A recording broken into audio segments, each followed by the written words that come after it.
Essays on the Sociology of Culture. Collected Works Volume 7. Karl Mannheim. Contents. Introduction. Part 1. Towards the Sociology of the Mind, an Introduction. First approach to the subject. 1.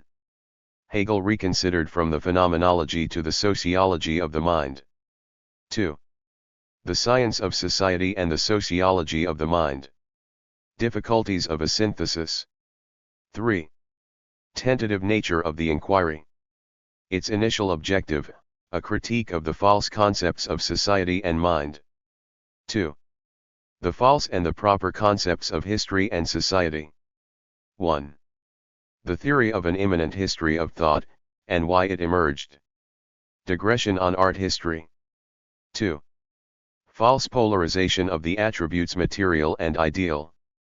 3. The false concepts of history, dialectics, and mediative. 4. The mediate character of roles. The social circulation of perceptions and complementary situations. 5. Towards an adequate concept of society. 6. A preliminary outline of the steps towards the sociology of the mind. 7.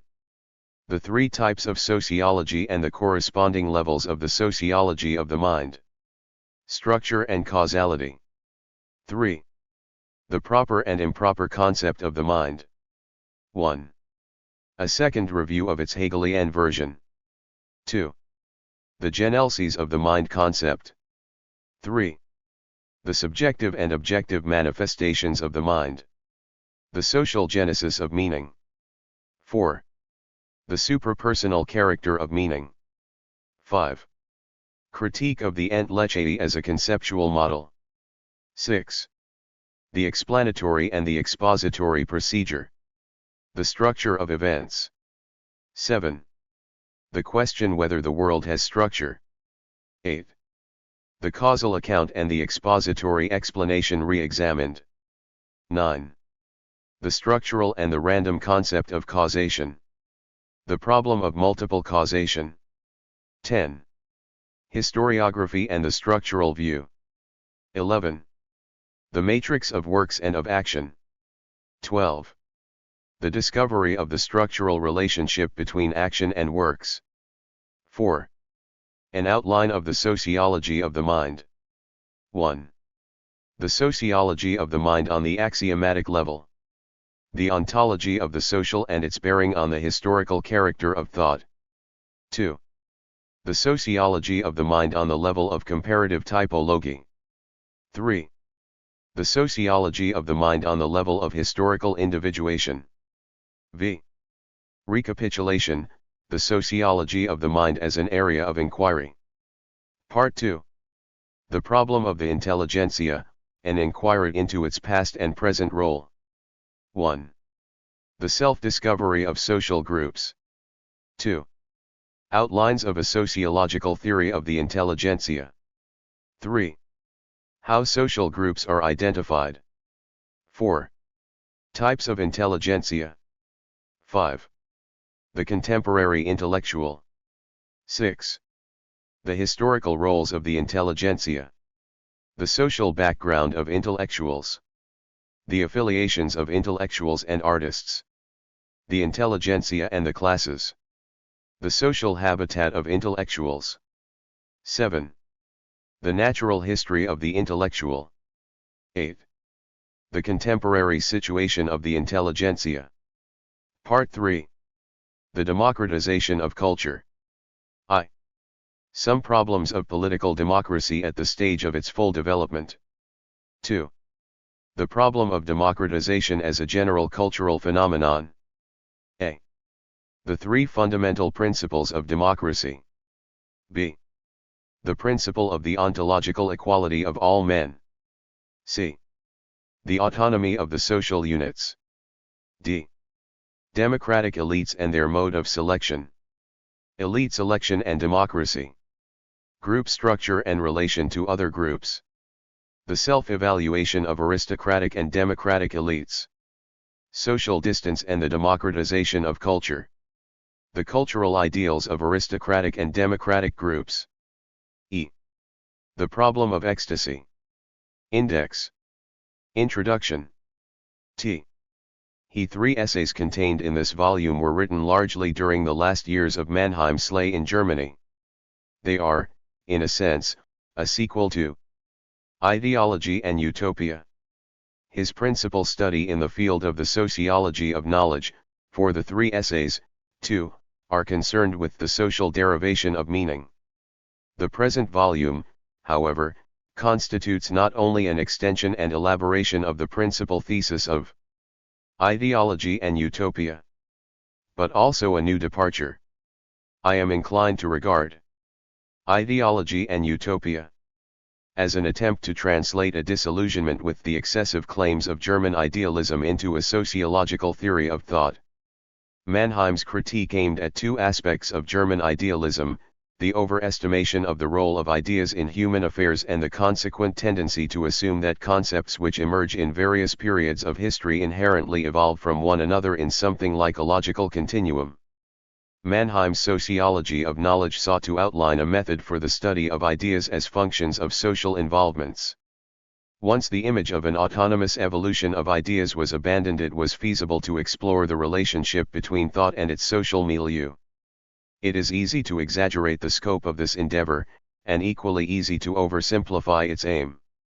Some critics have felt, for example, that the sociology of knowledge lays claim to a canon of truth and assumes the authority of an umpire between partisans, an authority which sociologists engaged in other areas do not possess. Others have feared that the effort is designed to question the cognitive functions of socially conditioned thinking, for if the sociologist seeks to construe ideas as responses to particular situations, he assumes the role of a specialist in the business of deflating all claims to knowledge. Still, other writers have found the intrusion of sociologists into the realm of ideation a disconcerting expression of indifference to basic values and truths. Students of the social sciences and the humanities in English-speaking countries have not generally shared this alarm over the implications of ideology and utopia. The drift of its argument is more germane to the trend of English and American historiography and literary criticism, a large part of which shows an intuitive sense for social realities. The specter of relativism as a scientific tool disclaimed by Mannheim but actually implied in his critical treatment of varied subjects holds little terror for generations brought up on Durkheim's collective representations, functional anthropology, Sumner's relativity of the mores, James's and Dewey's pragmatism, W. I. Thomas's situational method, and Korzybski's semantics. Quite the contrary, part of the dissent voiced in the United States has been directed at certain vestiges of intellectualism which the reader may be able to detect in some of Mannheim's writings, including the present volume. What are the basic categories of the sociology of knowledge? Concepts represent interpretative responses to given situations. We are actually dealing with 4 variables: the situation, such as a community, a nation, a revolution, or a class, which we attempt to interpret when we respond to it; the individual who is peculiarly involved in the situation and accordingly forms his image of it. Such involvements may include occupational aims, political aspirations, kinship tics, economic rivalries, and alliances, in short, a multitude of overlapping group attachments, the imagery which individuals or groups adopt, finally, the audience to which the image is conveyed, including its peculiar understandings, symbols to which it attaches meaning, and a vocabulary to which it responds. The 4 factors of ideation must be considered as interdependent variables. The same object is differently conceptualized in different situations. Persons involved in the same situation in different ways will utter different accounts of it and will tend to alter the situation accordingly. Finally, the individual conceives a subject in accordance with the audience which he actually addresses or tacitly anticipates, and both the form and substance of a message vary with the audience with which the writer or speaker seeks to establish rapport. The sociologist must assume the interdependence of these 4 factors, for the treatment of any one as an independent variable introduces into the study of ideation an uncritical and unwarranted type of determinism, be it behavioristic, idealistic, or evolutionary. To assume, for example, that a common economic position necessarily results in an identical conception of society is as unwarranted as the converse supposition that the established currency of certain ideas in itself prescribes the views which individuals or groups adopt of their situation. Nevertheless, an inquiry may confine itself to the relationship between only 2 or 3 of the 4 variables. This is what Mannheim does in the essay on the intelligentsia, in which he correlates certain types of ideation with the social habitat of their authors. His observations on the social origin of scepticism show how far one can gel with the help of 2 variables only. In this work Mannheim deliberately avoids making extended use of the third variable, the historical situation, for reasons I shall indicate subsequently. One may assume that he was aware of the fourth factor, the audience, in the formation of concepts. His remarks on the democratic process and such phenomena as formalism and the operational criteria of truth, contained in the last essay, can be taken as an indication of such an awareness. Once the inquiry is so delimited, the objective is to outline typical relationships between thought and social habitat. The particular involvement of an individual in his society opens to him a certain perspective, an area of social experience, which has its scope and its limitations. The scope of social experience is defined by the insights which the person may gain through his participation in the social process, while the limitations of his vista are set by the blockages which he imposes on himself when he assumes a role and is forced accordingly to make characteristic choices. To trace the limits within which individuals interpret their experience is not the same as to refute their interpretation. An image of society which grows out of a wide range of experience is not invariably more valid than a segmental view. Whether a synthetic conception of the whole contains more truth in some sense than does a particular perspective is a question which the sociologist may not decide without overreaching himself. At any rate, the pragmatic test, by which the resulting action proves a proposition, does not always favor the broad, synthetic view of things. The present essays show in several regards a notable advance beyond Mannheim's earlier treatment of ideation. In his previous publications, ideologies appeared as byproducts and reflections of social situations. The frequent use of optical expressions was quite significant. Ideologies appeared as particular modes of either seeing or obscuring things, and each position in the social structure entailed a particular perspective. To be sure, the use of optical terms for ideologies constituted a gain over the treatment of social bias as mere distortions of truth. But the proposition that each vista corresponds to a certain role does not offer a clue to the nature of the relationship between thinking and social location. Why, one may ask, does an individual who is identified with several groups adopt the conceptions of one rather than of another? What Mannheim proposed in Ideology and Utopia was a sociological theory of ideation as an introduction to a systematic attempt to discover typical relationships between ideologies and social situations. One may designate the aim of such a pursuit as the natural history of ideas. The natural history of a social phenomenon outlines its typical features without necessarily explaining why they are recurrent. Mannheim's monograph on conservative thinking offers a typical illustration. In this study, Mannheim described a characteristic relationship between the declining position of landowners and their tendency to perceive the social process in organismic and morphological terms. Attempts of this type can be constructive provided that the established relationships are derived from reliable samples whose scope and representativeness are ascertained. Since, however, historical case studies offer but weak support for generalizations, the question of how and why certain roles coincide with particular ideologies becomes inescapable, for without demonstration of the dynamics of concept formation, the road toward a progressive verification and elaboration of such hypotheses remains blocked. To accept such blockages is tantamount to admitting that the sociology of knowledge is an area of episodic insights and no field for cumulative inquiry. Although Mannheim did not ignore in Ideology and Utopia the question of how ideas emerge from action, he did not attempt to offer an explicit answer. The present work, however, reveals a preoccupation with the social mechanism which intervenes between the roles individuals play and the ideas they espouse. This is where Mannheim's recourse to social psychology is rooted.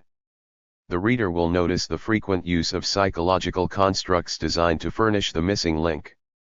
These constructs are offered as tools for uncovering the common roots of ideation and role-playing. These constructs are, moreover, open to verification and empirical elaboration in the contemporary scene, for reasons suggested below. The reader is referred to such chapters as the circulation of perceptions, the theory of an immanent history of thought and why it emerged, digression on the social roots of scepticism, the natural history of the intellectual, and social and mental distance. These and several other examples show a persistent concern with the motivation of ideas. This increased attention to the dynamics of ideation is inherent in Mannheim's adoption of the nominalist theory of groups, the view that groups have no reality of their own beyond the existence of their individual members. Compare with this the realist undercurrent in Ideology and Utopia. That is, the treatment of groups and collective situations as the seats of ultimate reality. The realist seeks to construe the behavior of individuals from the group or a complex situation which he assumes as given. It is only when the individual becomes the ultimate term of reference of sociological constructs that questions of motivation can have meaning for the analysis of social action. Sociological concepts formed on the level of the group are impervious to psychology. Mannheim's increasing orientation towards a social nominalism explains another departure from his earlier point of view. The abandonment of the doctrine which asserts the primacy of the historical frame of reference. This historical emphasis is characteristic of a large area of the German social sciences, from the followers of Hegel, including Marx, to the historical school of jurisprudence and economics. The historical point of view in the German social sciences entails more than a special interest in historical subjects. It rests on the thesis that institutions may be understood only in the context of their development. Once the inquiry proceeds from complex things and the historical continuum becomes the frame of reference, the study of human relations resolves itself into an exploration of how consecutive changes in the major designs of society relate themselves to the involvements of concrete individuals. Such a procedure favors the realistic hypostasis, for the primary concern of the historian is with the larger collectivities or, at any rate, with those actions with which he identifies the destiny of society. The historical point of view was not confined to the German social sciences. It made its entry via the evolutionary hypothesis into British and American sociology as well, but with the decline of Darwinism English-speaking sociologists abandoned the historical frame of analysis. History continued to furnish subjects for sociological studies but not their axis. Not so with a significant section of German scholars. Two assumptions constitute the common denominator of the historical point of view as it is understood in Germany: customs are parts of a historical Gestalt. Hence their proper study requires an understanding of their particular configuration in a given period. Historical configurations are, by definition, unique and subject to change. The student of customs seeks to reconstruct their dynamics, the modifications which customs undergo when they pass from one temporal configuration into another. To interpret an event is to fix its place in the total scheme of development. The focus of analysis is the inclusive whole which in the historical perspective is prior to its parts. Once the uniqueness, the Einmaligkeit, of a situation becomes the frame of interpretation, the realistic conception of collective processes is axiomatic. Since inclusive structures form the subject of history, its student is understandably prone to view such collectivities as the nations as being more concrete and real than simple structures such as the neighborhood or the family. This is not the place to discuss the merits and limitations of the realistic approach to history. We may grant the legitimacy of the macrocosmic interest, and we may appreciate the quest for synopses in preference to the minutiae of analytical generalizations. The policymaker and the military planner, for example, cannot avoid dwelling in the larger perspective of things. but the student who assumes the primacy of inclusive structures and the derivative character of simple phenomena is not in a strategic position to develop hypotheses for the controlled study of motivation. Indeed, questions of motivation entered the fringe and not the center of Mannheim's inquiry in Ideology and Utopia. This was consistent with the book's leaning toward the configurational aspects of the social process. Just as modern psychology shows that the whole is prior to the parts and that our first understanding of the parts comes through the whole, so it is with historical understanding. Here, too, we have the sense of historical time as a meaningful totality which orders events prior to the parts, and through this totality we first truly understand the total course of events and our place in it. In the essays here presented, Mannheim does not make use of this realistic paradigm. More than that, in his methodological sketch, which the reader will find in the first essay, he reverses the order of procedure. In place of the earlier recommended approach from the whole towards its parts, he advocates an analytical course which advances from the abstract to the concrete, from simple to complex phenomena. Although Mannheim does not abandon the aim of understanding concrete historical subjects, he rejects the direct and unpremeditated attack on them. Instead, he introduces two prior levels of articulation. General sociology marks the most abstract level of analysis, which is concerned with elementary and universal forms of sociation. Simmel, Park, and others have given attention to these forms, such as cooperation, competition, conflict, accommodation, distance, isolation, communication, in-group, and so forth. Such forms are universal and elementary because they are not confined to particular situations and they involve a minimum of sociological assumptions. Comparative sociology signifies the next level in order of concretion. It deals with relations which, though not ubiquitous, can be construed from elementary forms, for instance bureaucracy, castes, and classes. Historical sociology constitutes the most concrete level on which involved phenomena may be articulated, such as the British Conservative Party, the French Academy, or the American New Deal. Although such subjects are of a high order of complexity, they can be construed analytically, from the categories of general and comparative sociology. What is new in this methodological model, as compared with Mannheim's previous views, is the deliberate abandonment of the ad hoc approach to complex historical subjects, past or contemporary. Such ad hoc attempts cannot help being episodical, lacking the essentials of scientific continuity, a common frame of reference and mutual relevance. In the procedure which Mannheim outlines, complex structures are not just assumed but are derived from simple ones. It is in this sense that the study of subjects of a high order of concretion may become a cumulative pursuit requiring no improvisation. The present essays, particularly the second and third, in a sense exemplify the recommended plan. Their subjects, the intelligentsia and the democratic process, are not approached on the historical level. Historical references are interspersed, but they are peripheral to the aim of constructing types and suggesting typical relationships which are capable of empirical verification and refinement.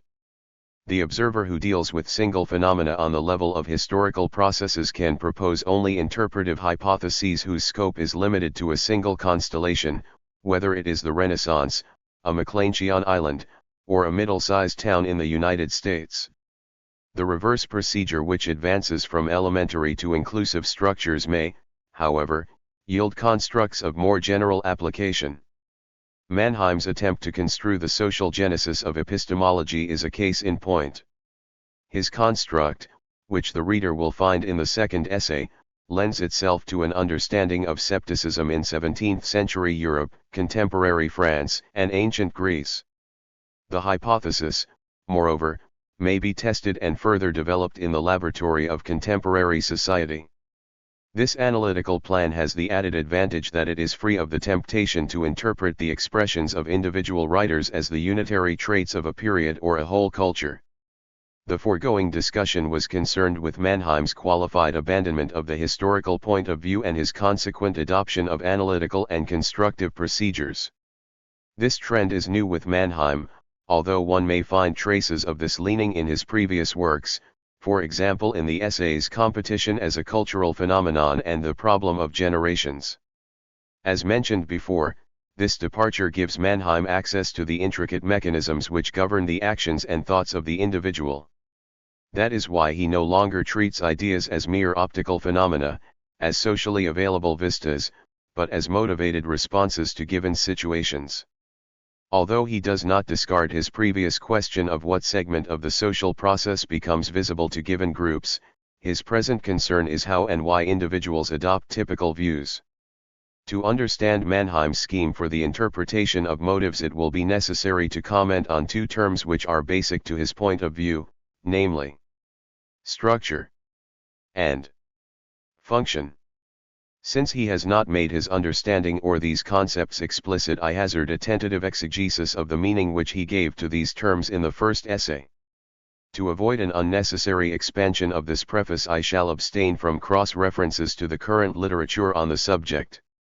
An object of a certain complexity is viewed as a structure if it is not taken for granted but construed analytically, that is, derived from items of lesser complexity. Social phenomena in particular are construed from the actions of individuals and groups. A profession, for example, is structured by the particular methods of selecting members, their training and indoctrination, the control of competition, the enforcement of standards, and so forth. Each of these activities discharges a function insofar as it sustains the profession as a viable organ of society. Function is an attribute of a condition which is indispensable for a given performance or a state of affairs. The sum total of interrelated functions on which a stated process depends constitutes its structure. It is well to remember at this point that the term function in itself does not imply a value. An act which performs a function is not necessarily desirable, nor is the process which requires the performance of the function necessarily desirable. Once a social process is so articulated, three conclusions follow automatically: certain actions are required for the existence of a structure, some actions are not required but are compatible with it, while some are incompatible with a given structure, and the oversublimation of the spirit and related concepts in German humanistic literature is attributable to the continuing influence of Luther's dualism. Fourth step. The immanence theory has still another root in German religious teaching, namely in the doctrine of spiritual freedom. This idea, was elaborated by Luther. It is then plain that no external thing of whatever description can give him freedom or faith. For faith and freedom, as opposed to rancor and subjection, are not corporeal and external. A secular version of this doctrine became the cardinal thesis of German idealism. Luther's freedom came to mean intermination. His conception of spirituality developed into the doctrine of the self-evolving, sovereign intellect, while, on the negative side, Luther's moral conception of bondage evolved into the philosophical thesis of determination in the physical realm. Thought or knowledge possess themselves in absolute freedom. Freedom as such is the ultimate basis of all consciousness. Understandably, this dualistic conception has effectively inhibited the rise of any milieu theory and the deterministic and the sociological approach to intellectual subjects. For such externalisms cannot gain a rationale from a philosophy which is predicated upon the absolute freedom and indeterminateness of the mind. It may seem, at this point, that our last two steps followed the idealistic precept of explaining one idea from the currency of another. Indeed, the affinity between Luther and the immanence theory cannot be properly understood apart from the social setting in which the overextended concept of freedom evolved and found acceptance in Germany. This process was motivated by the thwarted aspirations of the German peasantry and the middle classes of the 18th and 19th centuries. The contrast to the Puritan mentality is striking. The social outlet which the Calvinistic sects found and their opportunity to act upon their religious convictions with tangible success reconciled the Puritan with the real world as a proving ground. The sober pragmatic view of life did not clash with the Puritan motivation. The rise of a parallel development in Germany was, on the other hand, inhibited by the rigid structure of the territorial states and the early identification of the Lutheran Church with them. Lacking a concrete socio-political focus for their thought and action, The educated German middle classes made their accommodation to the bureaucratic stale and spiritualized the idea of freedom to mean intellectual indeterminism. This introverted concept of freedom has become the keystone of the immanence theory and one of the main academic barriers to a sociological approach to history, thought, and politics. Digression on art history. The immanence theory did not remain confined to the major and minor systems of German philosophy. The theory has attained far greater importance through its application to nearly all branches of historical inquiry. But in no area of research has the full sweep of the doctrine been put to a more thorough test than in the history of art. It was here, therefore, that the untenable position of the theory became first evident. Inherent continuities were first sought and construed in the media of style and form. In a way, stylistic evolution and art for art's sake rest on analogous conceptions. Both affirm the autonomy of form and its primacy over the contents of art. The application of these principles to the concrete material of art history eventually had to expose those aspects of art which the stylistic approach left out of consideration, for example the religious objectives of the early painters and sculptors. It became evident, moreover, that the works of art of later periods also manifest essential elements of their author's Weltanschauung, and that this Weltanschauung has some bearing on the historical placement of the art object. Dvorak's work marks the transition from the stylistic interpretation of art to the wider conception of art history as an aspect of the religious and philosophical modulations of ideas. 1. Since Dvorak it has become current parlance that the stylistic approach must be broadened to a cultural analysis of art. The diminishing promise of an over-specialized view of the subject has, quite naturally, encouraged attempts to overcome the limitations of one specialism, alas, by the addition of others. Art historians now began to look for analogies between contemporary works of art and expressions of thought. While this departure from the lineal construct of a stylistic evolution did open a novel perspective of research, the new cross-referential use of additional historical material did not escape the limitations of the earlier procedure. The works of the past were still envisaged as they must appear in the libraries and museums, as discrete entities, although presently they were spoken of in one breath, and assembled in a single universe of discourse. It was now assumed that there must be discoverable relationships between contemporary works of sculpture, painting, literature, and philosophy, but their demonstration was left to nothing more concrete than an intuitive morphology. That the various constituents of a matured culture possess a certain cohesiveness was well understood, but their synopsis was left to interpolation. Hammond's and Hausenstein's studies show a tentative expansion of the synoptic view into the social realm. 1 Dehio's great work does not lack references to the social situation in which the artists performed. 2 Yet, these insights furnished only incidental background material and have not matured into principles of articulation. The tacit abandonment of the immanence theory undoubtedly widened the scope of these studies. Still, they had not advanced to the cardinal questions of art history, whose mentality is recorded by given art objects. What is their social identity? What action, situations, and what tacit choices furnish the perspectives in which artists perceive and represent some aspect of reality? If works of art reflect points of view, beliefs, affirmations, who are the protagonists and who are the antagonists? Whose reorientation is reflected in the changes of style? Such questions do not arise within the fragmentary view of art objects. The conceptual vacuum between them will be only concealed, not bridged, by such traditional constructs as the spirit of the time. Only society as a structured variable has a history, and only in this social continuum can art be properly understood as a historical entity. 2. False polarization of the attributes material and ideal. A second fallacy which, much like the immanence doctrine, has encumbered German reflections on history, is expressed by the polarized conception of the ideal and the material realm of things. Once again one cannot help asking why a basically simple subject could be so persistently misconstrued. How was it possible to doubt the social character of the mind and to ignore the mental involvements of social behavior? To cogitate an abstract intellect without concrete persons who act in given social situations is as absurd as to assume the opposite, a society without such functions as communication, ideation, and evaluation. It is in this strained dichotomy that the term material was conceived as the reverse of a disembodied spirit. What does the term material actually mean? There was among Hegel's philosophical successors a so-called left wing which applied to itself the epithet materialistic, to express their opposition to the idealistic trend of thought. Strauss, Feuerbach, and Marx, each in his own way, voiced the common creed of this antithetical school. Their opposition had little to do with Buchner's much better known scientific materialism.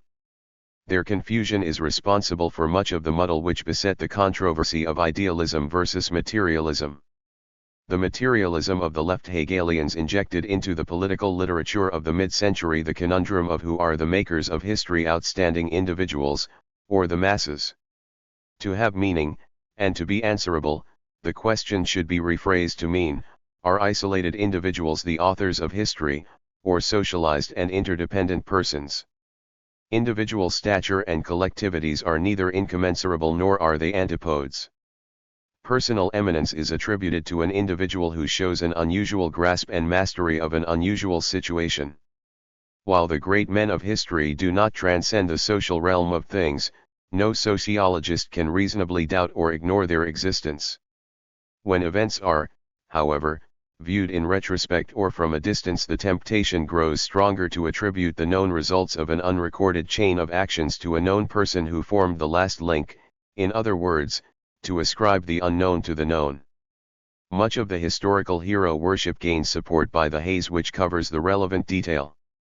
Weyer Kant's early study, Die Stetigkeit im Kulturwandel, 1908, offers an insight into the cumulative character of most great inventions. 1. They are, for the most part, the sum total of less well-known inventions which eventually become synthesized by a final step. To know the antecedent steps is not to belittle the last, synthetic feat, but only the whole process will furnish a yardstick for the appraisal of the concluding act. To conceive an act in complete isolation from any other act is about as extreme as to assume that anyone may speak a language which had no previous currency in any human group. To speak at all is to alter and develop an existing language. The difference between the street corner conversation in the local slang and the linguistic innovations of poets is one of degree. It makes, therefore, little sense to attribute ideas only to great individuals and to reserve the epithet material for multitudes. Nor does, for that matter, the thesis of the material determination of ideas convey a proposition capable of an empirical test. The hypothesis of the so-called historical materialism is, however, of an entirely different character. While the expression bears the imprint of its polemic origin, it is but another name for the economic interpretation of history. Whatever its merit may be, the insistence on the primacy of the economic substructure over the ideological superstructure does not posit the primacy of matter over ideas, but the priority of one type of social interaction over others. Both species of action involve ideation, communication, as well as biological needs and a material apparatus. The materialistic interpretation of history, so understood, may mean one or all of these three things. It may first imply the claim that the functions which meet the basic, biological wants of man have a greater urgency and are less amenable to postponement and sublimation than are those which meet the so-called secondary needs. Second, economic activities have a more limited scope of variability than others, and, therefore, it is the latter which are subject to the strain of consistency with the former. Finally, economic activities have an absolute continuity, and in that sense they form the primary basis of social integration. These propositions can be intelligibly discussed without recourse to the unrewarding antinomy of mind and matter. 3. The false concepts of history, dialectics, and mediative. History has become increasingly identified with a comprehensive and dynamic view of reality. What makes a narrative historical is not its past tense, for the historian may be at work already before the dust has settled. Nor is historiography achieved through a mere chronicle of dramatic events.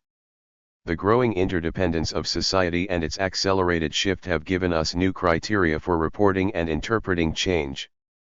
History will be considered for the present purpose an explicit account of change narrated comprehensively as a continuous process. The following annotation should shed some light on the meaning of these terms. Change is made explicit if sufficient account is taken of the operative forces to make the course and outcome of the process cogent. There is a certain parallel between the historical and the dramatic presentation. The resolution of a genuine drama must be compelling once the dramatic situation is fully exposed.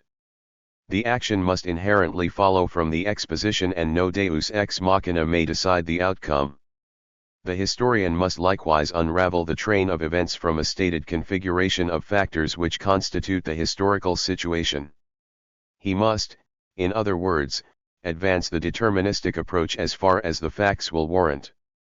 The measure of explicitness is, of course, relative to the scale and format of the report. A miniature sketch may present a sharper and more convincing outline of a given subject than a wealth of unstructured detail painted on a large canvas. The Mesopotamian annals of court events and the Polynesian genealogies of chiefs do not constitute history, for they lack continuity. The substance of history, whether we call it life or reality, does not occur intermittently but as an unbroken stream of actions. Some of these are discrete, such as rebellions, discoveries, battles, legislative acts, and literary events, while others are continuous, such as activities which provide for food, shelter, health, education, safety, the maintenance of order, and so forth. The whole complex of these functions constitutes a structure because their relationships show a recurrent pattern which is characteristic of a given society. It is only through the articulation of these permanent functions that the continuity of life becomes manifest and that the discrete events may be understood as elements in the historical continuum. What makes an account of change continuous, then, is not a complete record of events if such is at all possible, but the narration of events in the particular context of continuing functions. Historical reality can be understood only as an inclusive framework of interrelated activities. Inasmuch as reality is the substance and subject of history, comprehensiveness is one of the criteria of the recount. The historian may, however, view his subject in any particular perspective he chooses. He may restrict his focus to any single aspect of life, such as law, administration, literature, or economics. He will then select for presentation those facts which bear on his specialized interest, but he will place them in the comprehensive framework of those continuous functions which give life duration. The subject remains the same, life, although the focus of selective attention may vary. In short, any array of discrete events such as successive inventions or conquests may furnish the descriptive material for the report, but what makes it historical is the comprehensive framework within which the selected material is presented. History is then not a substantive, but an attribute of an evolving collectivity. It is not only a record of change, but also an account of that which changes. History conceived without its social medium is like motion perceived without that which is moving. Dilthey still used the expression socio-historical reality. Before him Hegel likewise spoke of evolving collectivities which he construed as the Volksgeister. Whatever the weakness of such a flatulent concept may be, at least it offered a frame of reference of some sort for Hegel's evolutionary deductions. His successors abandoned the attempt to center history around the Volksgeister, partly because of the volatility of the term, and partly because of the apparently shrinking scope of national histories in an era of mounting class conflicts. It was thus that the concept of history pure and simple, as an entity sui generis, and used without reference to any collectivity, began to assume a substantive meaning. The historicity of things has even become the subject of a special ontology developed without regard to the social subjects of change.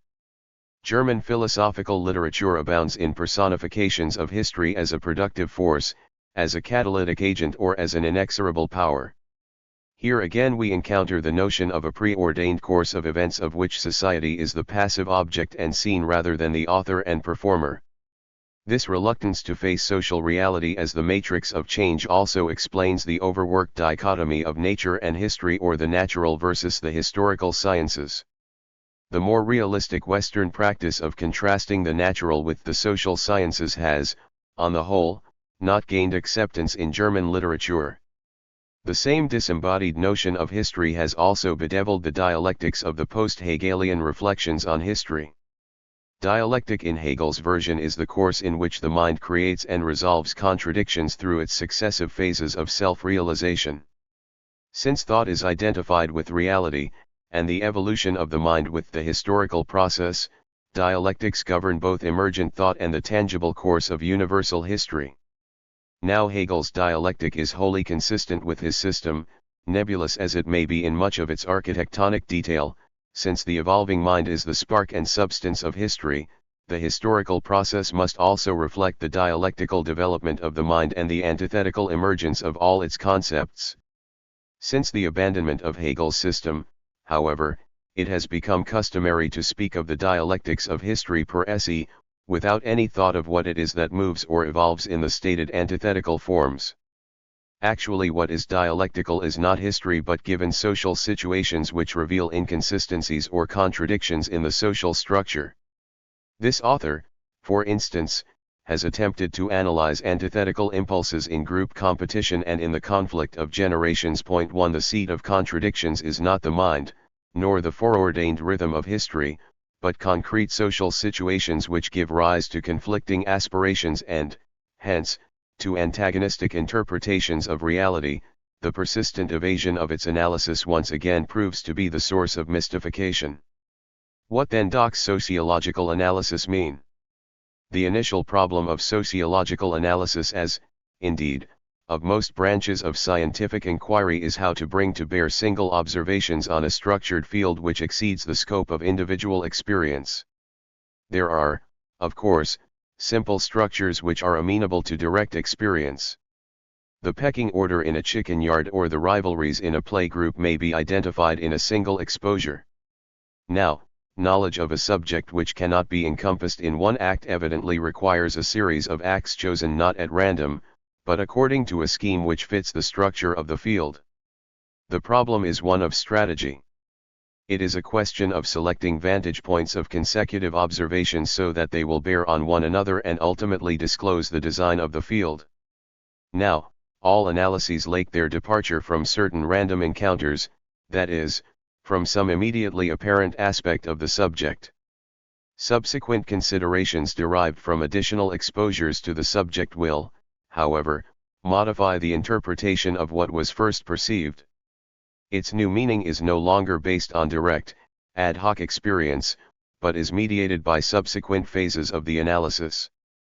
Thus, the inquiry progresses from the direct and immediately given view of the field to its derivative aspect, or, to use Hegel's classical term, to mediate knowledge.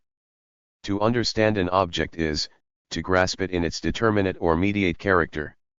Even day-to-day encounters with people often enough necessitate progressive reinterpretations of previous experience. I meet a stranger in the dentist's parlor. He inquires about my age, marital status, income, position, training, and he makes unfavorable comments on my qualifications for my position and on my social manners. At this point I am ready to demand his credentials, when a third person intimates by gesture that my partner is intoxicated. That changes my first diagnosis of the man. My earlier observations were not altogether incorrect, but in the new context their meaning has changed. Such is the typical course of sociological analysis of complex structures. Now, sociology is a field of scientific inquiry inasmuch as the structure of its subjects does not become apparent in the random context of day-to-day encounters. The analysis usually advances, therefore, from simple to complex sets. The simple ones are those which are immediately apparent, while the complex structures become patent in the course of consecutive steps which redefine the previous data of experience. A field is complex not in itself but in regard to given acts which are focused on it. A field is complex if its design is not revealed by any of its parts or segments and if the whole field does not enter the focus of a single act. The complex, therefore, is grasped in a series of interrelated acts. That the attribute complex is relative to the act in which a subject is encountered has been clearly seen by Hegel. It is common experience that truths which are evidently derived from most complicated and mediate considerations may present themselves directly in the consciousness of those who have become conversant with knowledge of such types. Solutions which are the results of involved analyses will present themselves directly to the mathematician as well as anyone well versed in the science. Every educated person has within his ken immediately present a number of general viewpoints and principles which are derived from repeated reflection and lifelong experience. In all these instances the immediacy of knowledge does not exclude its mediate character, but direct and mediate knowledge are so interlinked that the first is even a product and result of the second. What Hegel describes in these passages is, by and large, true of analytical progression in all empirical sciences. At certain stages the data of immediate experience assume a new, derivative, meaning as they become redefined in each newly discovered universe of discourse. That each induction and each generalization pertains to a corresponding set of assumed or perceived circumstances, that is, to an implied universe which is subject to revision and expansion, is one of Hegel's lasting contributions to scientific methodology. In more recent limes de Morgan 1 and Zale 2 have demonstrated the systematic connection between each induction and its corresponding sphere of notions. In the physical sciences it was often the apparent exceptions from established generalizations which demonstrated the limits of a given universe of induction and which made the assumption of a more inclusive universe necessary. It was thus that Einstein's theory of relativity not only explained and confirmed Newton's laws of universal gravitation within the limits of low velocities, but it also accounted for certain crucial exceptions not explained by Newton's laws. In like manner Newton's gravitational laws both confirmed Kepler's first law concerning the elliptic orbit of a planet and accounted for the deviations which Kepler's law did not cover. 1 In each of these revolutionary advances in physics, the new hypothesis both contract overt and partially confirmed earlier generalizations, while at the same time it uncovered new phenomena which had not been apparent in the previous context of experience. Einstein's general theory of relativity, for example, made the so-called Einstein shift effect predictable. It appears then that the consecutive revisions and extensions of the scientific universe of generalizations bear some resemblance to Hegel's dialectics. Three features, in particular, suggest the analogy: the qualified affirmation of the previous hypothesis, the abandonment of its sphere of generalization, and the establishment of a wider sphere of accountable relationships. What, however, is here missing of Hegel's dialectics is the speculative unity of thought and reality, that is the introspective identity of subject and object which forms the cornerstone of Hegel's panlogistic system. How is this striking difference between Hegelian reasoning and scientific procedure to be explained? The aim of science, as it has crystallized in the course of the last 600 years, is to expand the scope of accountable experience in verifiable steps involving only assumptions on which agreement among the informed is secure. The stringency of scientific procedure is based on its communicability, on its shared and minimized assumptions, and on its public criteria of evidence. Scientific is, therefore, primarily an attribute of procedure and not of truth.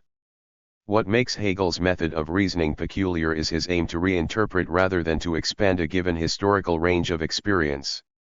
His system is intended to be an apotheosis of the social and political order of things as it had evolved up to Hegel's time. Since philosophy is the exploration of that which is reasonable, it is therefore the grasp of things contemporary and real. This identification of reason with actuality explains the monistic character of Hegel's deductions. All this is in the nature of a rational theology which endeavors to reconcile faith with secular thought. If Hegel's conceptual edifice is a rational theology of the political and social order of his time, Marx is a canon of the revolution. At the end of the cavalcade Hegel resolves, Marx confirms, and expands the contradictions which are disclosed earlier in the argument. While in Hegel's crowning synthesis all previous antinomies come to a rest, Marx's system culminates in the diagnosis of an irreconcilable class conflict which he sought to imply with the aid of the dialectical method of public interpretation. But neither Hegel's nor Marx's terminal diagnoses are simply discovered, in the manner in which the Grimm brothers detected the Indo-European language family or Mendeleev arrived at the periodicity of atomic weights. Rather, both synth essays represent the fully developed versions of the author's initial points of view. The untenable character of the present social order is as much a volitional premise of Marx as is the finality of the state of 1830 an axiom of Hegel's system. Thus, the primacy of volition over cognition is an implicit cornerstone of Hegel's system and a conscious axiom of Marx. In fact, the Marxian dialectic has become a strategic device for widening the daily frictions of an evolving world economy into major crises, a device for giving these frictions an air of historical fatality. It is from this volitional premise that Marxism became both an ironclad system and a technique of arriving at fixed conclusions from varying points of departure. That, in versatile hands, this strategy is capable of an unlimited application was demonstrated not only by the founder and master, but more recently by the erudite refinements which Lukács and his followers have introduced into the Marxian interpretation of philosophy and literature. 1. The foregoing references to Marx and Hegel were made to call attention to the dogmatic use of mediate categories. It would be a mistake, however, to discard these devices merely because of their speculative misuse by two masters of wishful interpretation. Although the danger of their abuse by men who place justification above the exploratory effort cannot be denied, mediate categories are indispensable tools of social inquiry once they are stripped of all mysticism. For a perspective of human affairs cannot be derived from direct and, necessarily, piecemeal observation. The basic deficiency of the positivistic reaction to speculation is its failure to provide for a method of inquiry into fields which are not accessible to direct approach. The private or unmediated and fragmentary view of a nation's economy contains as many distortions as did the heliocentric concept of the universe. It is this failure to transcend the immediate and fragmentary scope of observation into the realm of objective structures which still hamstrings the social sciences of our time. Too often the student of the humanities merely amplifies the distortions which originate in our daily and haphazard encounter with things partially observed. The primitive practice of personifying incidentals and of reifying casual perceptions will continue to deprive sociology of its promise so long as we proceed to base the main body of our generalizations on the immediate approach. Thinking in mediate terms, therefore, is by no means the same as departing from the realm of verifiable experience into the rarefied air of speculation, but is rather an advance from the fortuitous and subjective view to objective analysis, from isolated fragments to the whole, and from raw observations to the grasp of structures. It is in these progressions that we substitute defined situations and relationships for the labels which we use to attach to haphazardly encountered phenomena. We may, at this point, anticipate an objection by some of those readers who so far have not dissented. They will wonder whether the foregoing argument does not bog down in a mystification of the social in precisely the same way in which the concept of history has been reified in recent philosophical parlance. What in particular is meant by society and the social context of action? For one thing, they do not imply a super-individual entity existing above and apart from the individual, only the acts of association of various orders are all that is given. But neither is the category of the social confined to a narrow range of phenomena, as are, for example, language, law, or religion. The interactive process encompasses a variety of such aspects of culture, and it necessarily involves the mind. One cannot separate the social from the mental domain of behavior. It is senseless to pose questions such as whether the mind is socially determined, as if mind and society each possessed a substance of its own. The sociology of the mind is not an inquiry into the social causation of intellectual processes, but a study of the social character of those expressions whose currency does not reveal, or adequately disclose, their action context. The sociology of the mind seeks to uncover and articulate those acts of association which are inherent in, but not revealed by, the communication of ideas. The blindness to the action context of ideas gains support from the fact that ideas remain communicable and seemingly understandable long after the social situation which they help to define or control ended. Actually, ideas take on new meaning when their social function changes, and it is this relationship of meaning and function which the sociology of the mind elaborates. This approach does not seek to relate two discrete sets of objects, the social and the mental, to one another, it merely helps to visualize their often concealed identity. 4. The mediate character of roles. The social circulation of perceptions and complementary situations. If communicated ideas cannot be properly understood apart from their functional context, the psychology of the individual must remain even more enigmatic without an understanding of the whole complex of his social situation. This is the proper subject of social psychology. The observation of collective reactions is only part of its business. The primary aim of social psychology is the understanding of how individual perceptions dovetail with the social circulation of perceptions among those who constitute a social situation. Just as the whole complex of the division of labor can be understood only as an interactive process, rather than as a multiple of individual performances, so also must the social psychologist envisage the social interdependence of individual perceptions. The direct and short-circuit approach to the person is likely to remain abortive. The split personality, for example, is not always the product of early experience. Discrepant behavior is sometimes the acute response to a contradictory situation. Persons who are in the thick of the economic struggle often appear hard-boiled at one moment and tenderly affectionate at another point. The coexistence of these two unrelated traits in the same person stems from his two opposite roles, namely the competitive, which fosters hard-fisted attitudes to others, and the private and familial, which inhibits competitiveness.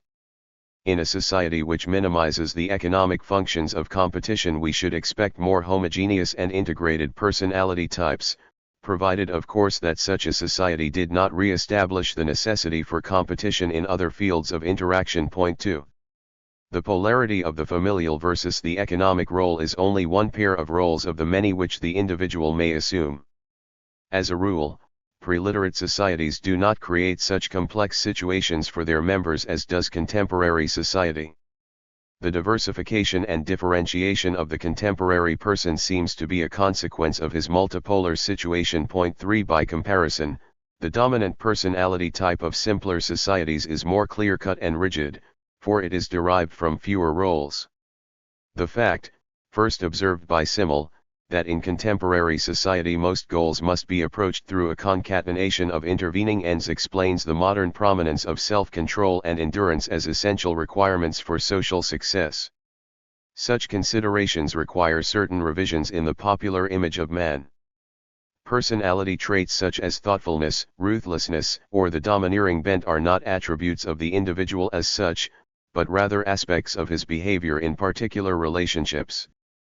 What may appear to be a pervasive personality trait could easily prove a dependent variable of specific associations.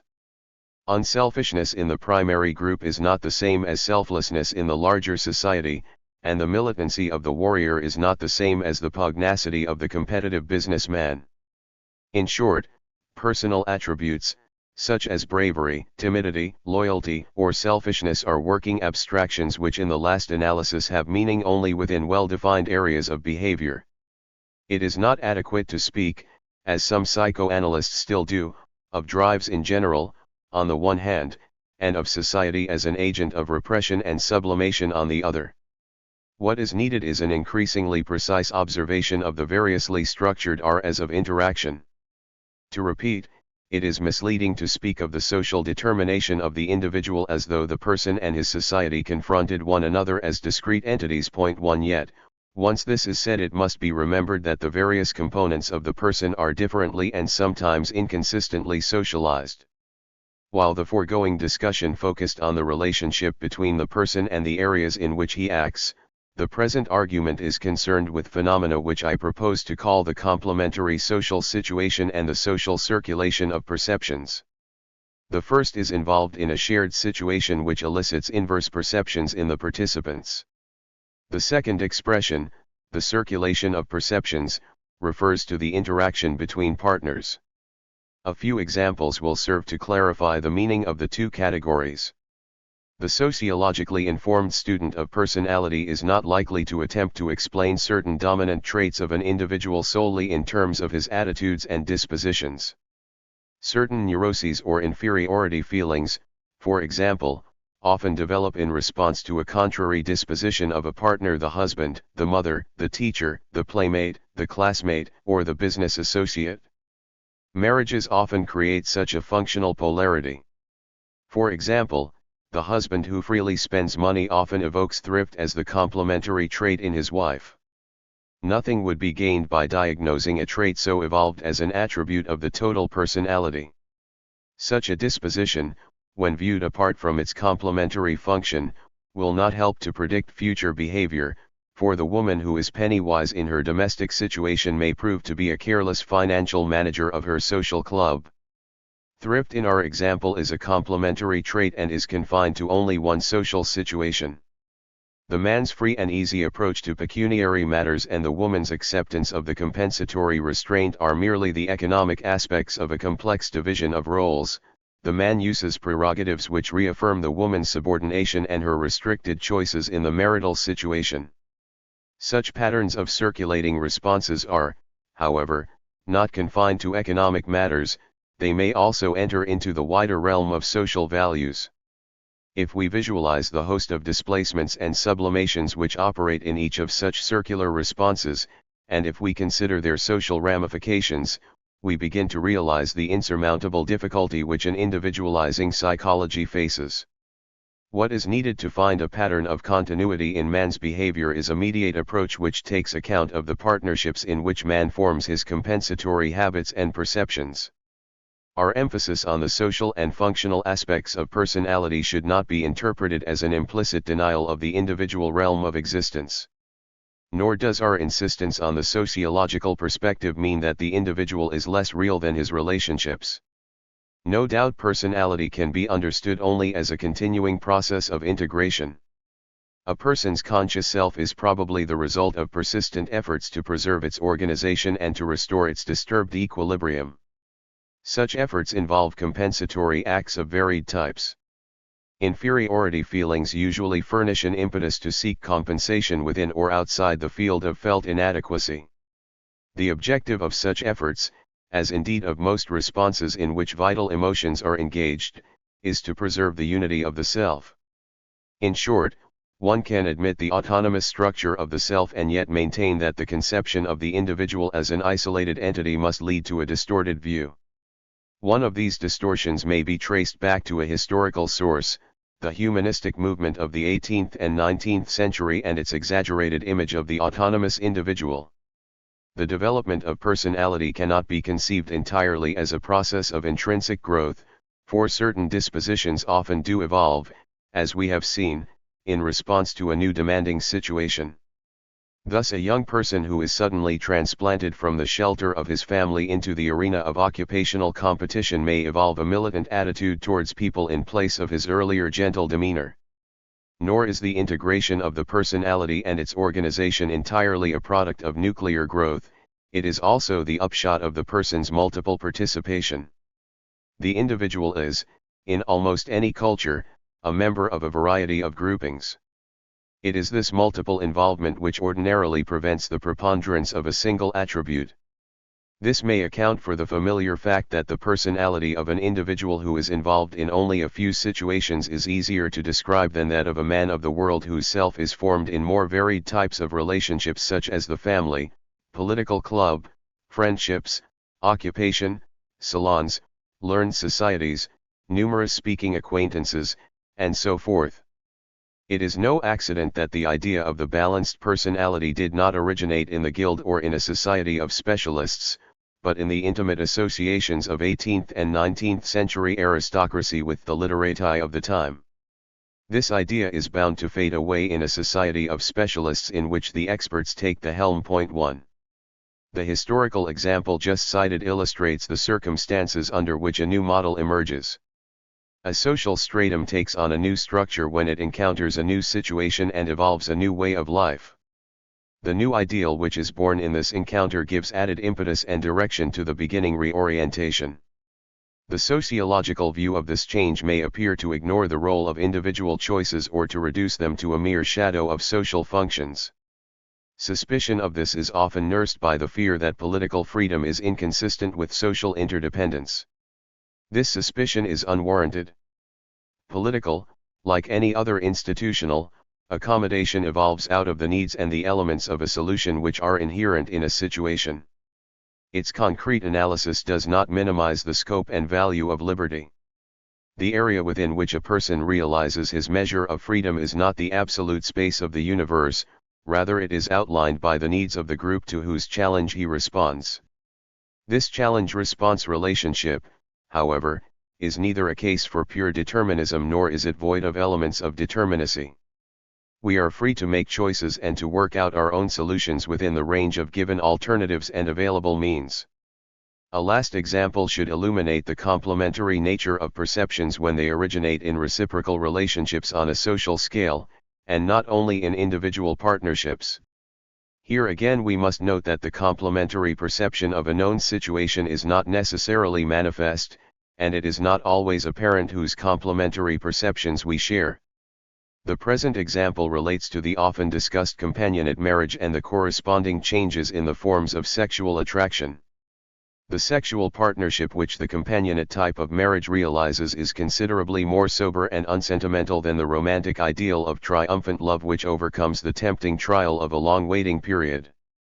Although the particular form of marriage which seems to be gaining ground is not necessarily monogamous in the long run, it does have the characteristics of a genuine partnership based on a multitude of joint interests of which the sexual is but one.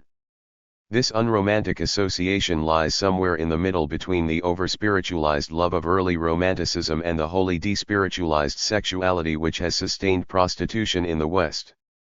How can one account for the rise of this new type of relationship between men and women? Since the existence of prostitution, sexual love has taken two forms, the tender and individualized eros, on the one hand, and the unsublimated and aggressive type on the other. Each of these two patterns usually involved partners of different social types. The tender and intellectualized eros has its history.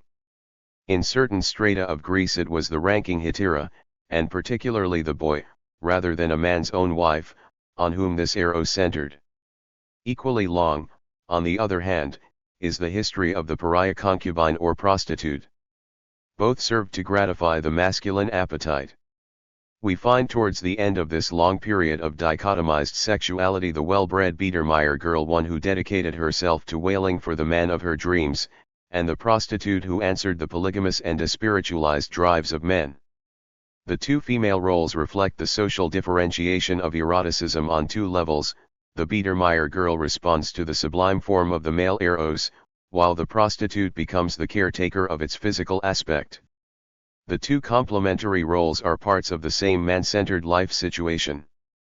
While women of different strata played opposite roles, men maintained, in characteristic cases, a split attitude towards sex which encompasses both its aspects.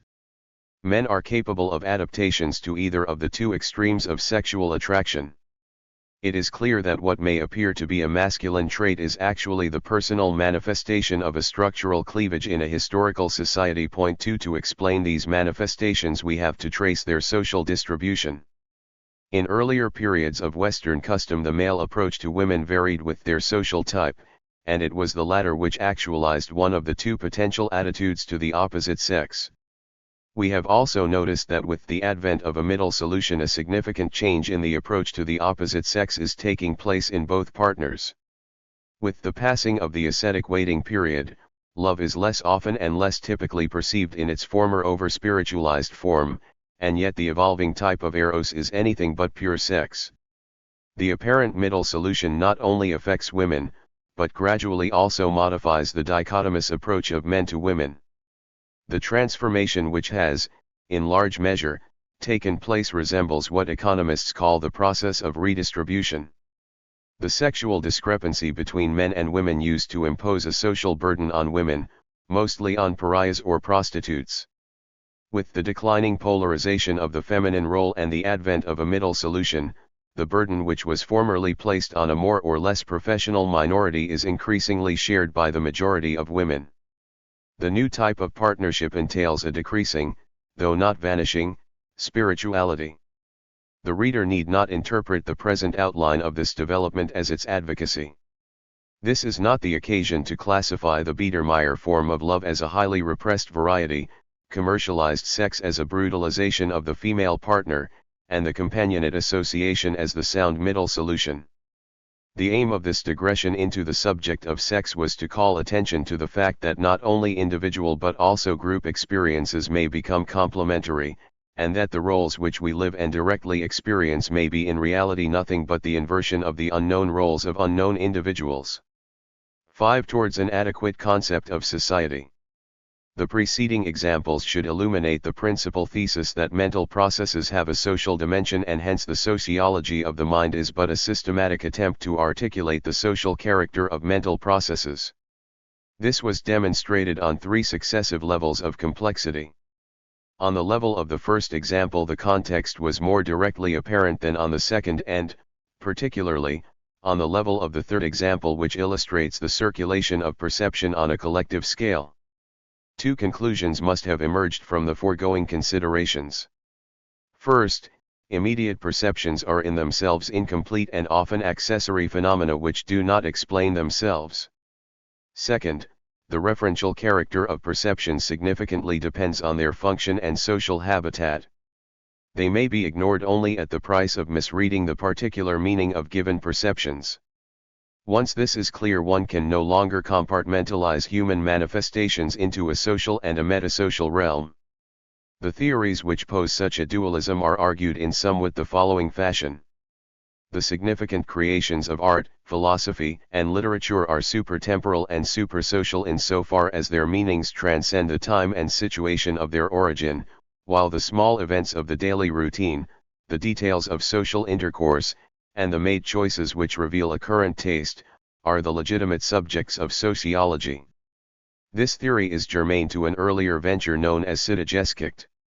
Not that sociologists should not, and would not, pay attention to the humbler details of life, but if the earlier attempts at a Psychologie taught us a lesson, it is that an aggregation of remarkable details of daily life does not necessarily add up to more than an assortment of curiosa, unless each of the items is selected with a view to a structural scheme.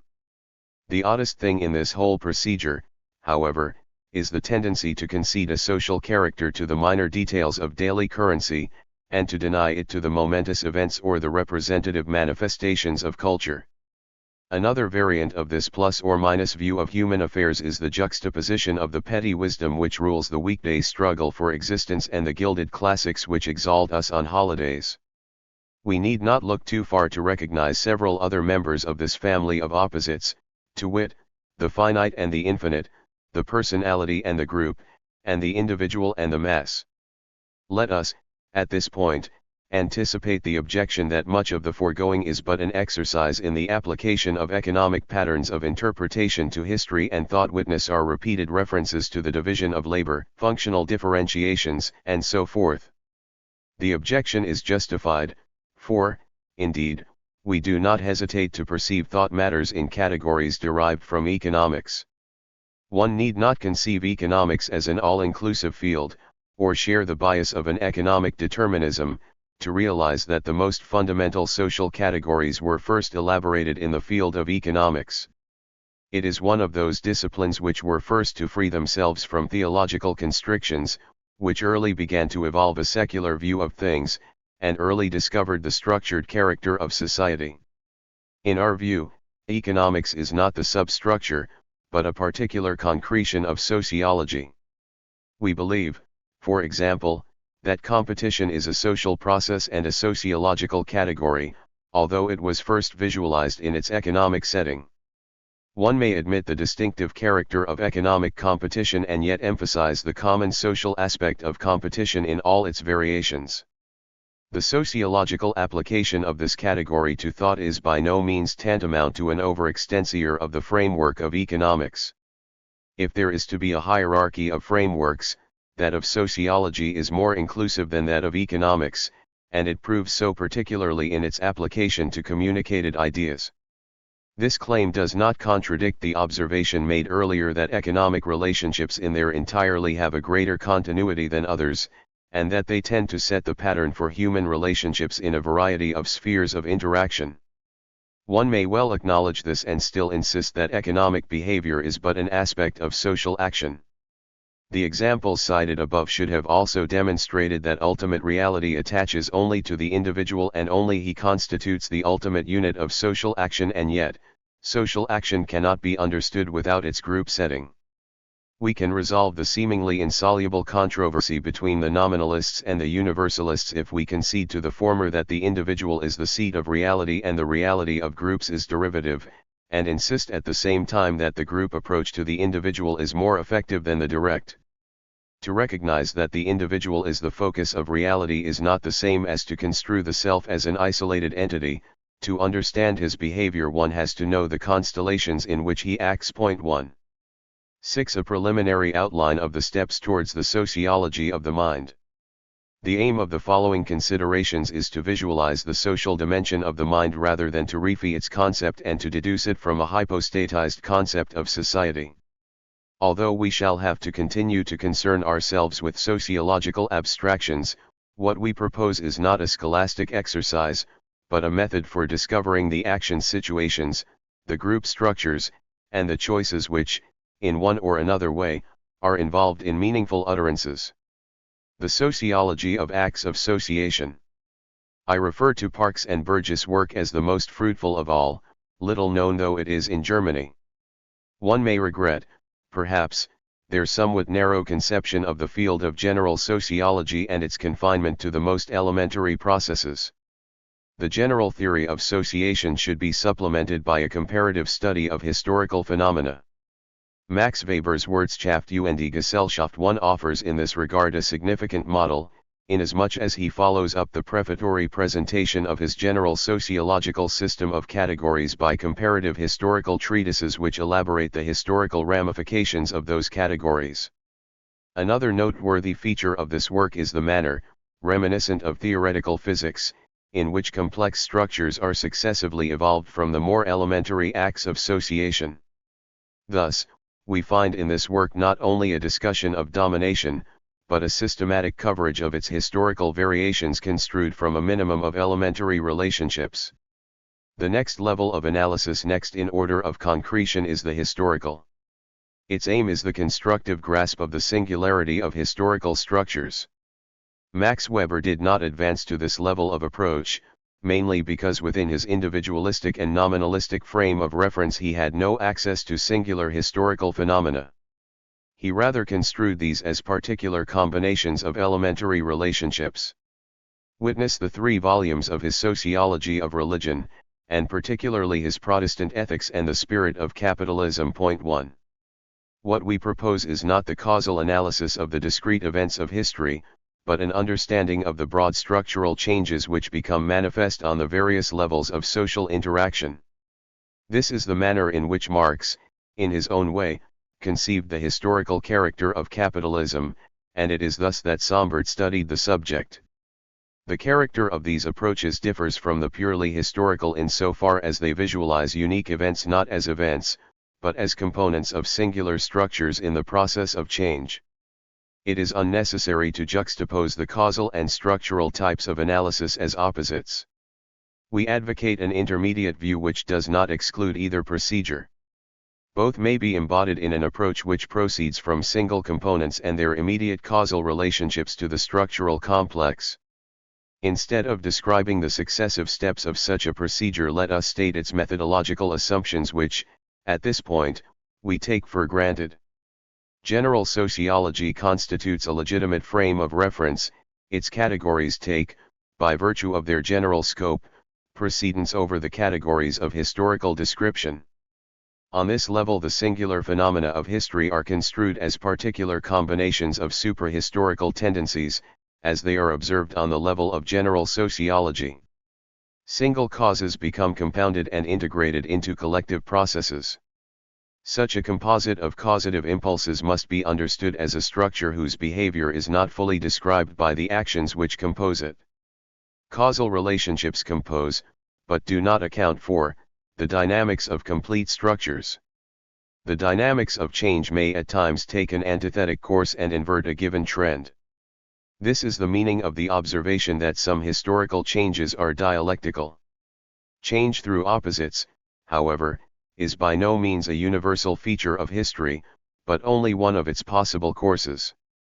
The apodictic generalization that history necessarily and invariably proceeds through structural inversions is part and parcel of the dogmatic aspects of the Marxist view.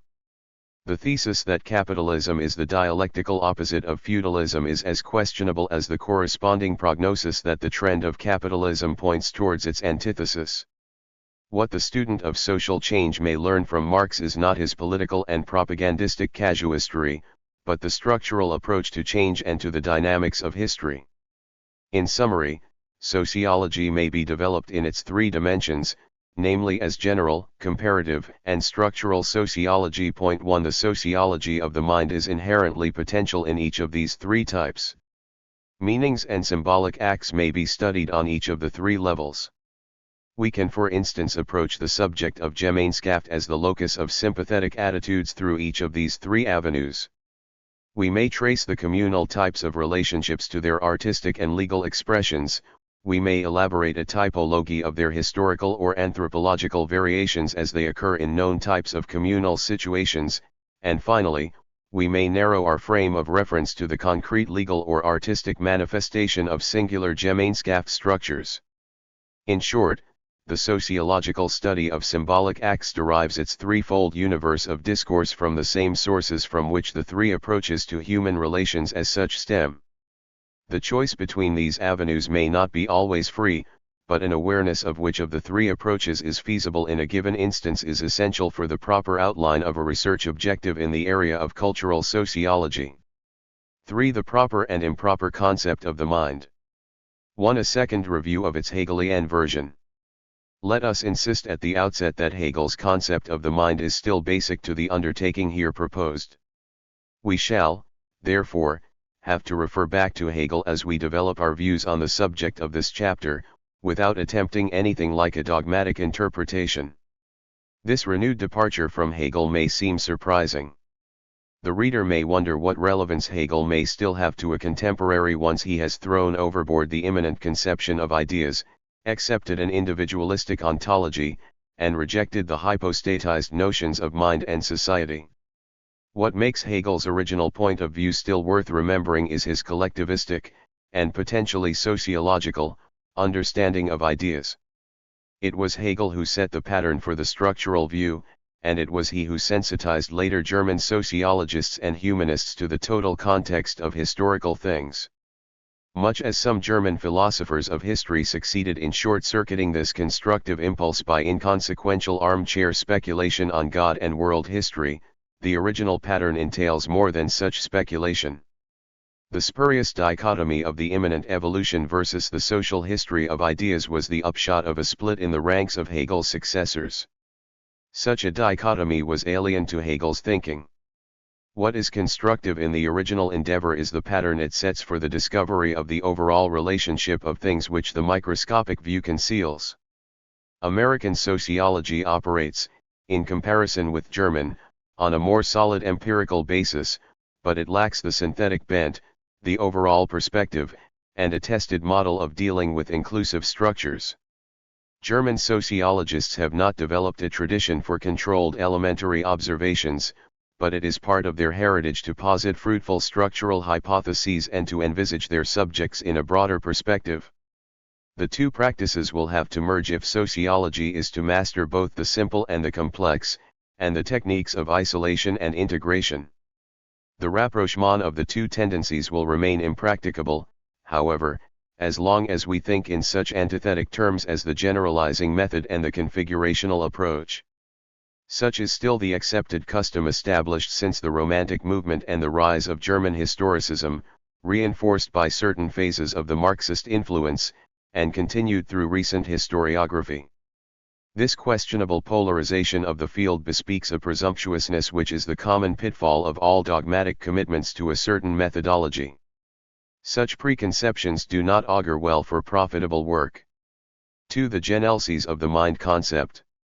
We shall presently attempt to recapture step by step the tenable portions of Hegel's thought, beginning with the collectivistic features of his mind concept. It did not make its appearance with the suddenness of a pistol shot. We may grasp the long evolution of the concept through successive periods of social history if we recount its varied and shifting meanings. Today we are in a position to discern a few stages of this evolution, largely as a result of Hildebrand's research summed up under the caption Geist in the Grimm Brothers German Dictionary. 1.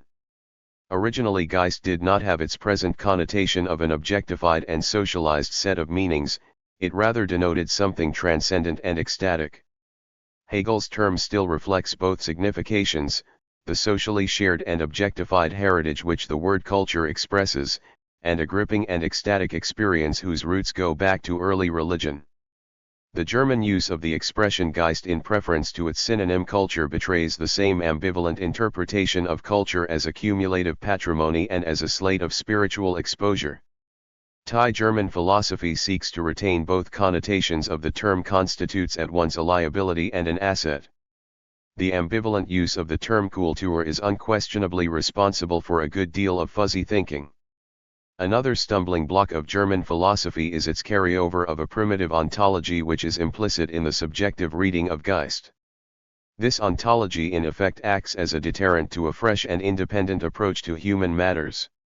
Let us examine more closely the primitive metaphysics which the term Geist perpetuates. We may trace it back to its early form in which spirit is still coterminous with breath. 1 Soon this material image of breath becomes associated in a primitive animistic manner with the scat of life. 2 And reality lakes on a double character which we may still recognize in the philosophical ontologies of our lime. Within the world of sense perception and in its place a second world of essentialities emerges. The two realms are, however, not discrete and mutually exclusive, they are rather conceived as the double aspects of each and every physical object. Breath, for instance, is both the puff of air that it appears to be and also the essence of life. Spiritualism is the upshot of a lengthy evolution in which the distance between the empirical world of things and the transcendent realm of essentialities became increasingly articulated. Religious elites often play an important role in the rise of such a spiritualism. They tend to translate their ascetic aloofness from the affairs of daily life into its ontological devaluation. With the ascetic rejection of the world of daily activities, the spiritual realm becomes the seat of reality. At this point things spiritual become real and they are no longer mere attributes of breath. The two phases of the process are still present in Luther's thinking. He refers interchangeably to breath and spirit, but he also uses Geist to denote spirituality only. Luther voices the first version when he says, "Heaven was made through the word of the Lord and his armies were created by the spirit of his mouth," and even clearer, "They perished by the breath of the Lord and by the spirit of his wrath." 1 We encounter, on the other hand, the non-material conception of the spirit as a separate entity in the following passage, "For all that is not of the spirit and grace is dead." Here spiritual is coterminous with divine, transcendent, and the opposite of the finite. None of these conceptions bears the slightest relationship to such things as culture and reason. These connotations evolve much later. It would be a mistake, however, to assume that the act of partaking of the Spirit was construed as a solitary, individual experience. We incline towards such an interpretation since our intelligentsia elaborated a subjectivistic and inner-directed aspect of religion. In its archaic form, spiritual exposure was understood to be a single act of collective participation, and it was a simultaneously shared spirit who communed with man. 2 Its collective nature was, of course, not that of a common cultural possession such as language and science are, it was rather something like a collective seizure. This communal ecstasy also provides the background of the primitive acclamation through which archaic groups express unanimous decisions. In a ritualized form, the practice has survived in certain religious bodies. It is said, for example, that elections should be held per viam inspirationis sancti spiritus. It is this spiritual communion of cardinals which elects the Pope. No doubt, the Holy Spirit speaks clearer in the assembly than to single men. 3. The distinctive character of these conceptions of the spiritual is the collective empathy in which it appears. In spiritual matters, the primitive person does not act and commune distinctly as an individual. In these regards he is more highly socialized than the contemporary. A complex mass society offers less opportunity for collective ecstasies, but it widens the scope for the institutional transmission of culture. We encounter culture, therefore, as a solidified and objective heritage which is individually accessible. The channels of cultural transmission are, of course, open in primitive society. 2. After all, selective continuity is the essence of all culture, but the rational organization of the transmissive process is more peculiar to large and complex societies. Only in this sociological perspective can we understand the modern reinterpretation of the spirit concept to mean something akin to reason. This tendency became dominant with the Enlightenment and its substitution of mens for spirit. 1 Hildebrand emphasizes that prior to Adelung no dictionary makes mention of the thinking intellect. 2 But soon voices are raised in protest against the rationalistic and objectivistic interpretation of the term, coupled with attempts to link it to earlier traditions in which the concept was not restricted to the reasoning capacity. 3 Goethe gives expression to this view: in music we come to anticipate such a future, for there it is nothing but spirit and without it there is no future. The genesis of Herder's conception of Geist is as complex as Hegel's. But while Hegel's Geist is a higher type of thought, Herder's is a higher type of sympathetic vision. Thus our art critics try to employ all their erudition and wit to deprive us of the sweet moments in which we behold and follow the spirit of others, for we notice that Geist here involves not only cognition, but also volition and activity. But while the rationalistic current rejected the earlier ecstatic components of the term and more equated it with conscious reasoning, the classics and romantics revived the earlier non-conscious and super-rational elements of Geist. In this literary reaction against the calculating mentality of the age of reason, we encounter Geist as the animus of history and as a higher type of reason which also involves contemplation, volition, and action. All these ingredients are peculiarly fused in Hegel's well-articulated concept. It is Hegel's characteristic synthesis of the classic and romantic view which provides the background for Hildebrand's summary. We must emphasize that in our 19th century usage, Geist involves not only our thought but also that which lives and acts in us and animates and guides us, and they were also involved in the earliest connotations of breath of life, gasp, and signification. Here we have the description of a concept of culture which implicitly covers its rational interpretation as an externalized and available heritage, but it also retains the early image of collective and dynamic acts. It would be a mistake not to see the promise which this tradition, so characteristic of German philosophy, entails. 3. The subjective and objective manifestations of the mind. The social genesis of meaning. Having dwelt on the archaic and subjective connotation of Geist as it presents itself in Hegel's work, we turn now to its modern aspects. One of the recurrent themes of German philosophy is the dissociation of knowledge from the act of knowing. We find, indeed, that experience tends to detach itself from the acts in which it originates and to become accessible independently of them. This objective aspect of the act is well elaborated in Hegel's philosophy, notably in his distinction between the subjective mind on the one hand, and the objective and absolute on the other. The modern distinction between the subjective or temporal act and the intended or detachable meaning is foreshadowed in Kant's and Bolzano's theories, but we find it more incisively outlined in Hegel's system. It was he who envisaged most clearly the collective and social character of meaning. Meanings attain their first social significance through their dissociation from the original act. As soon as a meaning emerges from the subjective perception which brings it to light, it relinquishes its previous singularity and becomes a common focus. We are concerned here with the difference between thinking and thought, or the act of doing and the deed. Deed, or an accomplished action, is to be considered here as the realization of a collective conception, in the manner in which the maker of an effigy gives expression to a common image. An objectified meaning is a product of association. We objectify not only thought, but also emotions, moods, and whatever filters out of the closed circuit of singular experiences. No doubt the impetus to objectify meanings is eminently social, and no consciousness can evolve in an unsocialized individual. Meaning, therefore, is a sociological term, and it is inseparable from some phase of sociation. It is not our concern with identical objects which brings us into a social nexus, but the identical meanings which we jointly attribute to objects. We encounter one another not in things but through their significations. We conceive meanings, however, not only in communicative acts, but also in solitary moments. We perform an act of sociation already in an isolated slate of contemplation.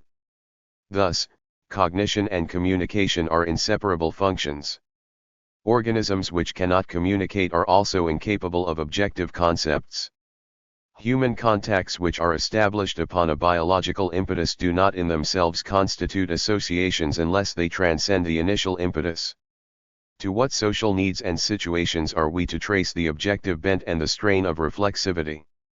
This question is basic to the sociology of culture. We must sharply distinguish between the two acts. It is one thing to make a solitary experience intelligible to others, and another to reflect on it, to give an account of it to oneself, and thus to transmute the known into knowledge. The two impulses come from different social situations which bear on these alternative ways of rethinking an experience. Acts of reflection have been linked to what is sometimes termed a modus of deficiency, namely a social hiatus in the act of communication. The term alludes to certain gaps in a collective experience which makes its meaning deficient and therefore incommunicable, as a result of which the original objective impulse becomes overt and reflexive. Bolzano's theory of meaning ignores the social function of significations. It posits an absolute antithesis between the isolated individual and the conscious realm of concepts. In so doing, he blinds himself to the fact that meaning is not an abstract entity, but a concrete function of common experience. One may well concede Bolzano his separation of the subjective act from its objective meaning without accepting the implied thesis of the disjunction between meaning and the experience from which it stems. Once the myth of a detached realm of significations is rejected, meaning becomes a natural subject of sociological inquiry.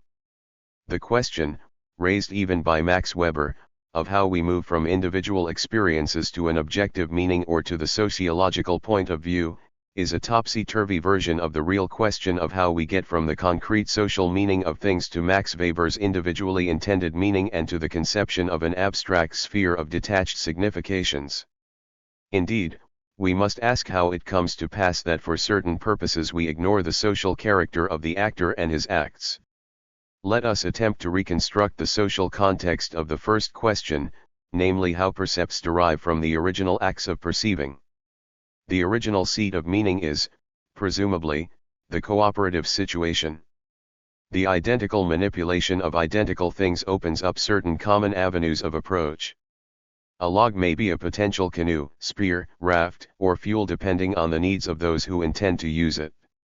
It is the joint actions in given or potential situations which fix the common or variable view of a thing.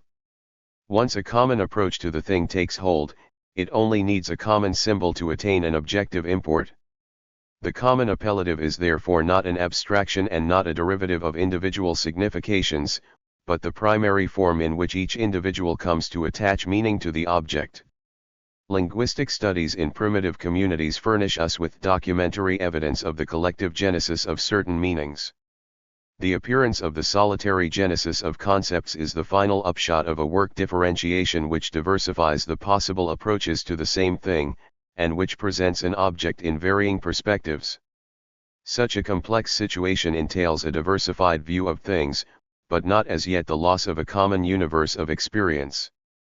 The import of things is still concrete as they are still the objects of a common approach. The common frame of reference disappears only when two or more groups or cultures exist side by side, each having its own approach to things, and the individual is in a position to choose between them. Country and city or crafts and commerce may become the sources of such diverse points of view. The passage of the individual from one to the other, and his freedom of choice between them, describe the primary situation in which the person finds several approaches to the same object available. This is also the scat of relativism and of the sceptical point of view. This marks the origin of the antithetic conception of the particular and the general aspect of things. The twilight appearance of objects is inherent in the interpenetration of several discretely structured communal groupings. The same twilight situation makes it possible for the individual to evade certain rules of behavior. We see here the rise of a profane society from the sacred. Karl Mannheim once observed that primitive communities do not make provision for ethical escapes, The only alternative to conformity is repression, which is another way of saying that the formation of complexes is a complementary phenomenon of the sacred. A complex society with its pluralistic ethics provides for escapes, but it also occasions neuroses. The discovery of psychology significantly coincides with the general accessibility of escape mechanisms, for it is only in a free and uncommitted situation that one's own spontaneity and one's own reasons for making certain choices come into focus. The contemporary adolescent faces a similar marginal situation when he is about to begin to live his own life outside the parental home. The manifestations are the same whether individuals or whole strata of society face crossroads. What is it that is peculiar about the Sophists and Socrates if it is not their reorientation from a feudalistic agrarian way of life with its mythological world towards the more fluid order in the coastal city of artisans and tradesmen? The experience of a new world full of escapes, the realization of the ambiguous face of things, and the discovery of the subjective domain of perception in place of the older collective outlook, these are the elements of a new and puzzling situation which made Greek logic as the codification of a detached and unchanged analyte thinking possible in the same way as psychology emerged from a similar bewilderment centuries later. This is also the genesis of what is called abstract and formal thinking. It is the product of interchangeable social roles in which the person is free to relinquish common approaches and is forced to replace collective understanding by the abstract common denominator of the fleeting individual views of reality. As the concrete universe vanishes, the polarity of the isolated individual and the generalizing reason makes its appearance. In sum, both the Greek period of enlightenment and the modern age of reason derive their common features from the dissolution of a feudal order and its succession by a mobile, urban society in which the relationship between group and thought is no longer directly apparent.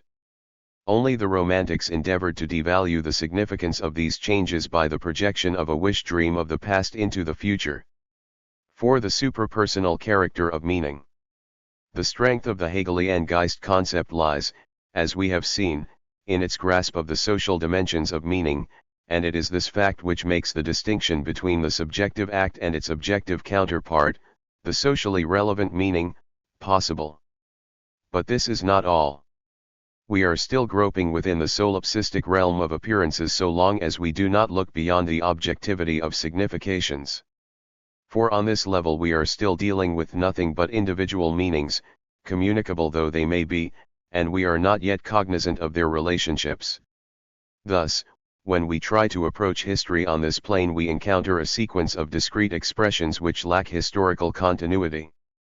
In this nominalistic perspective we cannot connect to grips with such events as the evolution of American common law from the English, the Japanese assimilation of Western technology in the 19th century, the growth of the Prussian stale from Frederick II to Bismarck, or the Protestant revolt against the medieval church. We cannot reconstruct social changes from the mosaic of individual utterances, and we cannot account for an event of the past or the present without even having a name for its milieu. Our previous insistence that the individual is the primary locus of reality need not make us forget the fact that human relations, however complex, are also real. What Hegel's Geist implies beyond the discernment of objective meanings referred to is the collective framework of history which we have to know to understand its continuity. The problems and alternatives which the single individual faces in his actions are presented to him in a given social framework. It is this framework which structures the role of the person, and in which his actions and expressions take on a new sense. It transcends those meanings which the individual intends when he cogitates or conveys an experience. As soon as we speak of structured behavior or thought we are moving on this second level of objective significations. We seek to grasp the meaning of meanings by attempting to reconstruct the context of individual action and perception. 5. Critique of the Entlechei as a conceptual model. In an effort to isolate the constructive elements in Hegel's work from its speculative phases, we directed attention to his concept of the objective mind and its social components. We have seen that mental phenomena have a structure and a supra-individual dimension. But as soon as that is said, we face a potential perversion of this view, which bears the signature of Hegel himself. The distortion is inherent in the tendency to treat structured meanings as unfolding and self-realizing entelechies. It is not easy to expose the fallacy of this view, for it contains a grain of truth, although the false perspective in which it is presented and the confusion it has created overshadow the light which the conception spreads. To illustrate Hegel's questionable procedure, one would have to construe the evolution of the Baroque as a process which unfolds the intrinsic potentialities of this style in the very same order in which the single artists actually realized its incipient possibilities. Such an approach to a historical process is not interpretive but exegetic, it merely fits scattered pieces into a construed, unitary pattern. One might rightly contend that the evolution of the Baroque is not fortuitous and that it does not lack a certain consistency, but it would be absurd to claim that the actual course of Baroque history is logically preordained. The regional mutations of this style and its varying interpretations by individual artists should dispel any notion of a predetermined and irreversible evolution of the Baroque. One may concede the grain of truth contained in this panlogistic conception, namely that given sets of ideas and styles more or less set a limited range for its variations. One may even defend the thesis that each additional concretion of a pattern consecutively narrows the scope of its mutations. But the notion of a preordained course of unfolding meanings fails to take account of two additional circumstances: the incidence of catastrophic events which may recast the setting in which a current of thought evolves, and the given scope within which an artist or an organizer is free to create new structures. Let us turn to a concrete example. The ultimate decline of Rome was probably foreshadowed at the outset by the character of its slave capitalism. That such a social system has both potentialities and limitations is true enough, and we may say, therefore, that the actual history of Roman society was potential in its incipient structure. But that does not mean that the actual course of events was predictable. Certain cross-currents which were present in the early milieu of Rome could have arrested the growth of slave capitalism at an early stage. The external resistances to Roman expansion could have matured centuries before they eventually took a decisive form. No sociologically informed historian could retrospectively predict Hannibal's defeat without an account of certain circumstances which were external to the structure of Republican Rome. Turning to modern history, capitalism has taken on different characteristics in France, England, Germany, and the United States. Resources, the geopolitical milieu, and migration played an important part in the diversification of the culture and politics of these countries. The common elements in their economic structure reveal nothing which could account for the obvious differences. What perverts the structural view of change into a doctrine of total determinism and predestination is the misconception of structure as a principle which inexorably unfolds itself. This emanatistic view beclouds the role of the milieu geographical, historical, and social and obscures the scope of individual variations. What the concept of structure docs entail is not a telic process of self-realization, but a given range of successively limited choices. But choices they remain, however narrowing their limitations may become. To ignore the role of leadership and to deny the catalytic function of single persons is a distortion of the sociological interest in the collective setting of events. It is one thing to apply the sociological method to the study of fascism and the rise of world revolutionary movements, it is quite another to forget explanation of social behavior. This synthesis of the two methods, the explanatory and the expository, is basically fruitful, although Max Weber's actual application of the synthesis docs not completely fill the need. Be that as it may, he clearly realized the necessity of combining the expository and the explanatory procedure. Let us first of all insist that the essential problem of an expository account of historical phenomena does not revolve around the intentions of the participants. That men have motivations and perceptions about their actions may be taken for granted, and we may readily concede that these perceptions can and should be understood. What makes the problem somewhat complex is the fact that individual actions are, regardless of their motivations, part of a structured whole and must be interpreted as such. Is it the causal type of explanation which will accomplish that, or is it the structural account? Actions have, apart from their underlying intent, an objective meaning which is inherent in their structure. This meaning reveals itself through expository analysis, but it is also accessible to causal explanations, so that every occurrence appears in two distinct though interrelated perspectives. In the causal view we seek to construe an event through as many of its determinants as we are able to isolate. The final construct is largely an approximation of the actual event, and when the approximation is close enough for a given purpose we say the event is explained. On the other hand, we interpret the same occurrence if we detect its function in the equilibrium of the whole system in which it takes place. The conception of the system as an equilibrium is merely a heuristic device and is equally applicable to changing as well as to static structures. The function of an event is its necessary role in a system, or, more specifically, it is the particular manner in which the heuristically assumed equilibrium of the system is conditioned by that event. Point 1. The two aspects, the causal and the functional, are interrelated. The functional design of a performance outlines the scope within which the play of causative agents is relevant to the structure of the system. For instance, the investor's acquisitive bent is structurally relevant insofar as he performs the function of equalizing prices.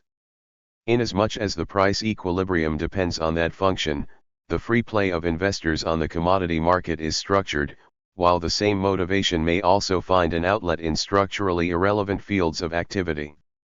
Both types of activity are motivated and causally explainable, but only one may be interpreted in functional terms. Two things must be clearly understood at this point. First, the performer need not be aware of the functional meaning of his actions and he is rarely motivated by it. Max Weber's oversimplified conception of the meaning of action as an intended or unconscious aim prevented him from realizing the objective or functional meaning of behavior. One may well assume such a meaning without construing it à la Hegel as a goalward drift of events. Second, the structural interpretation of behavior does not obviate the causal. Quite the contrary. The equilibrium of a system depends for each of its functions on free play of the trial and error type. The motivations which underlie this free play are for all practical purposes fortuitous, and yet their incidence is essential for the maintenance of the equilibrium. It was Hegel's shortcoming that he construed his objective meanings not only ideologically, but without regard to the causal process, and it is for these two reasons that he could not rise above the exegetic perspective of history. 9. The structural and the random concept of causation. The problem of multiple causation. We still face the problem of how the causal explanation of events relates to their functions. To be sure, what constitutes a historical or social fact can only be understood through its function. We identify such things as clans, nations, castes, or pressure groups not causally, but through their structural setting.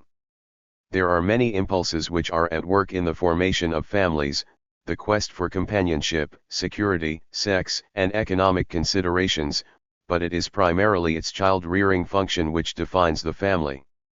Its performance may be consistent with varying combinations of impulses, but certain of its functions must be willed and carried out in order to sustain the institution. Certain incentives are indispensable, while others are merely compatible. In a way, each institution selects the impulses on which it depends for its performance. 1. A minimum of incentives such as the wish for companionship and offspring, the capacity for sharing experience, and self-restraint are necessary for the continued existence of a monogamous union. Impulses not necessary for the functioning of the monogamous family may be nevertheless consistent with it. These considerations explain to us two things. First, given structures depend on specific causative agents, and their absence may bring about the decay or modification of those structures. A lowered level of economic aspirations is inconsistent with a high rate of capitalization. A saint would be an anomaly on the stock exchange or in the intelligence service. Pareto claims that the domestication of elites disqualifies them for their role, while monastic organizations may be able to accommodate traits of competitiveness, but they do not require them. Second, we may now elucidate the familiar observation that a given phenomenon may be explained on several concurrent levels of causation. We may then speak of a redundant determination. Lynching, for example, has been explained as an inverted expression of a collective guilt feeling, as a phase of an intensified competition for scarce opportunities, as a defense reaction of a threatened social order, and as an extreme case of social distance. How can we account for such a causal redundance? The answer suggests itself if we remember that events are actuated by an overflow of chance impulses. Some are functionally required, others are not. Now, when we interpret the functional meaning of an event, we take account of the required motives and ignore the irrelevant ones, namely those which are functionally adventitious.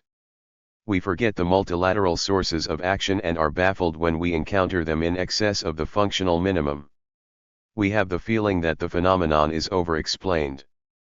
But the impression is unwarranted, for we merely face different selections of the same chance aggregation of motives. What makes us feel uncomfortable is the fact that we have not discovered the difference between the required set of causal agents and the abstract classification of random motives which we thus bracket together without regard to their functional relevance. It is so when we assemble separately the psychological, sociological, economic, and political causes of the same occurrence. We are confused by the fact that a thing has more than the functionally necessary causes. 10. Historiography and the structural view. That the causal and the interpretative approach to social events are equally important cannot be questioned once it is clear that given structures require particular causal agents for their existence and that a structural change cannot take place without a corresponding shift in the necessary motivations. The interpretive method helps to visualize the objective or functional meaning of an occurrence and the particular scope within which random motivations operate relevantly or irrelevantly. The sociologist is, of course, primarily interested in the required minimum of the relevant motives. We must view social change both as a set of caused events and as a structured process.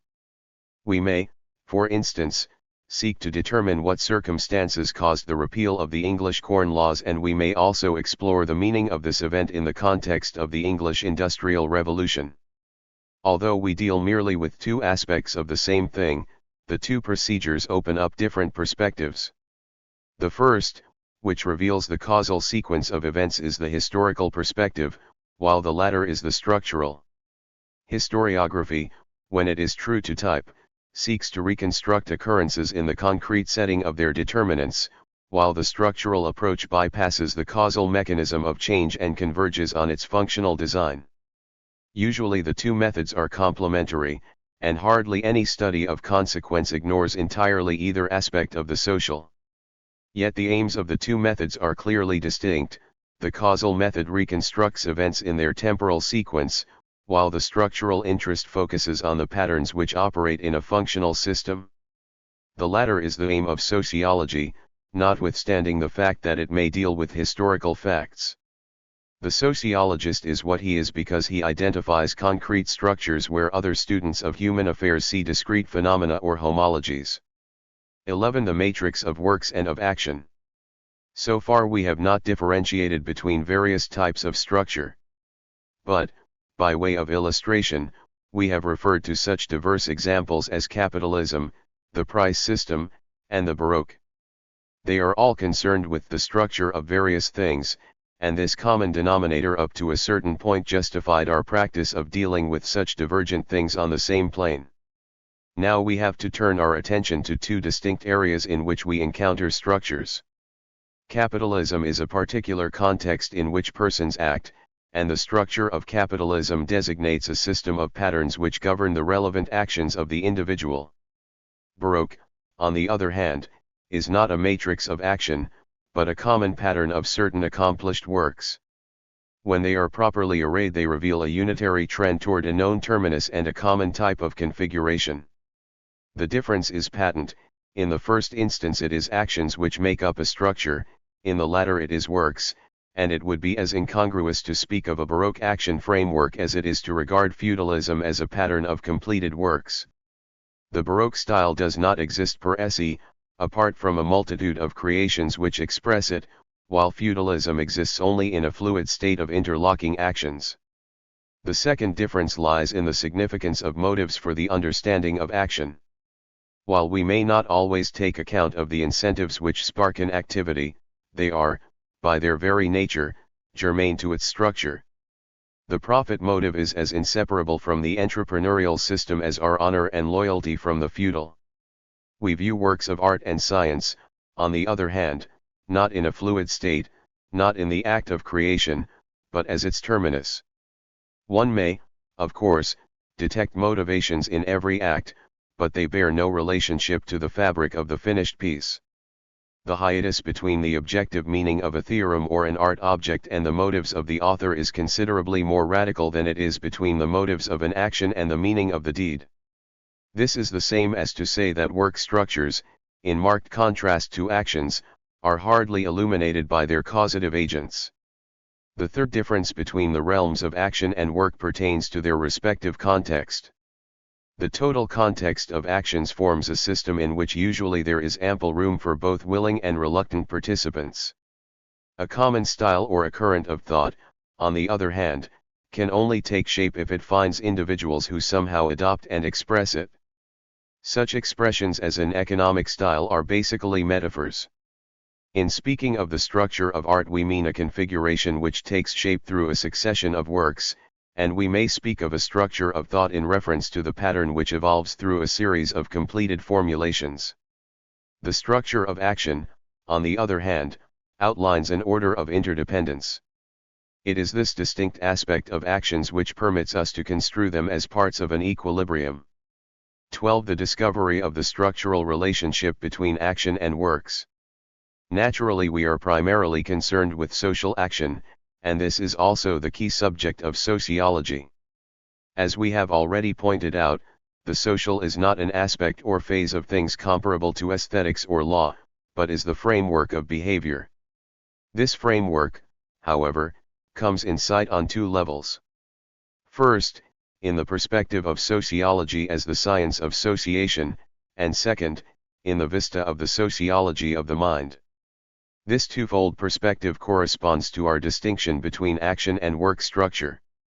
The structure of action is derived from its group involvement, from the ways in which the performance of one depends on the performances of others.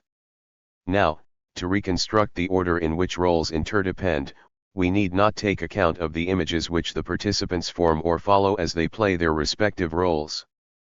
But as soon as we seek to interpret these images in the context in which roles are assumed, our frame of reference shifts to that of the sociology of culture. Point 1.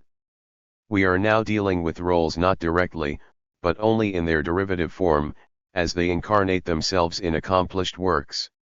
We recognize that a formed imagery conveys elements of the situation in which it is conceived. Moreover, such creations not only reflect their incipient milieu but also reveal the concerted volition, the action consensus of some who belong to that milieu. For an outline of the sociology of the mind. It has been the aim of our discussion up to this point to cite the problems which must guide present German sociology. In this attempt we have sought to separate the constructive elements of the heritage of German thought from its dead ballast of looseness and falsehood. We have used Hegel and Marx as symbols of this two-faced tradition which easily lends itself to a distortion of history, but which also carries the promise of significant solutions. We have hoped to show that the preconditions of German sociology make it a peculiarly fertile ground for the growth of a sociology of the mind. Once the efforts made in various fields of German scholarship mature to a correlative study of social and mental processes, phase by phase, period by period, we should be in a position to identify, at one glance, the social aspirations which are invested in given expressions of thought. We have to study the mechanism by which social action and thought processes permeate one another. One need not fear, as some do, that this endeavor ultimately resolves the realm of thought into nothing but sociology. On the contrary, the proposed approach should add a third dimension to the flat and lifeless perspective in which scholastic doctrinaires have presented the creative works of man. While other lands have advanced the sober analysis of social behavior, the contributions of German scholarship should make it possible to elaborate the significance of the social process for the objective creations of culture.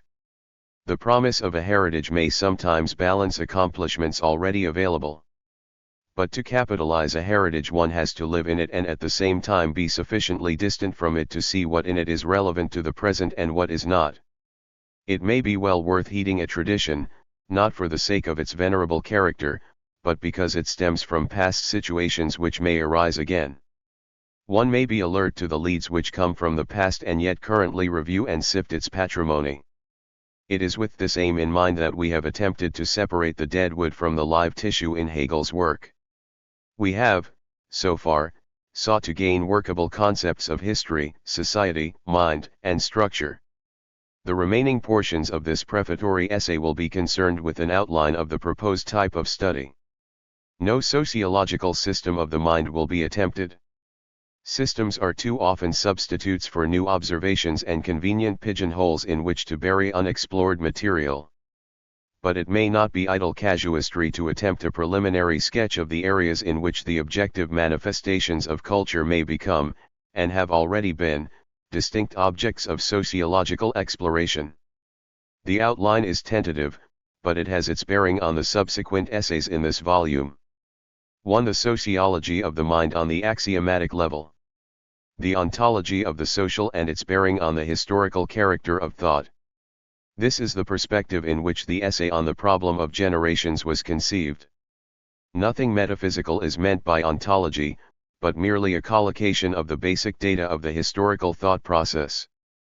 The historical character of thought is evidenced not only by the individual consciousness, as it appears from within, phenomenologically as it were, but also by the fact that men cogitate as members of groups and not as solitary beings. The thought of individuals is historically relevant insofar as the groups to which they belong continue through time. The transmission of group understandings from generation to generation is an interpretative as well as a selective process. Each act of transmission sifts, interprets, and selects certain elements from past experience. One cannot properly visualize this interpretative process without the concurrent social selection which takes place as a new generation accepts or modifies the accumulation of the old. The transmission of thought is basically a phase in the succession of generations. It is the analysis of this succession which illuminates the continuity or discontinuity of thought. This raises our first question of how traditions originate. First, we have to distinguish between the mental traits of amorphous and discontinuous associations on the one hand, and continuous ones on the other. Here one would have to show how the perpetual formation and dissolution of small groups within the larger society decide the nature of tradition as it crystallizes in the succession of generations. One should further throw light upon the social significance of the impulsive formation of short-lived small groups which do not create traditions, and the bearing of such fluctuating associations on the mentality of the larger society. One should further consider the fact that common understandings in a society exist only to the extent that certain groups are able to assure their continuity through time and space.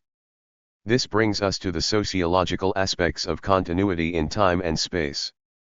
The continuity of historical time depends on the nature of communication in given societies. Not only individuals but also societies can regress to an earlier mental climate if a representative group is displaced by another which has preserved a previous social orientation. Historical discontinuity often results from the disruption of communication between successive elites. Discontinuance in space occurs, on the other hand, when contemporaneous groups break contacts and henceforth act and react in a self-contained fashion. Without these elementary facts we may not understand either the single or multiple stream of thought through history. Such factors as group closure and mobility significantly shape the flow of ideas in space and time. The category of innovation is as basic to the social ontology of the mind as is tradition and its disruption. How do new things break through the cake of custom? The familiar reference to the genius is not sufficient. To repeat, one need not ignore the role of leading individuals to consider the psychology of the pioneer secondary to the sociological question of what situations provoke new collective expectations and individual discoveries. The answer is almost implied in the question. Innovations arise either from a shift in a collective situation or from a changing relationship between groups or between individuals, and the reverse phenomenon, the stereotyping process, likewise points to constellations which are open to elementary analyses. Continuity, discontinuance, regression, the stereotyping process, innovations, and the single and the multilineal stream of transmission form the basic sociological categories of mental processes. They constitute the irreducible elements of complex phenomena. Let us add to this array one more category, the historical dynamics of thought. It, too, will have to be understood as a social process. By dynamics, we mean the common strain of a large number of events. One may speak of dynamic change, rather than of mutation, if such phenomena as continuity, discontinuity, innovation, and stereotypization become interdependent parts of the same social process. On the present ontological level, we are concerned with dynamics merely as a derivative of the basic forms of sociation and not with concrete, historical processes. Why is it, one may wonder, that mental processes are dynamic, have a common drift, and occur in a directed stream, rather than in a dissociated and random form? Once again we have to trace the phenomenon back to its social matrix. The relative closure of groups, which is attributable to their provisions for security and to the division of labor, prevents an unlimited mobility of the individual. That this is so is evidenced by certain marginal situations. The disruption of continuity in the medium of thought and sentiment tends to coincide with the dissolution of the groups which sustain the linear trend. Their waning cohesiveness is reflected in a growing freedom of choice and a generally weakened norm consciousness. That thought history takes the form of compact sequences is attributable to the closure of the most communicative groups of a society to alternative impulses. Point 1. The relative impermeability and closure of groups explain the fact that thought processes are not uniform through space and time and that they occur in distinct configurations. An evolutionary and dynamic trend continues as long as the sustaining group stays cohesive. Within such a continuum, the sequences are so interrelated that one cannot be properly understood without the other. The preceding sketch provides some fragments of a social ontology of the mind. We attempted to trace such basic phenomena as continuity, discontinuity, and dynamics to the elementary forms of sociation. If the sociology of the mind is to become an area of rational study, such elementary relationships must be established before concrete analyses may be attempted. 2. The sociology of the mind on the level of comparative typology. From the elementary factors of sociation, which are not in themselves historical but furnish the mold for the historical process, we advance now to their concrete, empirical variations. And yet we have not abandoned the abstract perspective of the social process, even though we seek to identify the lineaments of elementary groupings in their historical incidence. In other words, we focus on the general aspects of the particular as we attempt to reduce empirical configurations to a rational typology construed from a feasible minimum of variables. Such a typology should ultimately provide us with a canon of variability, a guide to the derivation of complex phenomena from simple ones. That canon should bear equally on the processes of sociation and motive formation. With the increased emphasis on the variability of elementary phenomena, we approach the third level of analysis, the sociological study of individuation in the medium of history. Point 1. Here, as also on the previous levels, the method of approach is the same whether we study social action or the objectified documents of culture.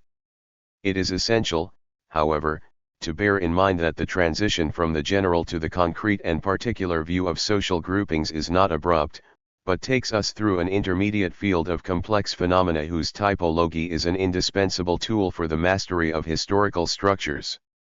3. The sociology of the mind on the level of historical individuation. Let us repeat that the sociological grasp of historical change will, in the long run, depend on a prior elaboration of the elementary groupings through various levels of complexity. It is only through this gradual progression towards concrete structures that we equip ourselves for the business of dealing with historical configurations. Point 1. For every intermediate phase of the typology which we may bypass, we ultimately pay the penalty of having to regress to the ad hoc attack, to improvisations in which intuition is likely to play a major role. One can, of course, always take historical facts at their face value and array them without the appropriate sociological apparatus, but such an impromptu venture, equipped only with common sense, will stop short of the structural grasp of the material. Most of the shortcuts to the dynamics of history suffer from the common maladies of abrupt and unpremeditated diagnoses. One of these maladies is the tendency toward unreliable interpretations and unverifiable verdicts. The other is the temptation to hypostatize ex post facto the inner necessity of a past turn of events without prior examination of the alternative solutions which were potential in one phase or another of the development. This is how history has often been construed in the grand sweep, as the realization of pre-existing ideas, as the resolution of epochal issues, or as the fulfillment of an inexorable destiny. Kant, Hegel, Marx, and Spengler demonstrate these pitfalls of an abrupt and ill-equipped attack. The essays on the problem of the intelligentsia and the democratization of culture hold a middle ground between general sociology and the historical type. These studies are not conducted on the historical level, and they do not confine their subject to any period. The second essay, for example, treats the process of democratization comparatively, as a trend which prevailed in a number of known situations in the ancient world, in the period of the French Revolution, in the late medieval city, and in pre-literate societies. The first essay is likewise conceived on this intermediate level. It, too, deals with a complex situation, that of the intelligentsia, but still on the level of variability. Any student of the dynamics of thought will have to come to grips with the variable role of this stratum. A sociological study of merit is still not available on this subject, in spite of the extensive literature which deals with it. Let it be said that in this essay the author's ambition was not to tap untouched sources, but rather to offer samples of the rich store of relevant material which has accumulated in various fields of specialization. Although the approach followed in both essays is still general and comparative, the typology used is no longer elementary and abstract, but of a complexity which at times approximates to the historical view. Still, the author has not attempted a premature historical synthesis, particularly since the present need calls for studies on the intermediate level of complexity. The following outline, which will conclude this essay, offers a summary sketch of the sociology of the mind as the author conceives it at the present. Part 2. The problem of the intelligentsia.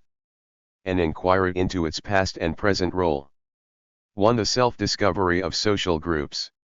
We live in a period of growing self-awareness. It is not any fundamentally new faith that sets our age off from others, but an increasing consciousness and preoccupation with ourselves. What is the nature of this contemporary consciousness? Man in earlier periods lived in an atmosphere of beliefs without the urge to take stock of himself. He lived without caring to know how. He accepted faith, knowledge, and action as we accept life itself. Man of an earlier age lived timelessly and without the need to reflect on the conditions of his existence. To us articulateness has become essential. We want to name not only the known but also the unknown. The urge to think, of course, is not new, but the aim of earlier thought was self-assertion and reassurance, and it was in this quest for security that man accepted himself and his beliefs unconditionally. The trend of modern thought points in another direction. Its aim is not assurance and not reconciliation with the given conditions of life. The person whose circumstances change does not perceive himself in fixed and definitive terms. Point 1. His outlook can never become compact, for it breaks out of any set frame before it can finally crystallize around a well-formed image of the world. Neither has stout self-sufficiency remained an ideal. Self-containment is an ideal of a soil-bound society, while the representative type of our age has the characteristics of a Proteus who perennially transcends and reconstitutes himself, and whose foremost motives are renovation and reformation. The individual who fitted the medieval mold sought to relieve an old established role. The new type, as first formed in single examples since the dissolution of the compact view of the Middle Ages, is a perennial seeker of new horizons.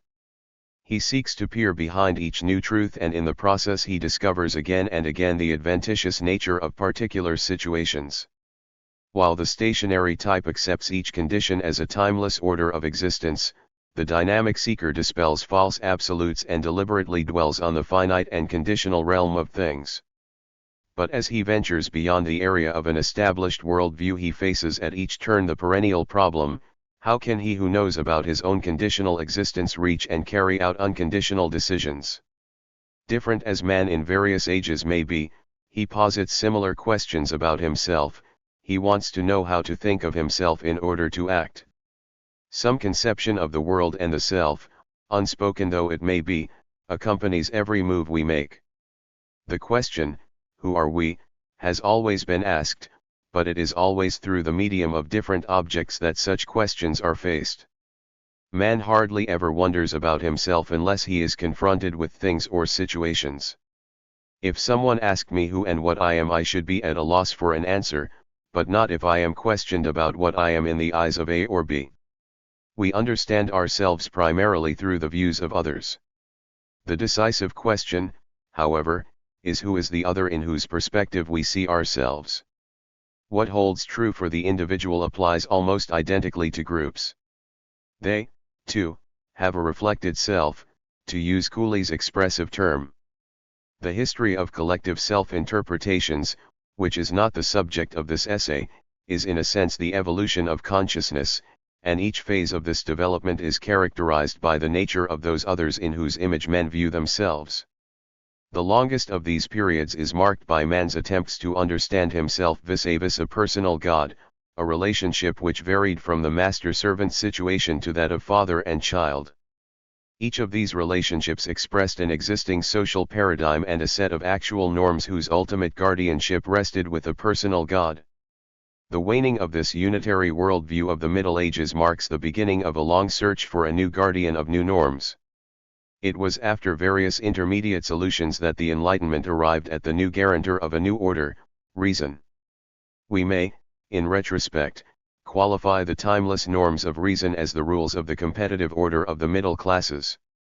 One should not, however, draw the outlines of this order too narrowly, for it includes the courts of absolute princes and the newly constituted bureaucracy.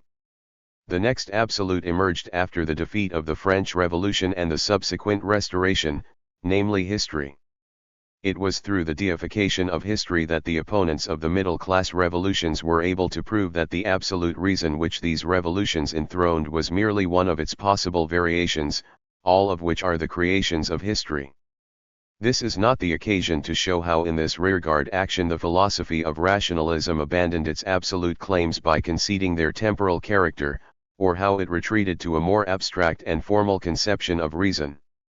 But even in this secondary and formalistic version, rationalism could not hold its ground against the rise of new and substantive affirmations.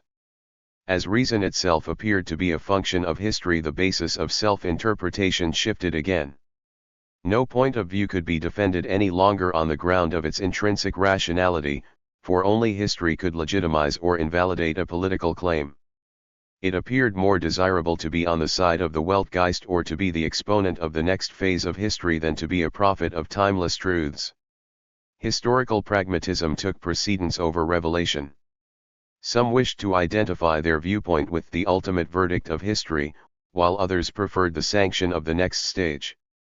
Among the notable formulations are, every epoch is near to God, world history is a world tribunal, and even more poignantly, God sides with the strongest battalions. These expressions of historical self-vindication, coming as they do from Ranke, Hegel, and Marx, are all couched in the language of historical pragmatism. The ground on which men sought to understand and to assert themselves shifted once more when the historical argument gave way to the sociological. The sociological interpretation superseded the historical by virtue of its more basic question, whose work is that perpetual shift which creates new norms and revokes old ones, and whose history is it? Indeed, on second thought it must be plain that the word change may have meaning only as the verb of a sentence which states that something changes. When used as a subject, history becomes a mythical and incomprehensible entity which takes the vacated place of God the Creator. Although some philosophers of history still occupy themselves with the nature of historicity, the obscure verbalism of post-Hegelian vintage has given way to a train of thought which may be summed up in the following simple postulates. Men are the real authors of change, not history. The shifts of the intellect are the mutations of the human mind. It is not the mind of the isolated individual which changes but the perceptions of associated persons. The history of the human mind expresses the consecutive tensions and reconciliations of groups. We deal no longer with verbal substitutes but with the observed actions and periodical perplexities of men. Thus, the ground for the self-interpretation of man has shifted once more. No longer does he see himself in the mirror of a personal God, reason, history, or a Weltgeist, but in the perspective of his social pursuits. Now, one may ask, is this sociological panorama not another passing view, to be succeeded by better ones? Maybe, but so far no other method has superseded the sociological, and no other attempt has proved more basic. We cannot fail to note that in the succession of interpretative endeavors each is more inclusive and basic than the last, and each new solution both embraces and resolves the earlier. This is truer of the sociological frame of reference than of any other, so much so that wherever the discussion is free and open, sociology has become the inescapable ground of self-validation for radicals, moderates, and conservatives alike. No one today who is unable to gain a sociological and historical understanding of himself can find his bearings in the present state of affairs. Two further observations seem to follow from this. A. In each epoch men arrive at some form of self-evaluation which is more or less adequate to the mastery of their circumstances.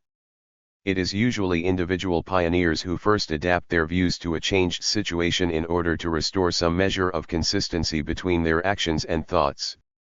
Gradually, others, who at first resisted the new views, follow suit as their situations likewise change. B.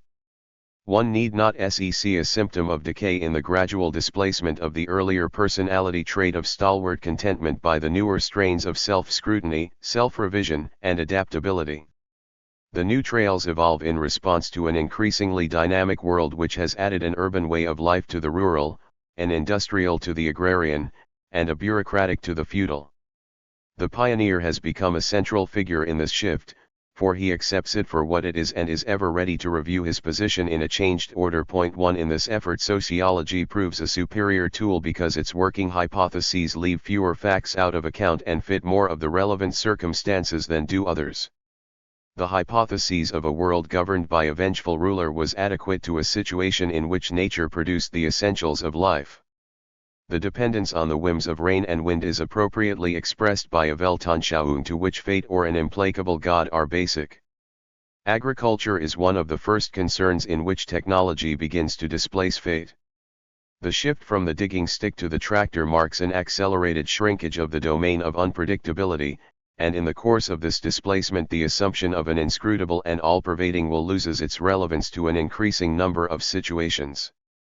In this new slate of affairs a synopsis which reconciles man's thought of the universe with his chronic perplexities no longer fits the need. At this point the cultivator gives precedence to a detailed plan of action over a reassuring conception of the cosmos. The criteria of an adequate self-evaluation change similarly in the realm of social organization. A general synopsis which harmonizes thought with social behavior is adequate to a relatively stable and simply structured society. As long as man's social relations are mainly of the primary order in which conformity, obedience, and the practice of reciprocity assure the necessary performances, the hypothesis of a preordained plan presents the attainable optimum of an ethical orientation. But a changing society and a dense and specialized population cannot function without a working plan, understood at least by some, which is able to explain and guide even the minor details of the necessary performances. If today we ask ourselves who and what we are, we mean to rediscover our place in the existing social order. Our age is characterized not only by a growing self-awareness but also by our capacity to determine the concrete nature of this consciousness. We live in a time of conscious social existence. This process of self-clarification began from below. To be sure, the middle classes had early in their history some sort of a sociological orientation and, in a sense, one can spot sociological insights in the political thinking of the patriciate which ruled the city-states of the Renaissance. We may say the same of the princely chancelleries of the territorial states, and neither should one ignore in this connection the sociological significance of such writers of the Restoration period as de Maistre. But only in the thinking of the proletariat did the sociological point of view become all-inclusive. The proletariat was the first group to attempt a consistently sociological self-evaluation and to acquire a systematic class consciousness. Social consciousness is no longer a privilege of the proletariat, we find it also in the upper classes, and it evolves more and more in every discernible grouping, including those created by differences of age and sex. What then is the typical origin of group consciousness? It begins with groups attempting to take stock of their position in a new situation. Women, for example, are relative newcomers in the company of such groups. It is no mere accident and no fad that inquiries concerning the nature and position of women, youth, the aged, and the middle-aged have been proliferating in greater numbers than ever before. Each of these groups sought to redefine its place in society, but in this endeavor it was not only forced to take stock of itself but also to deal critically with a set of ready interpretations. Women used to accept the male definition of their role, more than that, women used to see themselves as men saw them. The awareness of this fact marked the beginning of feminine group consciousness. A collective definition, such as the masculine interpretation of womanhood, is not a mere hypothesis, a replaceable theory, it is rather the source of collective habits and actions.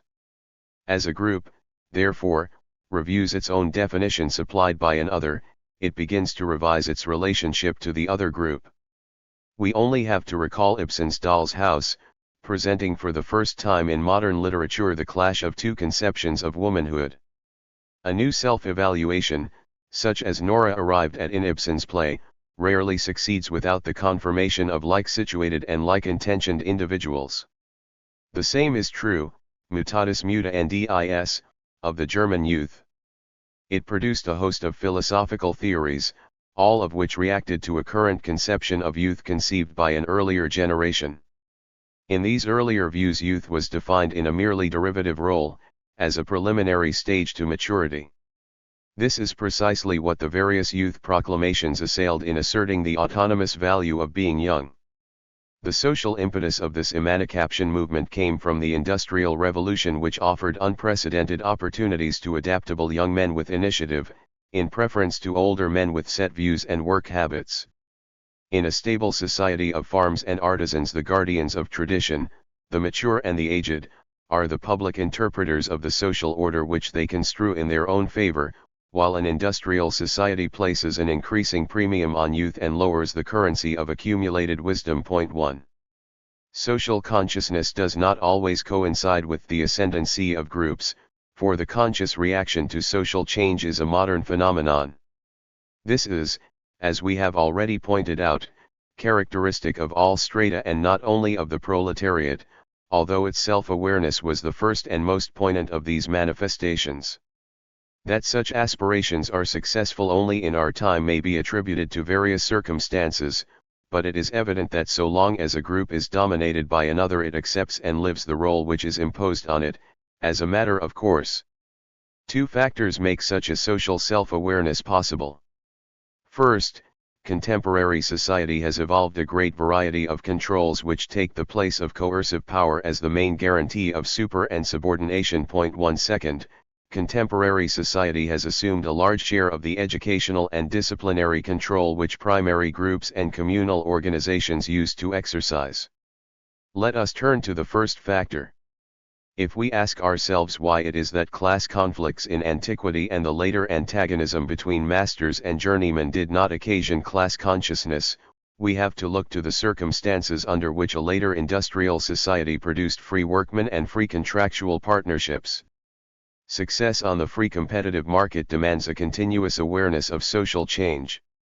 The necessary adaptation to these shifts requires immediate responses and independent judgment free from conventional or mythological delusions. The individual who must live by his wits and seize his opportunities as they arise no longer feels committed to a prescribed way of life. The immediate effect of this new state of affairs is an increased rationality, first in economic behavior, then in certain derivative situations, and finally in the conceptualization of one's own interests. These situations teach men to orient themselves from their own point of view and to disregard traditional ideologies of an alien stamp. This is the first step towards social self-awareness. It evolves first individually, but it takes on a collective character as like-situated individuals discover the common elements in their position and arrive at a common definition of their roles. The resulting group ideologies arise in disregard of traditional sentiments, as they relate to blood, regional tics, or caste honor.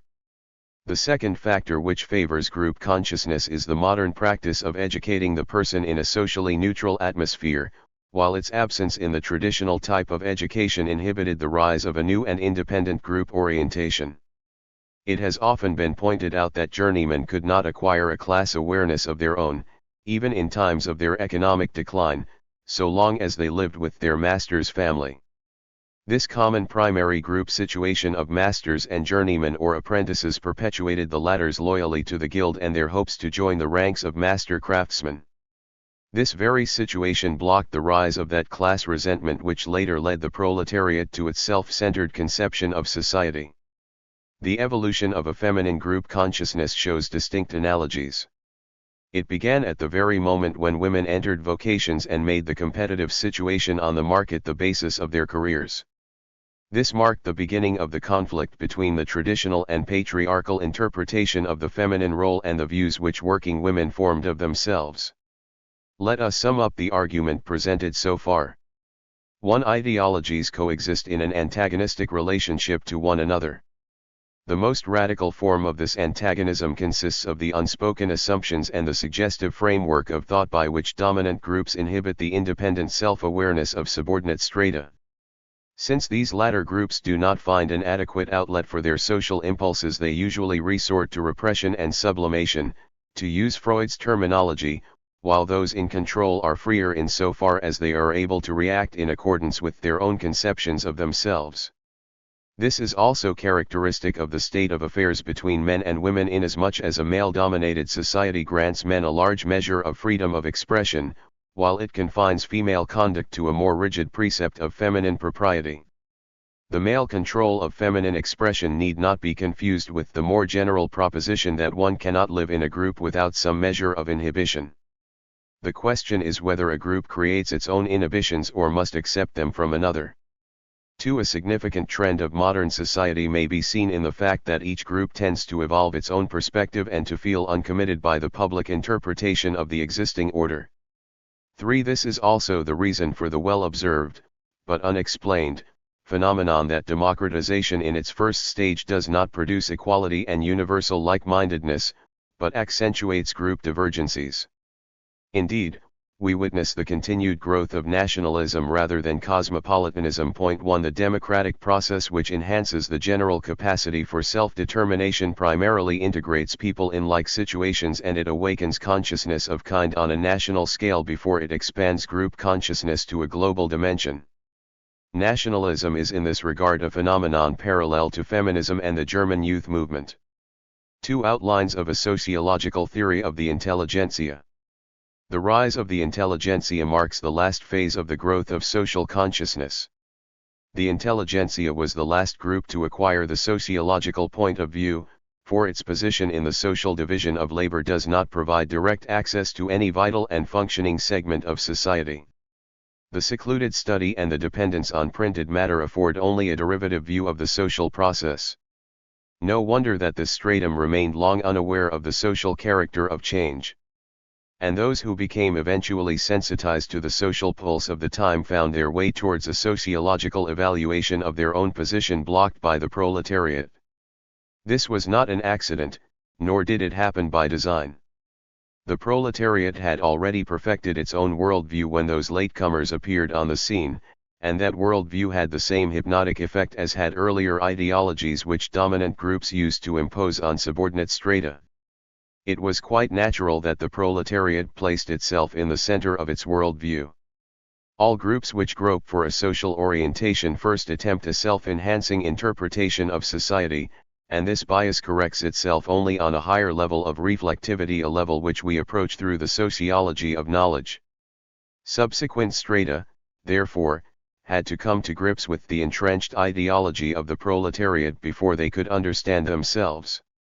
This process closely parallels the earlier emancipation of the proletariat from the ideologies which previously inhibited its class consciousness.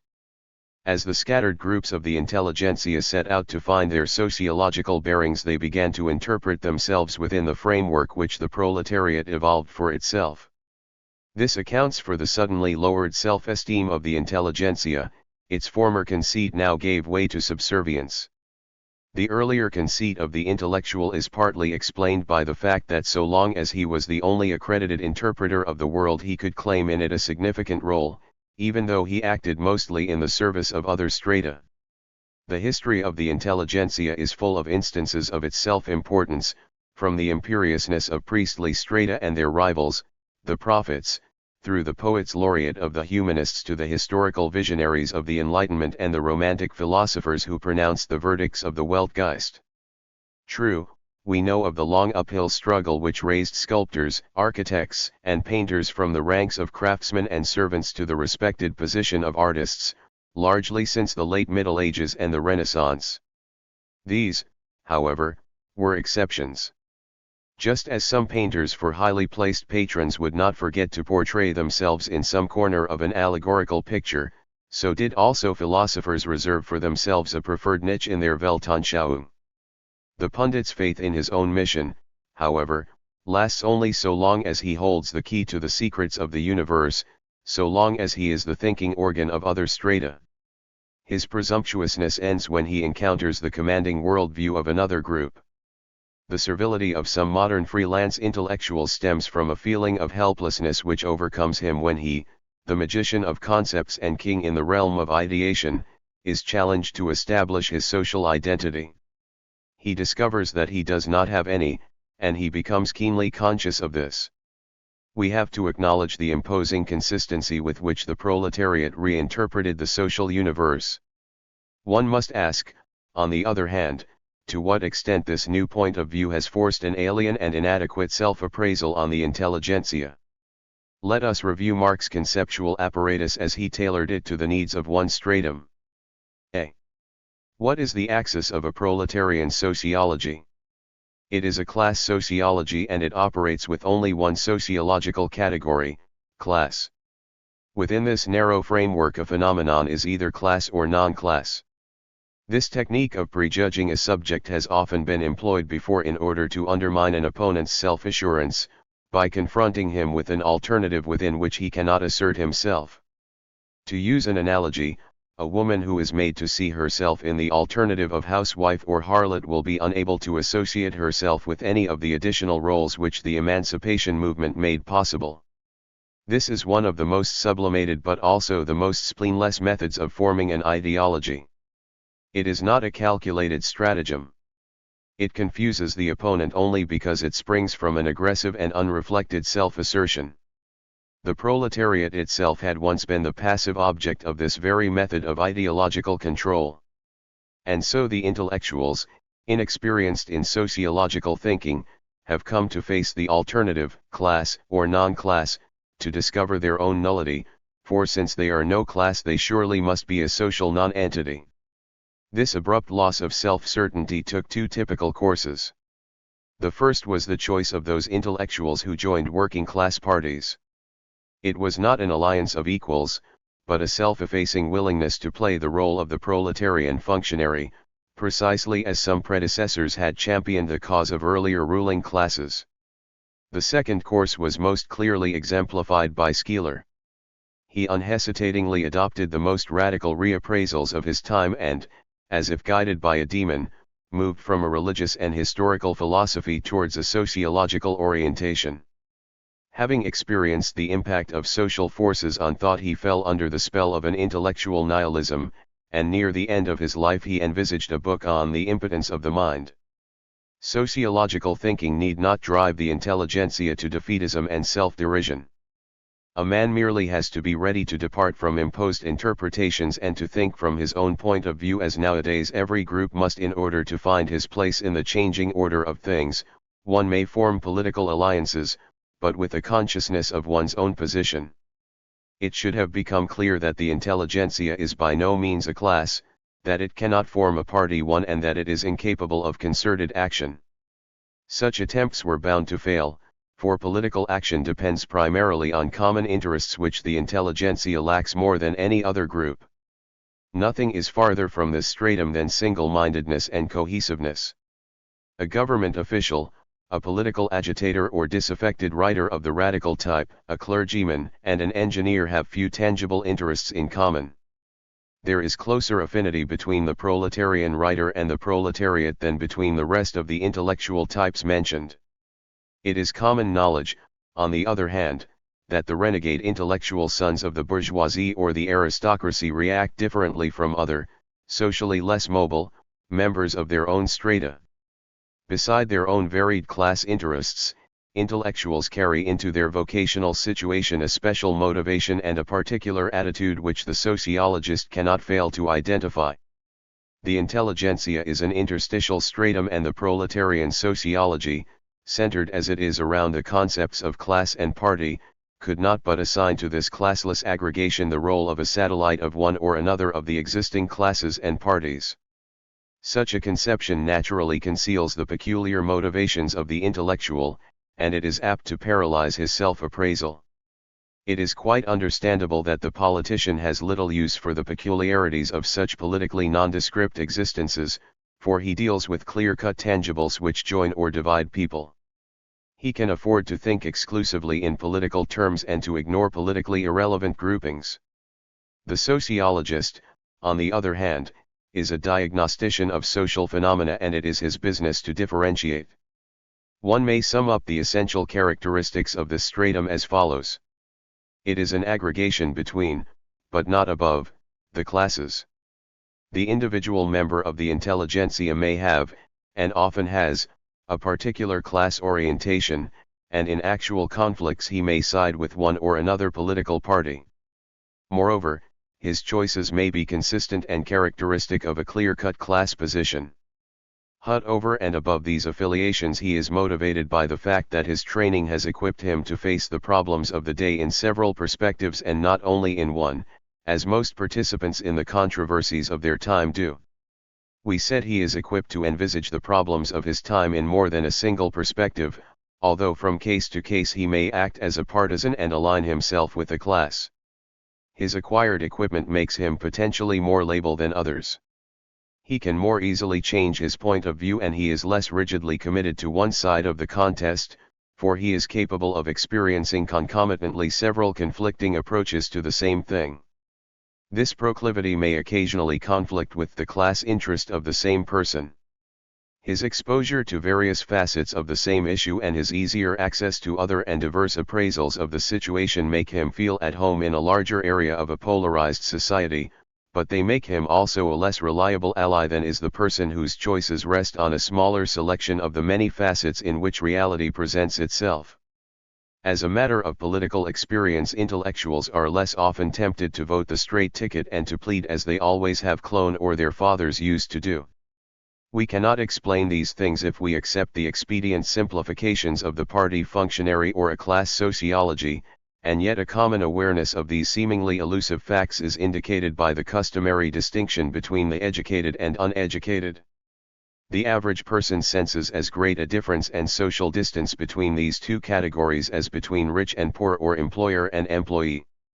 This is also well expressed by the incomparably greater self-consciousness which people feel about their lack of education than about their lack of means. Such differentials do not become apparent in a class-centered frame of sociological reference.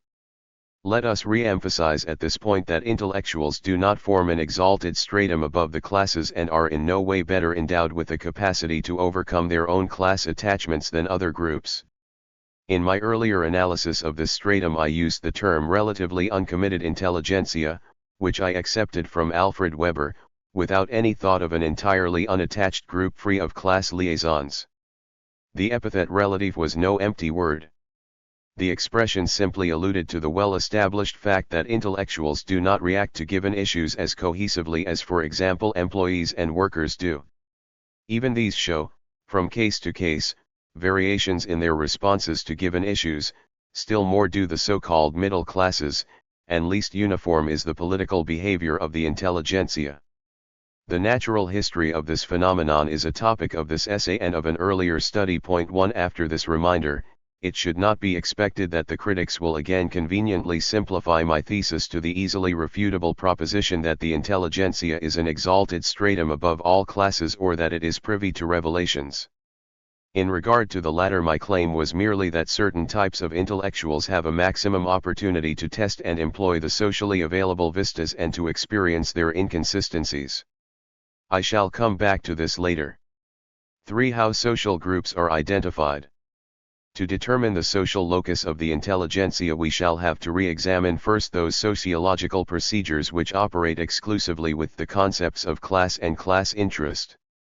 But first we shall differentiate between class position, class, and conscious class. Point 2. The first designates the location of the individuals and groups in the social order. Earlier we have pointed out that the term social position is more inclusive than political position. Social location is a general term of reference to the continuing exposure of individuals to like influences or to the same opportunities, inducements, and restrictions. A common social habitat does not necessarily create like interests. For example, the common minority position of different ethnic groups in itself can be conceived without the involvement of group interests. Point 1. The term location may even be widened to include such phenomena as generations and age groups. Point 2. Class position, on the other hand, docs imply a certain affinity of interests within a diversified society which selectively allocates power and distributes differential prerogatives and economic opportunities. Point 3. To advance from the concept of position or location to the concept of class, we must first familiarize ourselves with the positional character of behavior. We understand man primarily through his behavior and motivations, and these, in their turn, depend on his orientation in a given situation. We speak then of a positional behavior if a person's conduct reveals his reaction to his location. The term positional orientation must not be construed deterministically, since a given position permits more than one type of reaction. At the same time, a behavior is positional only if it is guided by the impulses which are latent in a location, as contrasted with a child or an insane person, neither of whom discerns his position or responds to it. A location has an objective and a subjective component. The objective character of a location can be defined without regard to the behavior of its occupants, for a position simply exists, no matter how and whether one responds to it. Although a position is actualized and becomes discernible only through the behavior of its holders, they may exist in it without responding to it in a predictable or typical manner.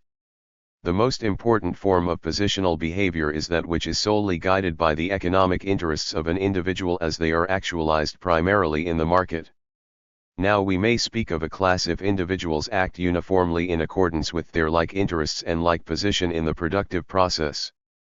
A conscious class, on the other hand, is constituted by the tendency of its members to act collectively in accordance with a conscious evaluation of their class position in relation to all other strata of society. Class position, class, and conscious class constitute 3 levels of differentiation. Their personnel need not, and usually do not, coincide. Class parties, unions, and pressure groups are often manifestations of the third phase, the conscious class. Before entering into an analysis of the intelligentsia, let us make a few retrospective comments. A. We do not maintain that human behavior is solely guided by economic interests, but we do submit that the structure of actions so motivated provides us with a useful model for sociological analysis, a fact well demonstrated by Max Weber. Point 1. Although traditional conduct in itself is the opposite of rational behavior, it often preserves a previous core of rationality. Tradition may stem from past interests as much as from magic. B. Quite often the layman may not identify the play of rational interests in irrationally motivated actions. The observance of religious precepts, in itself non-rational, often serves rational ends. Max Weber's familiar analysis of Puritan asceticism furnishes a good illustration.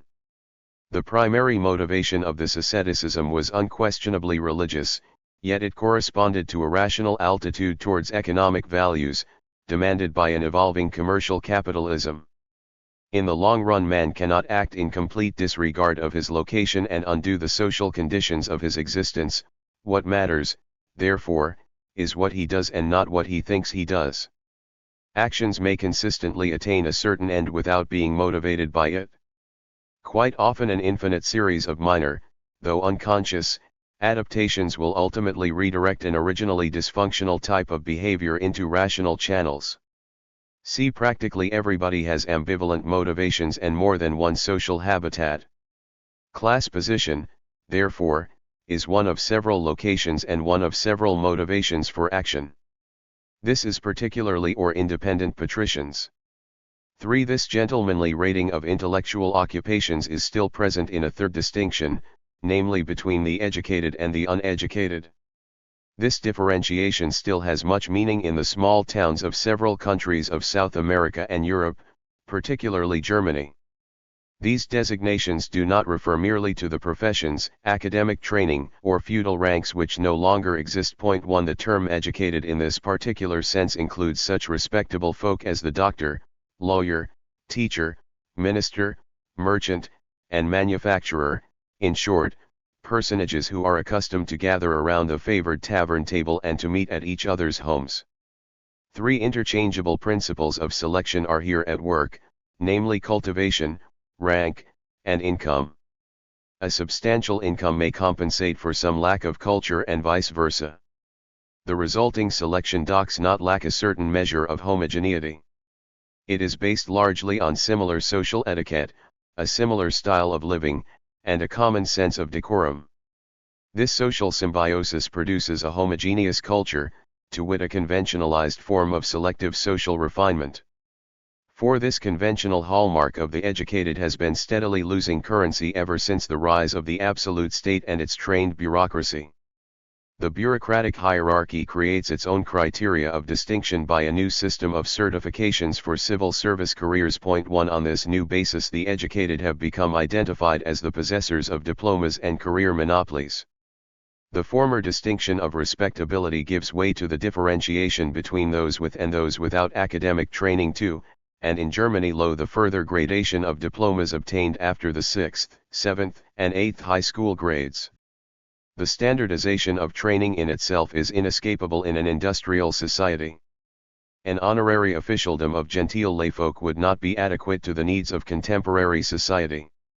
Nor can one question the democratic character of a system which makes measurable training the basis of qualification for positions, for schooling is accessible to everyone, at least in principle. Nevertheless, this system creates a new type of differentiation, not only because of the pecuniary requirements for an advanced type of education. Thus, the bureaucratic management of German society added a new criterion of intellectuality to the earlier conventionalized, genteel concepts of cultivation, the possession of applicable knowledge. The systematized examinations test how much of the readily channeled knowledge the candidate has been able to absorb and whether he has mastered certain prescribed and standardized methods. Now, a differentiated society does, of course, require a personnel trained in operationally defined and apportioned subjects. But it is not necessary to obscure those aspects of an accumulated culture which are not indispensable for selected careers. Culture became conventionalized as early as the 16th century. Franz Blei says of the Rococo period that it almost succeeded in substituting literature for poetry. 1. The bureaucratic influence has added momentum to this trend, particularly in higher education. We shall come back to this subject at the end of this essay. We have described 4 distinct criteria of cultivation and education. They correspond to 4 social types well distinguished by their occupational characteristics, their conduct, and their social orientation. Although these types originated in different phases of history, they still exist side by side in contemporary society. It would be amiss to think that they do not represent some genuine features of an intelligentsia, but it would be equally wrong to see in them the only possible variants. With whatever class or rank persons so described identify themselves, they all show characteristic deviations in their conduct from their peers who do not share their intellectual preoccupations. This joint interest is an alternative source of motivation which deflects the behavior of the individual from that course which his class position foreshadows. The teacher who does not accept remuneration for certain services, repudiates in a way his class position as a white-collar worker. Government employees often reject unionization for the sake of a prestige which is solely rooted in their shared vocational conceptions. Point 1. The ambivalence of the educated and his deviation from his class model may be explained by the fact that a distinct universe of discourse tends to create a consentient group with a special esprit de corps, and to increase the distance between those who communicate within the acquired universe of thought and those who do not. We do not plan to dwell on the preceding vocational typology of intellectuals. It was designed as a point of departure. The types of intelligentsia with whom the subsequent portions of this essay will deal differ from those sketched above by virtue of their comparative lack of vocational distinctions and their peculiar motivations, which we hope to trace. It may be that the discussion will at certain points overstep the boundaries of sociological analysis towards a philosophy of culture. Still, it is a matter of some difference whether a philosophy is presented as a substitute for a sociological analysis or as its extension. We hope to follow the second procedure. 5. The contemporary intellectual. In our quest for an appropriate concept of the intellectual, we must begin with those situations which afford a first glimpse of the phenomenon. The expression educated docs give an intimation of the matter, over and beyond its previously analyzed meaning. The term being educated alludes to something of an involvement in a situation which concerns us all without noticeably affecting everyone. Every person's cognitive horizon covers at least the area within which he must act and acquire a body of operational knowledge. His grasp of the human world may well extend beyond this radius of action, but no vocation and no position in society requires an awareness of the concerns of all men. It is the educated who keep en rapport with the state of our affairs, and not only theirs, and it is in the sense that they are involved in a situation which concerns us all. Although the previously outlined types of the educated were not so defined, one cannot maintain that this involvement is possible without some socially provided access to knowledge, such as the types mentioned represent. It would be, of course, even more risky to take for granted that all those whose social position affords access to knowledge eo ipso have it. To be more specific, knowledge evolves in two distinct streams. A. In the continuum of everyday experience in which the individual is forced to solve practical problems as they arise in his own life. He meets these problems with the aid of a body of knowledge which he acquires spontaneously, casually, or imitatively, but without conscious method. Information so accumulated is embodied in the skills of the artisan, life experience, and savoir-faire. B. A different type of learning originates in the esoteric stream of transmission which, in a certain state of social complexity, becomes the vehicle of education. The esoteric worldview is not a spontaneous acquisition, but the product of dedicated effort and cultivated tradition. Point 1. In simple cultures, these two types of knowledge often merge into one another. Thus, tribally monopolized crafts in themselves a field of daily routine quite often constitute a secret subject, while magic whose source and substance is esoteric usually enters into the daily round of private activities. Increasingly complex societies, however, tend to separate the daily from the esoteric realm of knowledge and, at the same time, increase the distance between the groups which are in charge of them. The overt separation of these two realms begins with the emergence of the vocational shaman and, particularly, with the rise of a magician's guild and the eventual caste of magicians. Point 2. Monopolistic churches likewise tend to establish compact and well-distanced strata of priests, whether castes or ranks. The evolution of learning and education passes a landmark of incomparable significance when laymen break and usurp the priestly monopoly of public interpretation. Prior to this, the laity engages only sporadically in the formulation of public views on matters which lie outside. Now, this homespun brand of sociology is not completely pointless. No doubt, intellectuals often are and have been mere purveyors of ideologies to certain classes. This, however, is only one of a variety of functions of ideation, and unless one is prepared to consider all, the study of the intellectual indeed holds little promise. Let us, at this point, envisage four of the guiding questions which are basic to the sociology of this subject. The first two relate to the intrinsic characteristics of the intelligentsia, the last two concern its relationship to the social process at large. 1. The social background of intellectuals. 2. Their particular associations. 3. Their upward and downward mobility. 4. Their functions in the larger society. The social background of intellectuals. The social background of intellectuals is significant to us insofar as it helps to illuminate the group impulses which intellectuals often express. The original milieu of an individual does not furnish us with the necessary data for a complete understanding of his mental development, but it does indicate some factors of his particular predisposition to meet and experience given situations. To account for the dominant patterns of ideation under historically known circumstances, we need not only analyses of individual life histories, but statistical data concerning the social background and position of representative intellectuals. A traditional intelligentsia may, however, retain its commanding position in spite of the continued entry of newcomers. This has been the case in politics, which, in several instances, the nobility continued to control well after the rise of lower strata to public prominence. Another matter to be considered is how much weight an individual's earlier status carries after his entry into the ranks of the educated. Furthermore, whether the ranking strata continue to retain their cohesiveness in their changed roles, and whether or to what extent individuals renounce their previous status before joining the intelligentsia. The numerical index of the social background of the educated is, of course, only one of the data of interest. Equally important is it to know what situations lend weight to persons of one or another social background. Finally, one must not overlook the fact that in certain instances intellectuals merge their previous identity in a new affiliation of their own. The affiliations of intellectuals and artists.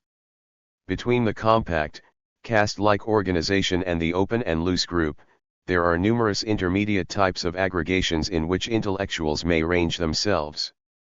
Their mutual contacts are often informal, but the small, intimate group forms the most frequent pattern one. It has played an eminently catalytic role in the formation of common attitudes and thought currents.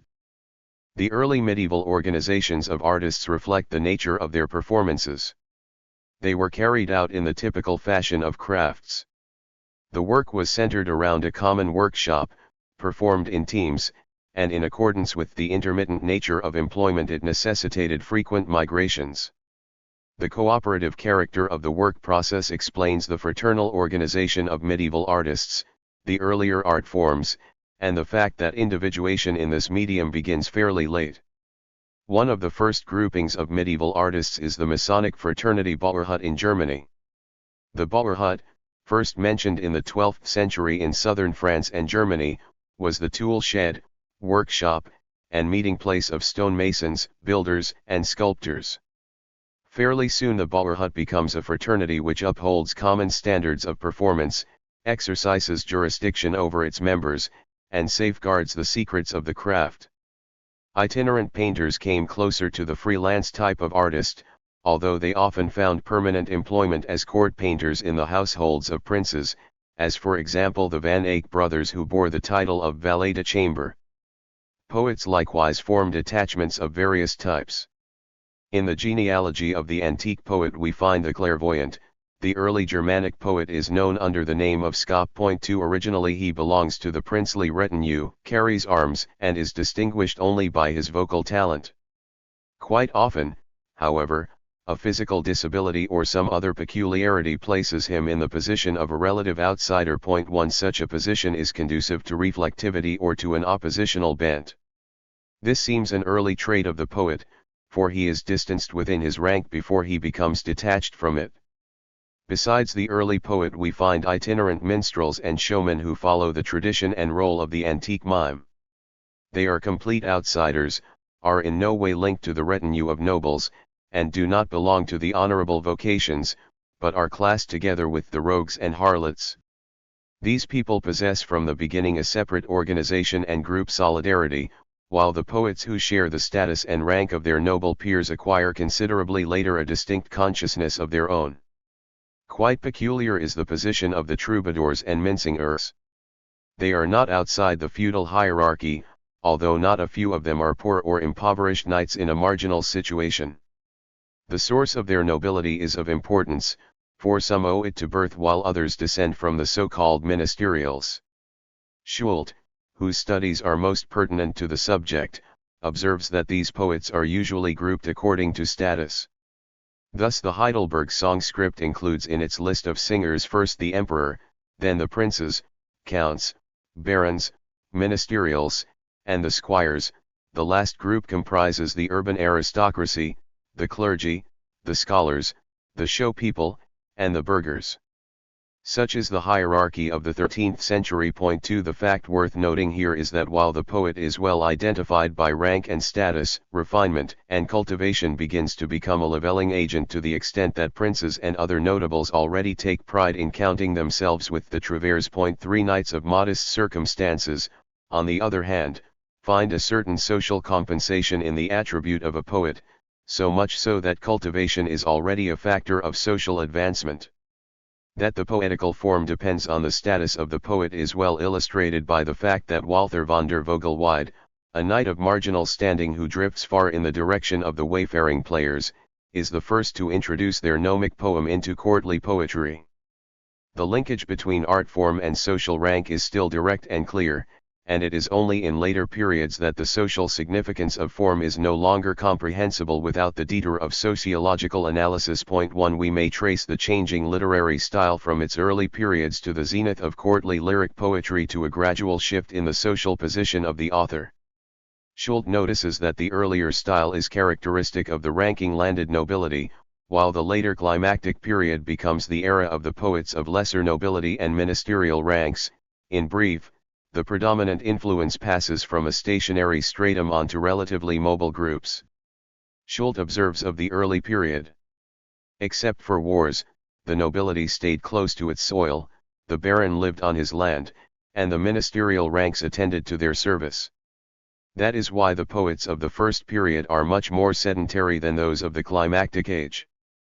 The record mentions only of H. von Feldeck, a baron, that he travelled. The court of Cleve was the first which we know to have sheltered a wandering noble singer. How different is all this later? We know of Riemer, Walther, Wolfram, Nithard, Zwitter, and Tannhauser that they lived and composed verse at the courts of rulers other than their native lords.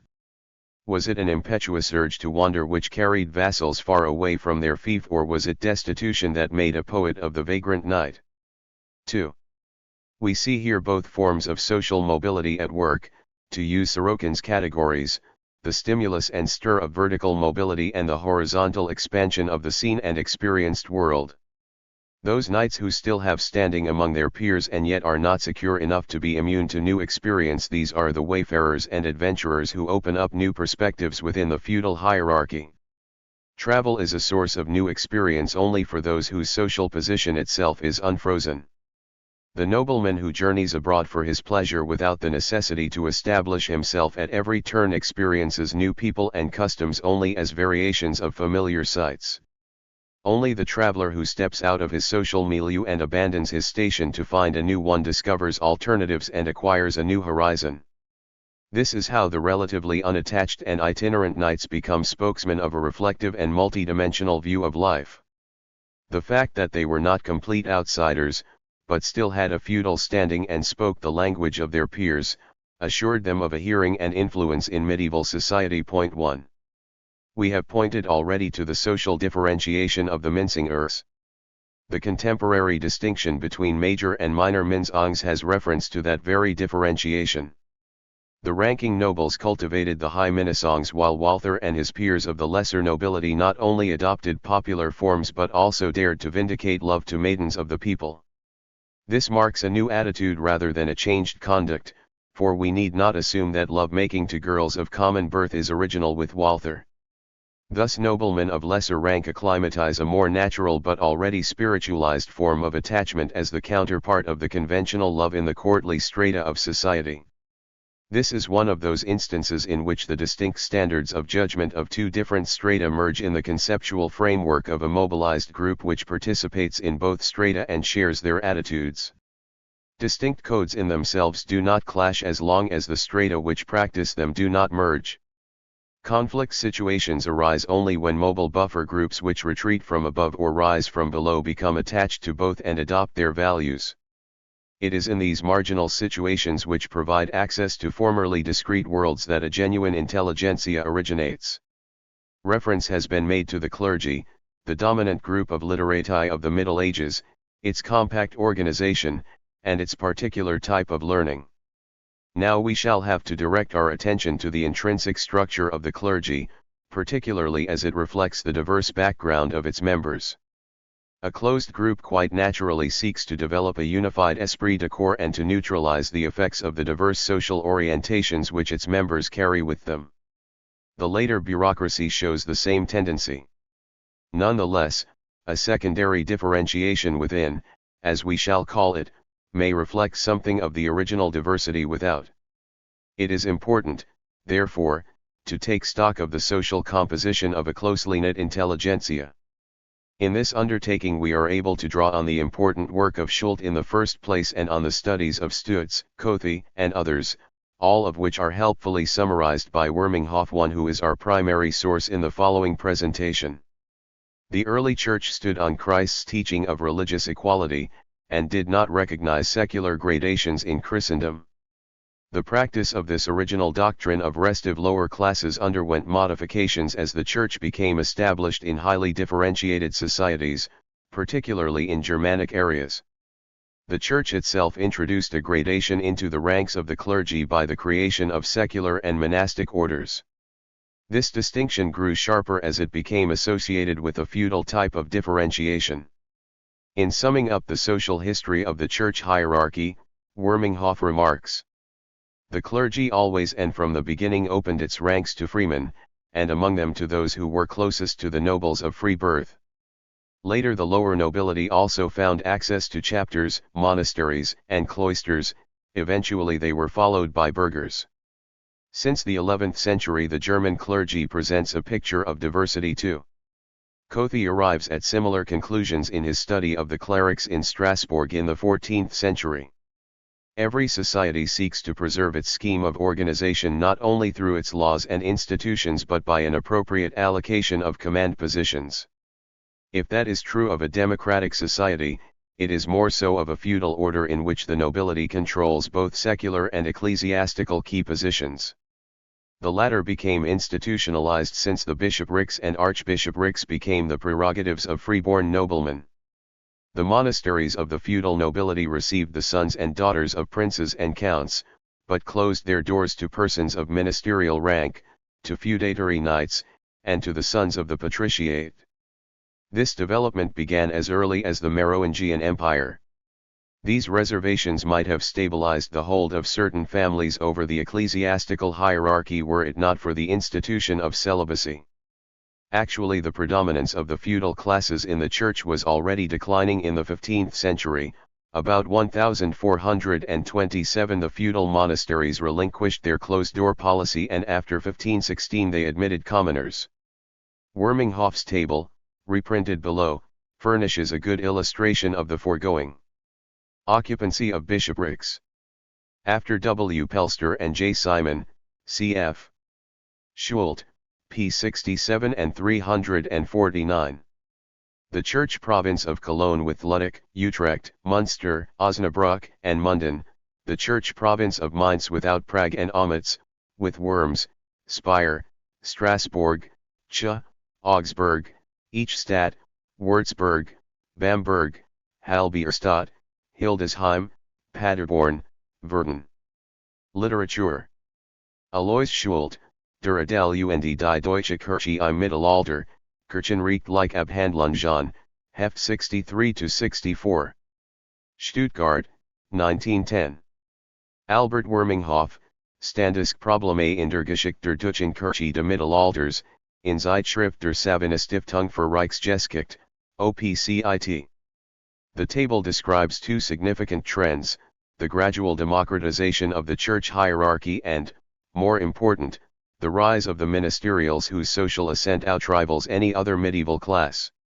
They are of dependent origin, but as servants of sovereigns they hold positions of influence and power.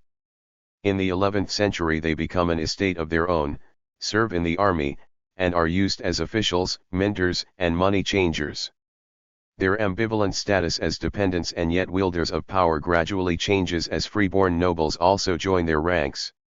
Eventually they, too, find the doors to church offices ajar. Worminghoff emphasizes the interesting fact that the Roman hierarchy soon pursued the policy, also adopted by the later absolute monarchy, of neutralizing the local vantage ground of noble clans by the use of commoners. Still, the feudal preponderance in the hierarchy, which began to decline in the 11th century, came to an end only in the 19th century when the church opened its doors to all classes. Although the clergy was not entirely free from a secondary differentiation of the feudal type, the church was able to create a well-amalgamated and disciplined intelligentsia. Its place in the social order was clearly defined, and all clericals, regardless of their social background, were distinguished by privilegia competentiae, immunitatis, canonis et fore. Celibacy precluded hereditary tenure of offices, as it also helped to create a unified frame of mind in the clerus, and it prevented that measure of social ambivalence which found its way into the hierarchy from disrupting the unity of the church. The next phase in the formation of a literary intelligentsia is marked by two groups, the humanists and the Mastersingers. The symbiotic relationship of the humanists to the prevailing society was of two types. They either lived as protégés of patrons or they found employment in universities or chancelleries. In either case their existence was that of favorites depending on the whims of their patrons, to which the clergy of the church was comparatively immune. 1. The humanists find some compensation for their lack of security in fellowships of their own maintained through correspondence and visits. This private interchange takes the place of the international channels of communication which the church used to provide for its scholars. The fellowships of the humanists served both as clearing houses of learning and as agencies for the allocation of prestige positions. It was these channels which gradually solidified an erstwhile fluid public opinion, to use Tawney's expression. For opinion does not crystallize in the public as such or in literary groups, but in an existing network of concrete associations. Their growth gains momentum at the same rate at which the formal channels of opinion guilds, city parliaments, feudal assemblies decline. 1. The intimate circles of the humanists bear the mark of a vocational and literary necessity, and quite often they look more like diminutive organizations for ulterior purposes than deeply felt friendships, the mask of which they sometimes assume. 2. These elastic and informal groupings do not check, and often encourage, certain traits for which the humanists were known, such as extravagance, public self-dramatization, and extremes of subservience to a patron. The master song is a democratic manifestation cultivated by the common man who does not abandon his station but rather carries its meaning into his art. In a sense, the Mastersingers form an elite, not only by virtue of their mastery of certain forms but on account of their deliberate closure. 2. Here again language offers a clue. The colloquial language is deliberately avoided and penalties are fixed for anything not composed or sung in High German, such as is used by Dr. Martin Luther in his Bible translation or by the chancelleries of the princes and lords. 3. The rejection of false opinions, superstitions, unchristian and unbefitting expressions, and the use of Latin words contra grammaticae legs reveals the humble origin of this intelligentsia and its deference to the humanists. One can sense a certain lack of self-assurance in the devotion to rules, the fear of improvisations, and the loud counting of syllables in performances, a lapse which was held against the singer. 4. We see in this self-imposed discipline of the common man a counterpart to the licentiousness of a label intelligentsia which tends to place novelty and the imprevi above the safety of established usage. As a safeguard against improvisations, the Mastersinger sought to bar the public just as the guilds shielded their crafts from free competition. Although the contests were held in public, the circulation of master songs in print was not permitted. There are various intermediate types between this lower middle class intelligentsia and the free intellectuals of the liberal bourgeoisie of a more recent period. We shall turn to the various forms of amalgamation in which these new groups emerge. After the decline of the urban middle classes, the princely courts became the centers of a revived feudalism and the seats of a new intelligentsia formed by the nobility with or without the rising bureaucracy, as the case might be. Humanism in the meantime grew increasingly courtly and conventional. Officials, clergymen, scholars, and nobles who had lost their military functions after the disuse of mercenary armies, all became favorites and dependents of princes. The aristocracy, except for the landed nobles, one constituted now a clerisy of the court, the center of all aspirations and opposition. The previous line of demarcation between society and the urban elite no longer existed. On the contrary, urbanity without rank and status was now of little consequence. Intellectuals have been outsiders only since the middle-class revolutions. Sophistication prior to the advent of the bourgeoisie is an adjunct of status and breeding, non-existent outside titled society.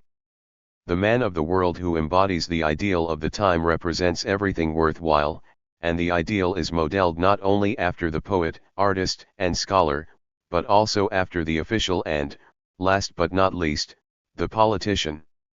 One of the familiar incarnations of this paradigm is the traveling cavalier whose business ranges from politics to knavery, who is well versed in the affairs of the world, gallant and otherwise, and always the impeccable gentleman. Neither the countryside nor the shattered culture of the middle classes can match the creativity and magnetism of the princely centers.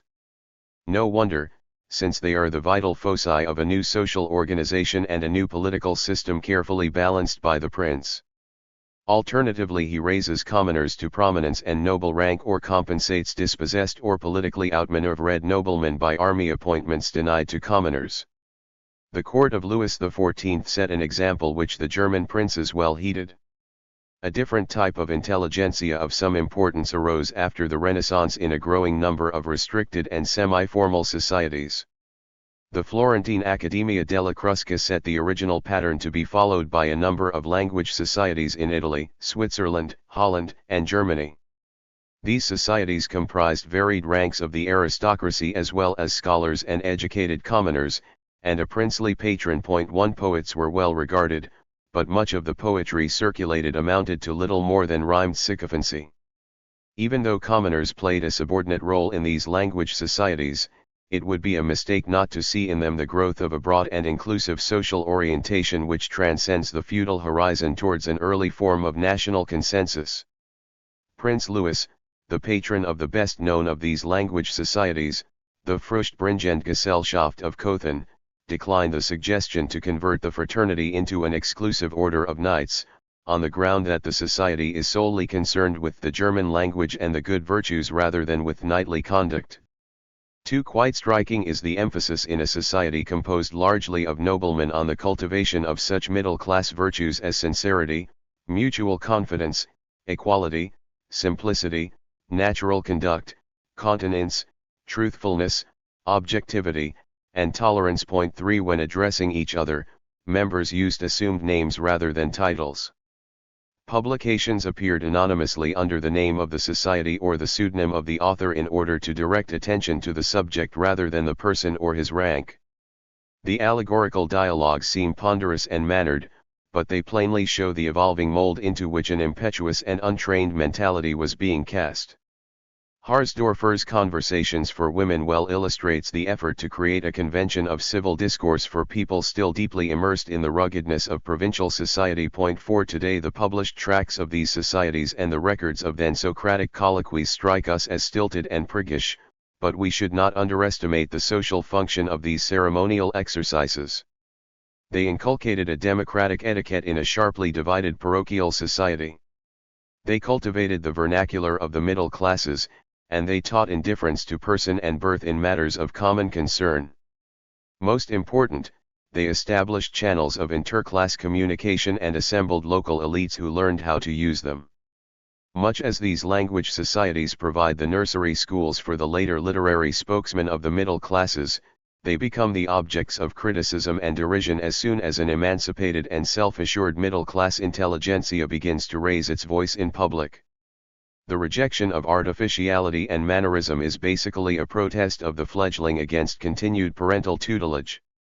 Boileau's opening salvos against the Baroque reverberate throughout Central and Northern Europe, wherever self-aware middle classes seek a non-political medium to voice their aspirations.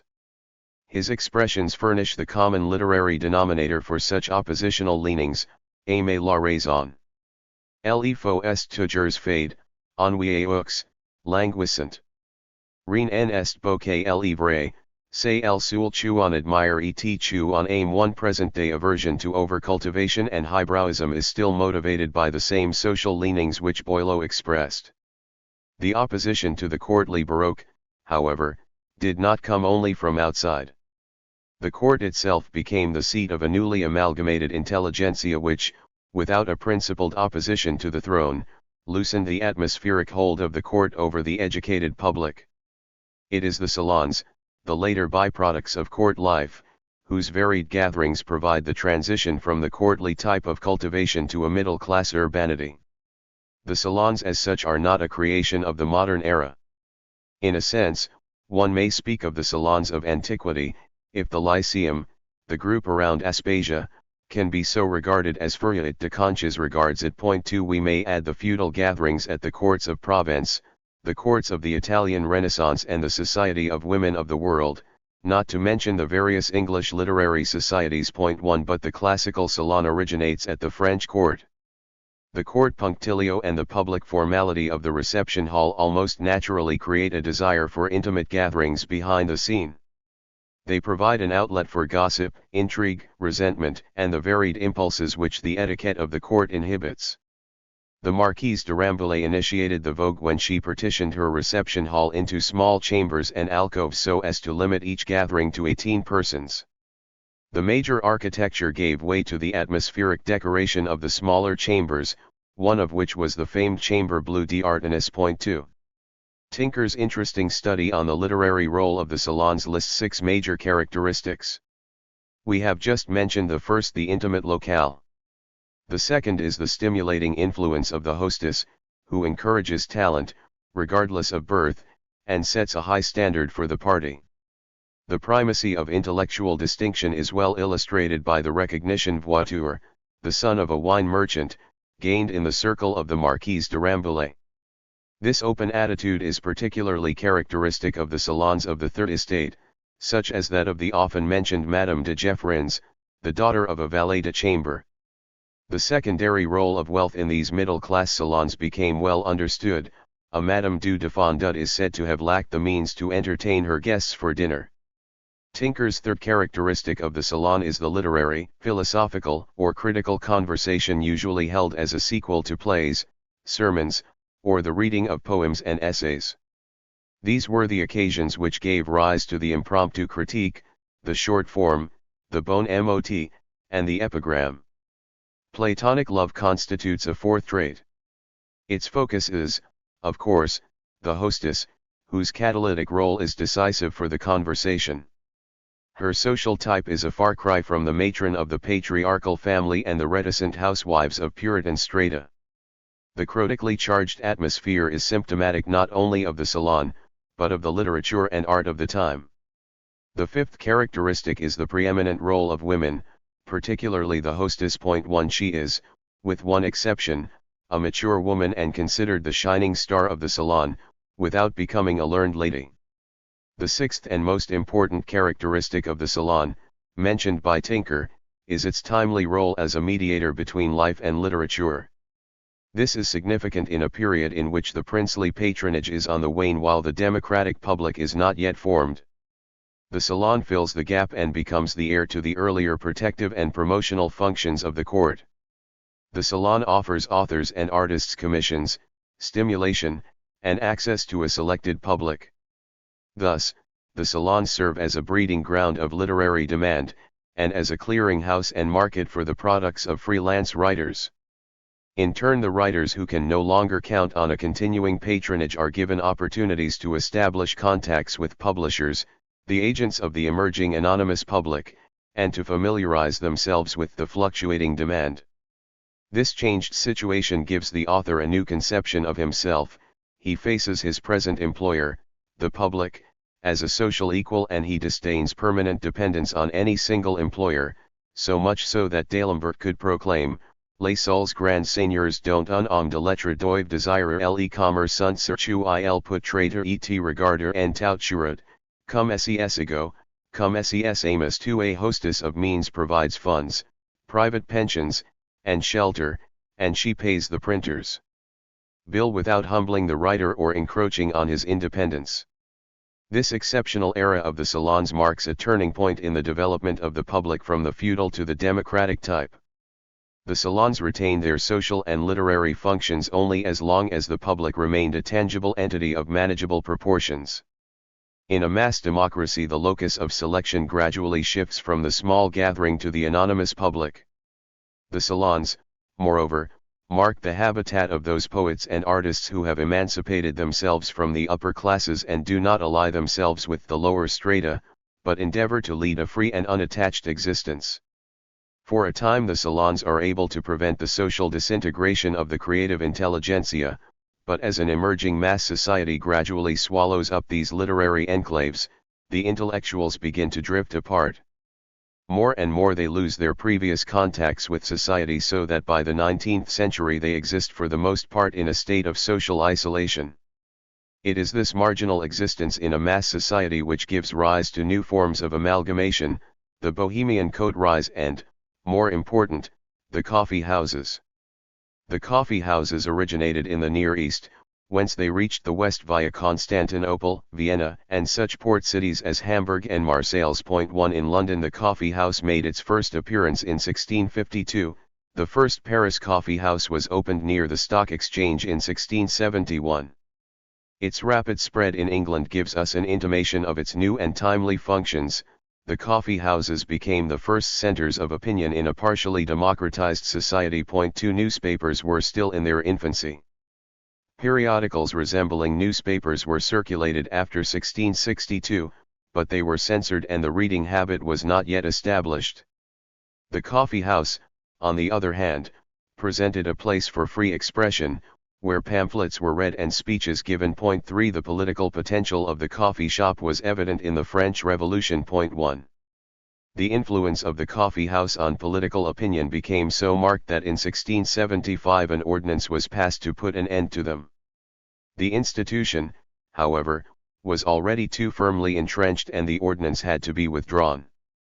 The subsequent development of the cafes took a characteristically English course. They transformed themselves into political clubs. 2 Instead of following up their development, let us dwell on the coffee house as a new center of group amalgamation.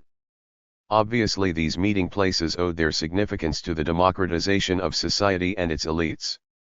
While the salons themselves exerted a democratizing influence on a semi-feudal society within the confines of small groups, the coffee houses were almost entirely unrestricted.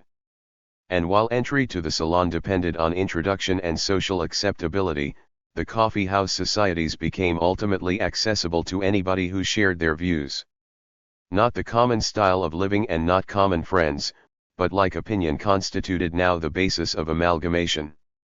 The metropolis, which tends to detach the individual from his original milieu, makes such a new anonymous type of integration possible. The difference between the modern, open association and its early forerunner, the Greco-Roman sodality which joined persons regardless of kinship, illuminates the vast historical span that lies between them. The modern association which comes of age in the English and French coffee house overrides rank and family ties. It is a product of a liberalized mass society in which the detached individual and his opinion form the basis of political alignments. In a sense, the coffee house coat rise of the late 18th and early 19th century constituted the freest association of Western history. At no time was opinion as fluid and socially independent as in that period. In this regard, the rise of a mass society with its more rigid divisions and alignments of views constitutes a regression. More of that later. The individual, of course, was not entirely free even in the heydays of liberal society. In retrospect, one can always trace the social sources of opinion. No society has set its members completely free, nor have ideas ever been conceived in a social vacuum. Indeed, the decay of the older, feudal type of stratification is accompanied by the growth of new class divisions. To return from this digression on the coffee house to the role of the salons. They were agents of selection as long as they were able to function as social elevators and exert a controlling influence over the key organizations of learning and opinion-making. The Salon of the Comtesse de Lens was the last to have a voice in the Paris Academy elections. 1 Moreover, the salon slowed the growth of political and literary elites and prevented an oversupply of intellectuals. The purely democratic method of selection inevitably produces an overflow in societies in which the writer, artist, and scholar enjoy a privileged status, as they do in Germany and the Latin countries. The salons not only functioned as organs of selection, but they sublimated the process of social ascendancy and through their symbiotic character assimilated social outsiders and groomed promising talents for leadership. Of course, the salon proved to be a two-way channel to society, to the invited literati as well as to the hostess. The Jewish salons of Berlin owed their existence not only to the fact, mentioned by Mary Hargrave, that the Jews found compensation for their political disabilities in the cultivation of their homes too, but also to the fact that the drawing room parties of women such as Henriette Hertz and Rachel Lewin served as windows to a larger and more varied world. The conversations in the salon reflected its transitional setting as meeting ground of an urbanized aristocracy and of mobile urban sophisticates. By contrast, the festive gatherings of the guilds were the affairs of only one class. The singfests or tavern room banquets were occasions for merrymaking with a prescribed agenda. They were framed by the common outlook and conventions of a homogeneous and cohesive stratum of burghers. The salon, on the other hand, commingled individuals of varied stations, loyalties, and views. The aristocracy still constituted a center of gravity, but the intellectual climate and the character of the conversation formed a miniature replica of a competitive and mobile society in which status was no longer inherited but achieved and precariously held from one occasion to the next. The colloquy was an opportunity for conquest, the wit and flashes of originality opened careers, and the ability to triumph in the space of a few minutes was the key to success. But no triumph is lasting unless it is instantly converted into an appointment or a publisher's commission. The salon exemplifies another trait of the modern association, its limited claim on the individual. Otto von Gierke has pointed to the inclusive character of the medieval corporations and the guilds. Their composite functions absorbed the entire person and a whole gamut of his interests: religious, legal, economic, and convivial. By contrast, the modern association affects the individual tangentially, involves only limited concerns, leaves him relatively free, and keeps his situation undefined. The same individual occurs in many intersecting groupings, and it is this multiple affiliation which produces the differentiated personality of the early 19th century. 1. He has avenues of escape, for he can withdraw from one group to another and his stakes in any one are limited. The salon is one of the first to set a pattern for behavior in a fluid and impromptu situation, where nothing is prescribed. The premium is on responsiveness and nimble wit, and where the issues are limited one can meet them without gritting one's teeth. It is no accident that the conservative clubs of early 19th century Germany are still reminiscent of the medieval guild or the punctilio of court assemblies. I refer to such clubs as the Christliche Deutsche Tischgesellschaft and the Tunnel under Spree. 1. We find none of the informality of English political clubs. The tone of the meetings seems ponderous, the sessions have scheduled speakers, and records are kept of the stories told. 2. Although we find in these clubs some features of the salon, notably the amalgamation of Junkers, government officials, and romantic liberals, the fluidity and informality of their English counterpart is missing, and the climate of the German conservative clubs of the time does not yet reflect the social forms of a competitive society. In sum, the special molds of intellectual amalgamation furnish a significant basis for the understanding of the roles which the educated strata of a society play, and, from case to case, they even throw light on the prevalent style of expression and the mentality which the more articulate elements of society evolve. 3. The intelligentsia and the classes. The foregoing discussion might create a biased impression of the intelligentsia as a self-begotten and self-perpetuating group, for so far we have not considered its dependence on the larger society. This relationship is our present subject. In a sense, intellectuals are renegades who have abandoned their parental stratum. This fact makes it imperative that we take stock of the circumstances of this detachment and the subsequent relationship of the apostate to his former class. New social opportunities accrue to an intelligentsia whenever a dominant stratum proves unable to discharge newly emerging functions of leadership. These are the occasions for the selective rise of intermediate classes, and it was these situations in which the ministerials advanced to prominence and elements of the middle classes moved into the scholarly professions. Point 1. Types of an ascending intelligentsia. I am inclined to distinguish between individual ascendancy into an open group and advancement into a closed stratum. Both movements are accompanied by particular experiences which tend to solidify into distinct social attitudes. Individuals who move up singly into an open and generally accessible stratum tend to evolve an individualistic and heroic philosophy of success. Point 2. Their attitude is likely to be activistic and optimistic. The individuals of the liberal bourgeoisie, for example, moved into positions which an expanding capitalism made available. Their rise constitutes the most spectacular example of upward mobility on a mass scale. Success came to the enterprising individual in much the same way as it came to the condottieri, the merchants, and the bankers of the Italian Renaissance. The entrepreneur could assume in good faith that almost anyone with energy and sagacity would ultimately make his way. Each person owes his success to himself, perhaps to his good fortunes, but not to the particular nature of circumstances. Indeed, how can anyone share the credit for his success with a particularly structured society unless he can compare it with another? The individual, therefore, is quite naturally inclined to hypostatize his life history as the cosmic conditions of existence. He generalizes from the fact that he found the circumstances he knows responsive to his ambitions. He takes a hospitable attitude towards the class from which he has risen and maintains a help-yourself type of philosophy concerning society in general. Movements into a closely knit rank with an established esprit de corps stimulated a different attitude. Individuals who rapidly rise into an exclusive group are inclined to acquire a new identification, to adopt the conventions of that group, and to accept the social hierarchy into which they have risen. Point 1. The rise of scholars in the bureaucratic state, occasioned by the growing need for government officials, particularly jurists, is a case in point.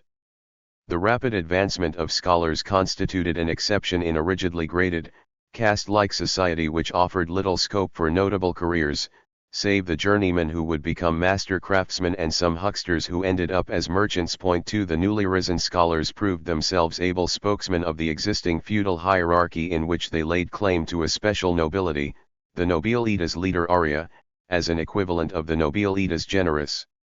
Such a demand was outlined by M. Stephani, a jurist of Greifswald, in his Tractatus de Nobilitate, in 1617. At the tables of commoners the doctors should be seated as noblemen, in court their voice was to carry more weight than that of commoners. If, for example, a doctor and a commoner were both under suspicion of murder, the felony was to be attributed to the commoner, and so forth. The effect of these exertions, made in a voluminous literature on the nobilitas literaria 3, was indeed a progressive upgrading of intellectuals. A second consequence of upward movements of this type is the radical dissociation from the parent stratum. Again, the ministerials furnish a good illustration. Their intellectual productivity during the later period of the Minnesang is an upshot of their deliberate assimilation of courtly culture. Another symptom of this overt disengagement is the inclination towards increasingly elaborate conventions. Such a tendency usually marks the point of social saturation.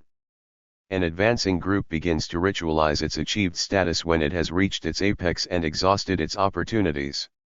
In their ascending phase the ministerials attain status through service, particularly on horseback. Throughout most of the Middle Ages the qualification for mounted service ranked above noble birth. The equestrian sword was a badge of distinction, even in the hands of kings. Point 1. But in its stabilized period the ministerial nobility conventionalized its rank and made birth rather than service the hallmark of nobility. Types of intelligentsia formed of displaced and blocked persons. We now turn to those classes and particularly those intellectuals whose social expectations are thwarted. In reference to these Lederer speaks of tendencies towards isolation and self-glorification. A stratum which is abruptly thrown back upon its original position does not emulate the upper classes but assumes a defiant attitude and develops contravening models of thought and behavior. Point 2. The situation itself makes such attitudes probable. To what extent they become acute depends on secondary factors, as for example the capacity to articulate and to evolve a counter-ideology. Where the conditions for the crystallization of an articulate opposition do not exist, resentment becomes covert and its expression confined to the individual or his immediate primary group. Such a submerged animosity remains futile and socially unproductive. Where, however, circumstances provide an outlet for the collective expression of discontent, resentment becomes a constructive stimulus and creates a climate for social criticism which in the long run a dynamic society needs. This is the situation which advances social self-awareness and favors the rise of an intelligentsia. True, such strata may also emerge from a state of satiety, as often happens with the second generation of a newly established stratum. R. Hammond has attempted to trace the culture of the early Renaissance back to the role of a second generation. 1 Cosimo de' Medici, for example, was the businessman who found his true medium in the bank, conscientiously attended to the affairs of state, and firmly believed in the inseparability of his and his country's interests. He lived simply and austerely, while Lorenzo the Magnificent neglected business, brought his private estate to the verge of bankruptcy, and made physical and spiritual pleasure his guiding principle. Inherited wealth, however, is not the most common source of a preoccupation with culture. Far more frequent is the stimulus of an arrested personal advancement. Quite typical is the situation of the outdistanced strata of the upper classes, as Lederer pointed out and as the example of the Mincingers has shown. These thwarted individuals tend to veer away from the complacent outlook of their peers and to become articulate critics of their society. Dissenting lower classes gravitate in the same direction. In the first phase of their conscious self-assertion, lower classes react to the conventions of upper classes with the adoption of customs of their own and the creation of an utopia which poses both a counter-image of the existing order and a critique of its ideologies. It is only after a longer period of consolidation that the impulse to dissent matures into a rational critique of society and a realistic opposition. 3 Such utopias and counter-images are the creations of individuals and not of restive but inarticulate masses, although thwarted intellectuals may become their allies and spokesmen. It is their articulation of discontent and their deliberate counter-symbols which crystallize mass consensus and action. The originators of a class consciousness rarely belong to the stratum whose self-awareness they awaken. It is this vicarious participation in a class situation which gives the intellectual a secondary footing in society. He can precipitate the responses of masses only by immersing himself in their situation and thus transcending his own position. He, the isolated individual, acquires in this process a collective orientation through extended contacts with a class to which he does not belong. In fact, he must follow in order to lead. Dispossessed members of an upper class present a different type of career. They are mostly the products of displacement by intruders from below. Sometimes the partial displacement of an upper class is the result of its inability to bear the economic burden of prescribed class conventions.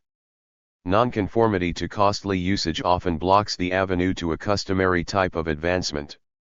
Quite typical, for instance, is the perplexity of the sons of an upper class who are unable to finance a long waiting period which normally leads to privileged positions. These situations give rise to a distinct type of intelligentsia. Let us now sketch out the typical courses open to an intelligentsia which evolves in the uprooting process. First phase. The above-mentioned pecuniary inability to sustain conventional habits is a typical source of frustration. We usually take our established customs and expectations for granted without much thought of their particular economic prerequisites so long as they are assured. We become conscious of our habits and dispositions when an economic change forces us to modify and adapt them to a new situation. Women, for instance, who are accustomed to a sheltered existence usually develop a marked sensitivity and a particular capacity for sympathy which they must discard when suddenly a lowered economic ceiling forces them to face the hardships of a keener struggle. The immediate reaction to such a change is usually a vague sense of discomfort.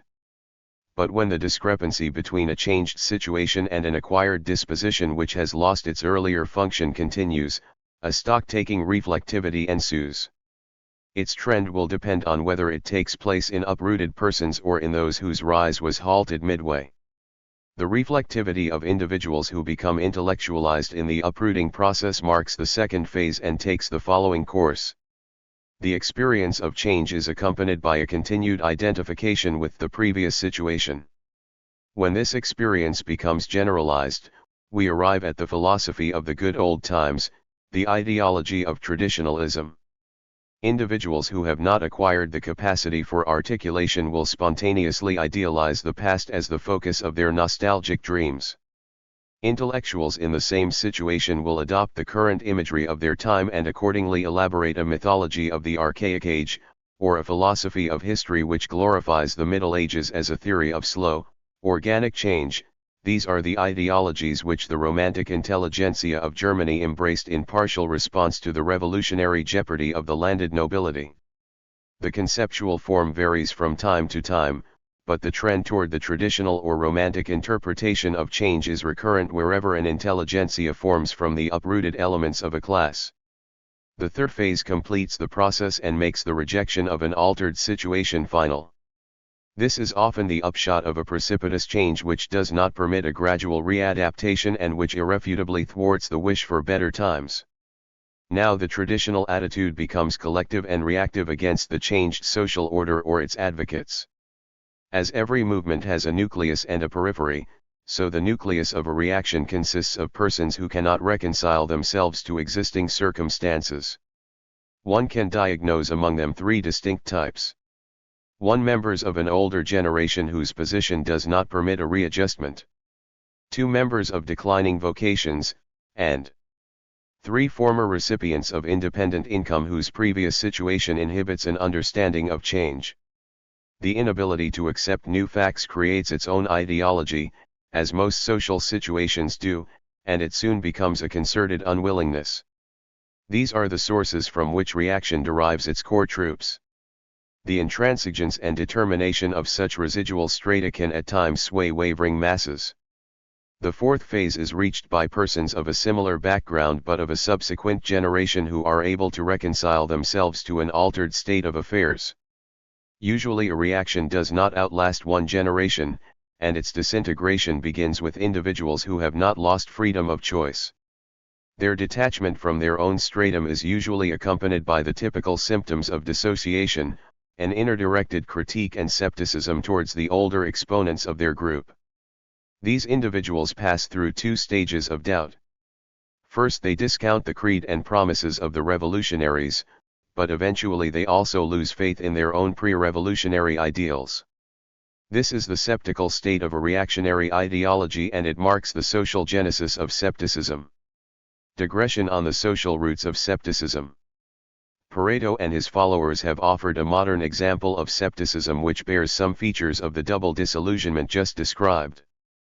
The offspring of Geno's patricians, engineer, one-time industrial executive, and later professor, Pareto had the sober and unsentimental attitude towards ideologies in general and toward democracy, liberalism, and socialism in particular, which is characteristic of the politically alert members of his class. But he was not committed to the creed of his own stratum. He saw in history a more or less stationary process in which elites continue to displace one another and masses are periodically set in motion according to certain laws of psychology. The essence of history is the struggle of the elites.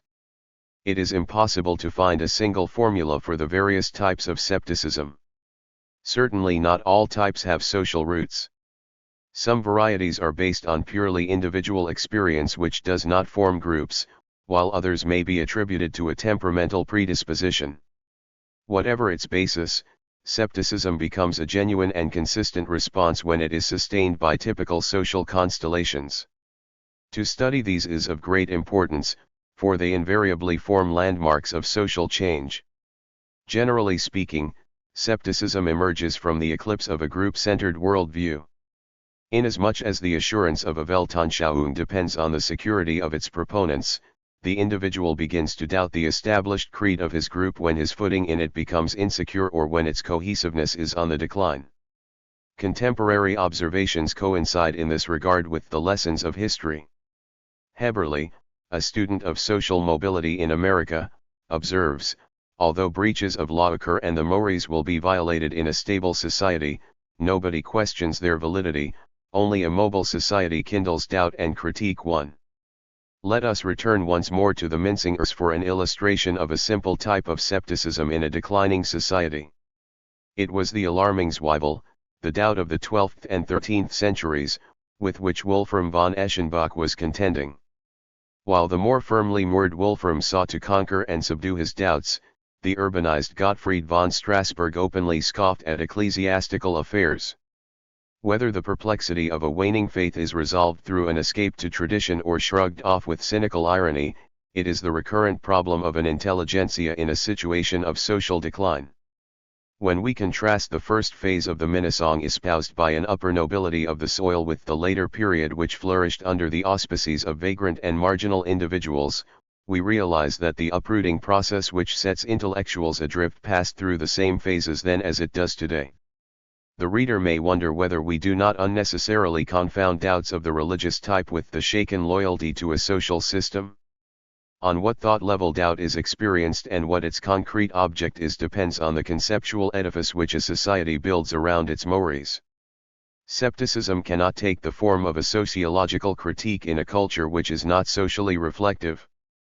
The doubt of the uprooted individual takes the form in which a shaken system is ordinarily interpreted to him. The religious poet becomes an agnostic, the politically conscious patriot turns into a cosmopolitan, and the metaphysician ends up a relativist. Of particular sociological interest, however, is the progress from the simple disbelief, which doubts one or another tenet, toward a radical skepticism or, as I would call it, a double skepticism. This arises when two different horizons impinge on the same person and when opposite creeds of equal vehemence lay claim to him. Such a double view of things is often the result of a spatial coincidence of consecutive beliefs. By that I mean a situation in which an older group continues to advocate an earlier tenet at the same time that a rising group advances a new one. The individual who has lost his security in either group finds himself in the crossfire of opposite contentions. He then discovers the perplexing fact that the same things have different appearances. This puzzlement marks the origin of a genuine epistemology, which is more than a mere elaboration and justification of a preconceived view. For epistemology is an expression of a shaken faith not only in one particular truth, but in truth as such and in the human capacity to know. It is no accident, therefore, that a genuine epistemology made its appearance twice in Western history. The first time it originated with the Sophists and Socrates, the second time with Descartes. What else were the Sophists but urban intellectuals who experienced the impact of two concomitant ways of life, the older, feudal mythological and the urban artisans with their inquisitiveness about the making of things. Some moralists are inclined to see in the Sophists' flippant play with alternative solutions nothing but cynical tomfoolery.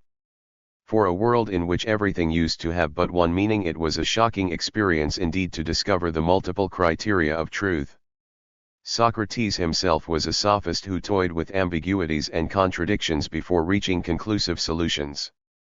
As the sophists conceptualized the conflict of two worlds, so did Descartes derive his theory of knowledge from the clash of modern science with declining scholasticism whose methodology he could not quite relinquish. Yet the skepticism which Descartes generalized to an epistemology became an impetus of modern inquiry. As epistemology was born of a twilight situation of radical skepticism, so did psychology emerge from an ethical pluralism. Psychology becomes possible when the focus of attention shifts from the ethical norms of behavior to the actual individual. But the individual remains a mere construct of the universalists until he is discovered in a situation which permits choices and escapes. Once the alternatives of man widen beyond the polarity of sin and salvation, his conduct can become the subject of a typology for which the universalists had not even a nomenclature.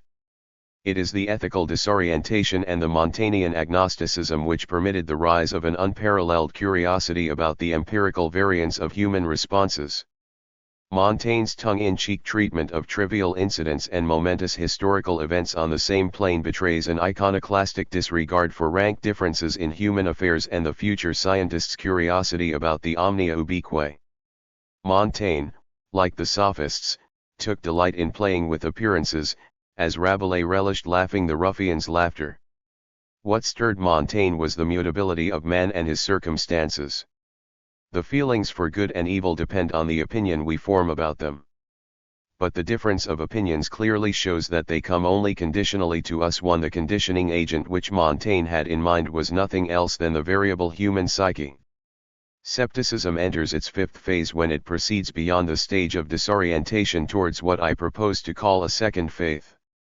Of course, not all individuals of a reactionary intelligentsia reach this phase.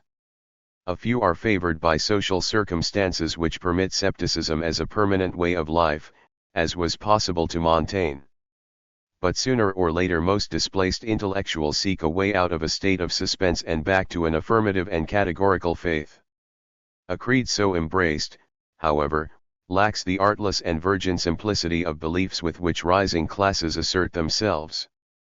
The second faith marks the rally of uprooted individuals who cannot endure isolation and are forced to find reaffiliation with an unshaken stratum.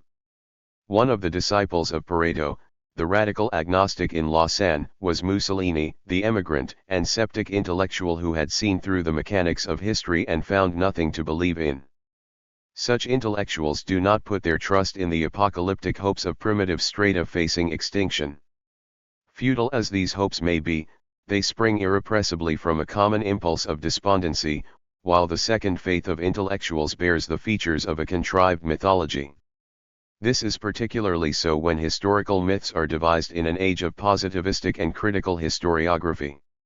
It is often forgotten that reassuring faith grows out of a self-confident group or an emergent social order and not from a deliberate compact of wavering individuals. 1. As we attempted to locate the social genesis of scepticism, so we must now ask what the seat of affirmative beliefs is. Here again one should remember that although the predisposition towards categorical beliefs may be individually acquired, it is particular constellations which attract individuals so inclined, and present continuing impulses for the formation of apodictic convictions. The primary situation which encourages apodictic altitudes is that of the spokesman of a homogeneous group. We speak more often than we realize not in our own name but for certain groups. We do so mostly without an explicit mandate and without knowing for whom we speak. By the same token, a conflict which uniformly affects a whole group occasions more clear-cut and firm views than issues which divide it. The second component of an affirmative position lies in the bipolarity of a social situation. A group which seeks to assert itself against a single opponent evolves a more clear-cut conception of itself than a middle group which faces opposition on either side. The middle position is typically more tentative and less articulate than either extreme in a conflict of two. Witness the familiar dilemma of the liberal between the traditionalist and the radical. The third opportunity for a categorical point of view is that of the intransigent outsider and critic who does not participate in a going concern and therefore need not compromise or make qualifications. The characteristics of an intelligentsia which originates in the uprooting process become clearer when they are compared with those intellectuals whose rise is blocked. The latter usually adopt the prospective utopia of an ascending class rather than the romantic ideals of a retreating stratum. When they arrive at an impasse and enter the sceptical phase, their disillusionment does not become radical and complete, and they do not reach the point of double scepticism. They do not completely renounce their initial faith in progress. The genuine disbelievers in progress usually come from classes which have grown accustomed to their past attainments and take success for granted. Advancing intellectuals of recent times incline toward a sociological orientation, chiefly because their success increasingly depends on familiarity with complex conditions. The elevators of contemporary society, to use Sorokin's expression, are far from the simple channels through which the 18th century bureaucratic state or the medieval church selected and trained their officials. By contrast, the literati of the upper classes are inclined to take their position for granted, since they have not experienced the making of a career in its small detail and lack the familiarity with the intricate mechanism which produces an average success. They are prone to rely on summary and sweeping conceptions. This is how occasionally we come to attribute an unanalyzed phase of the social process to the royalists or the republicans, to faith or agnosticism, and to heroes or human failings. Another manifestation of such aloofness is the retreat to internals and occasional escape of persons who do not hope to master their circumstances. This tendency is reminiscent of magic, which is internally applied to things which are beyond external control. A sober appraisal of social forces is, however, natural to those individuals of the upper classes whose managerial functions keep them in daily touch with the workings of a complex society. The executive of industrial, political, or military organizations is in a position to acquire the habit of seeing developments in their multiple relationships. His approach tends to be pragmatic and, although he is likely to be concerned with the immediate impact of events, his situation sensitizes him to involved relationships. We have seen that the performance of an intelligentsia and its type of ideation depend on the circumstances under which it becomes reflective and articulate. Whether it is a displaced or a rising group or a stratum blocked in its upward movement, it tends to crystallize the dominant conventions of its society. Their nature varies from one culture to another, depending on the avenues through which an intelligentsia comes to assume key functions in a society. The variations may range from the gymnastic and poetical virtuosos of Greece through the literati of India, Judea, and Islam to the chivalrous, bureaucratic, and technical elites of the West. Once the intelligentsia assumes its place, it sets the pattern of cultivation for the dominant elite and through it for the larger society.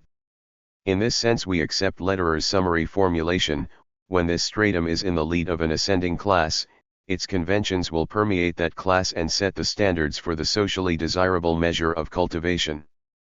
When the dynamic process, the searching inquiry, becomes conventionalized, some of its products are transformed into a static tradition. And he adds, the convention of cultivation does not permanently set the norms of a class. The convention may vanish with the rise of another stratum whose interests and way of life offer no scope for it. 1. The social habitat of intellectuals. The last observation already touches on our present subject, the role of the educated in the larger society. Although the greater part of our contemporary intelligentsia constitutes an open and loose aggregation, it does enter, from time to time, into symbiotic relations to one or another class, and it frequently forms special groupings of its own. We have dealt previously with some examples of these amalgamations. Now we turn to what I propose to call the social habitat of intellectuals. We distinguish the following three types: the local, the institutional, and the detached habitat. The stage for the local habitat is set in small and middle-sized communities. Their culture owes its persuasiveness and durability to its firm roots in the continuing concerns and understandings of the neighborhood. The older generations play their part in the survival of these local traditions. We find the sustaining groups usually attached to the local bodies of self-government and held together through friendship, patronage, and conviviality. At times the local elite may become a center of regional culture of major proportions, a subject for which the reader is referred to Nadler's work. 2. The unconscious products of local contacts. Such primary culture grew in late medieval and modern painting and the various regional styles such as evolved in the Flemish, Cologne, and Burgundian schools. Quite naturally, the intellectual climate of a city or region depends on the relationships of the local and the foreign elites. 1. It has been variously pointed out that learning and literature in patrician Nuremberg differed perceptibly from those in guild-dominated Augsburg. The humanism of Nuremberg was the culture of immigrants and perhaps of the younger generation of patricians. The older generation held aloof from the humanists. Men of the stature of Hans Sachs, Dürer, and Vischer were immigrants. In democratic Augsburg, on the other hand, where the guilds sat in the city council from 1368, the mayor, physicians, priests, and monks were the devotees of humanism. It is interesting to note that in Augsburg the educated physicians took the place of the thwarted poets, and it was there that the direct transition from the Mastersingers to the humanists was easily made. The local setting of Augsburg culture makes it possible to interpret its literary life, including the finer details of style, in the light of the social alignments of the town. The literati of Instituti NS present a different type. Medieval Christian culture derived its international character not from medieval society but from the ubiquitous organization of the Church and the identity of its doctrine. The cathedrals were similar not in the same sense as that in which the tenements of industrial cities resemble one another. In the manufacturing centers it is similar needs and conditions which call for similar solutions, and even the urban masses are perceptibly losing more and more of their local and national peculiarities, while the international style of the cathedrals was due to the migration of stonemasons and architects and the far-flung network of the church. This network and the identical doctrine constitute the social habitat of the clerics, and not their places of residence or social background.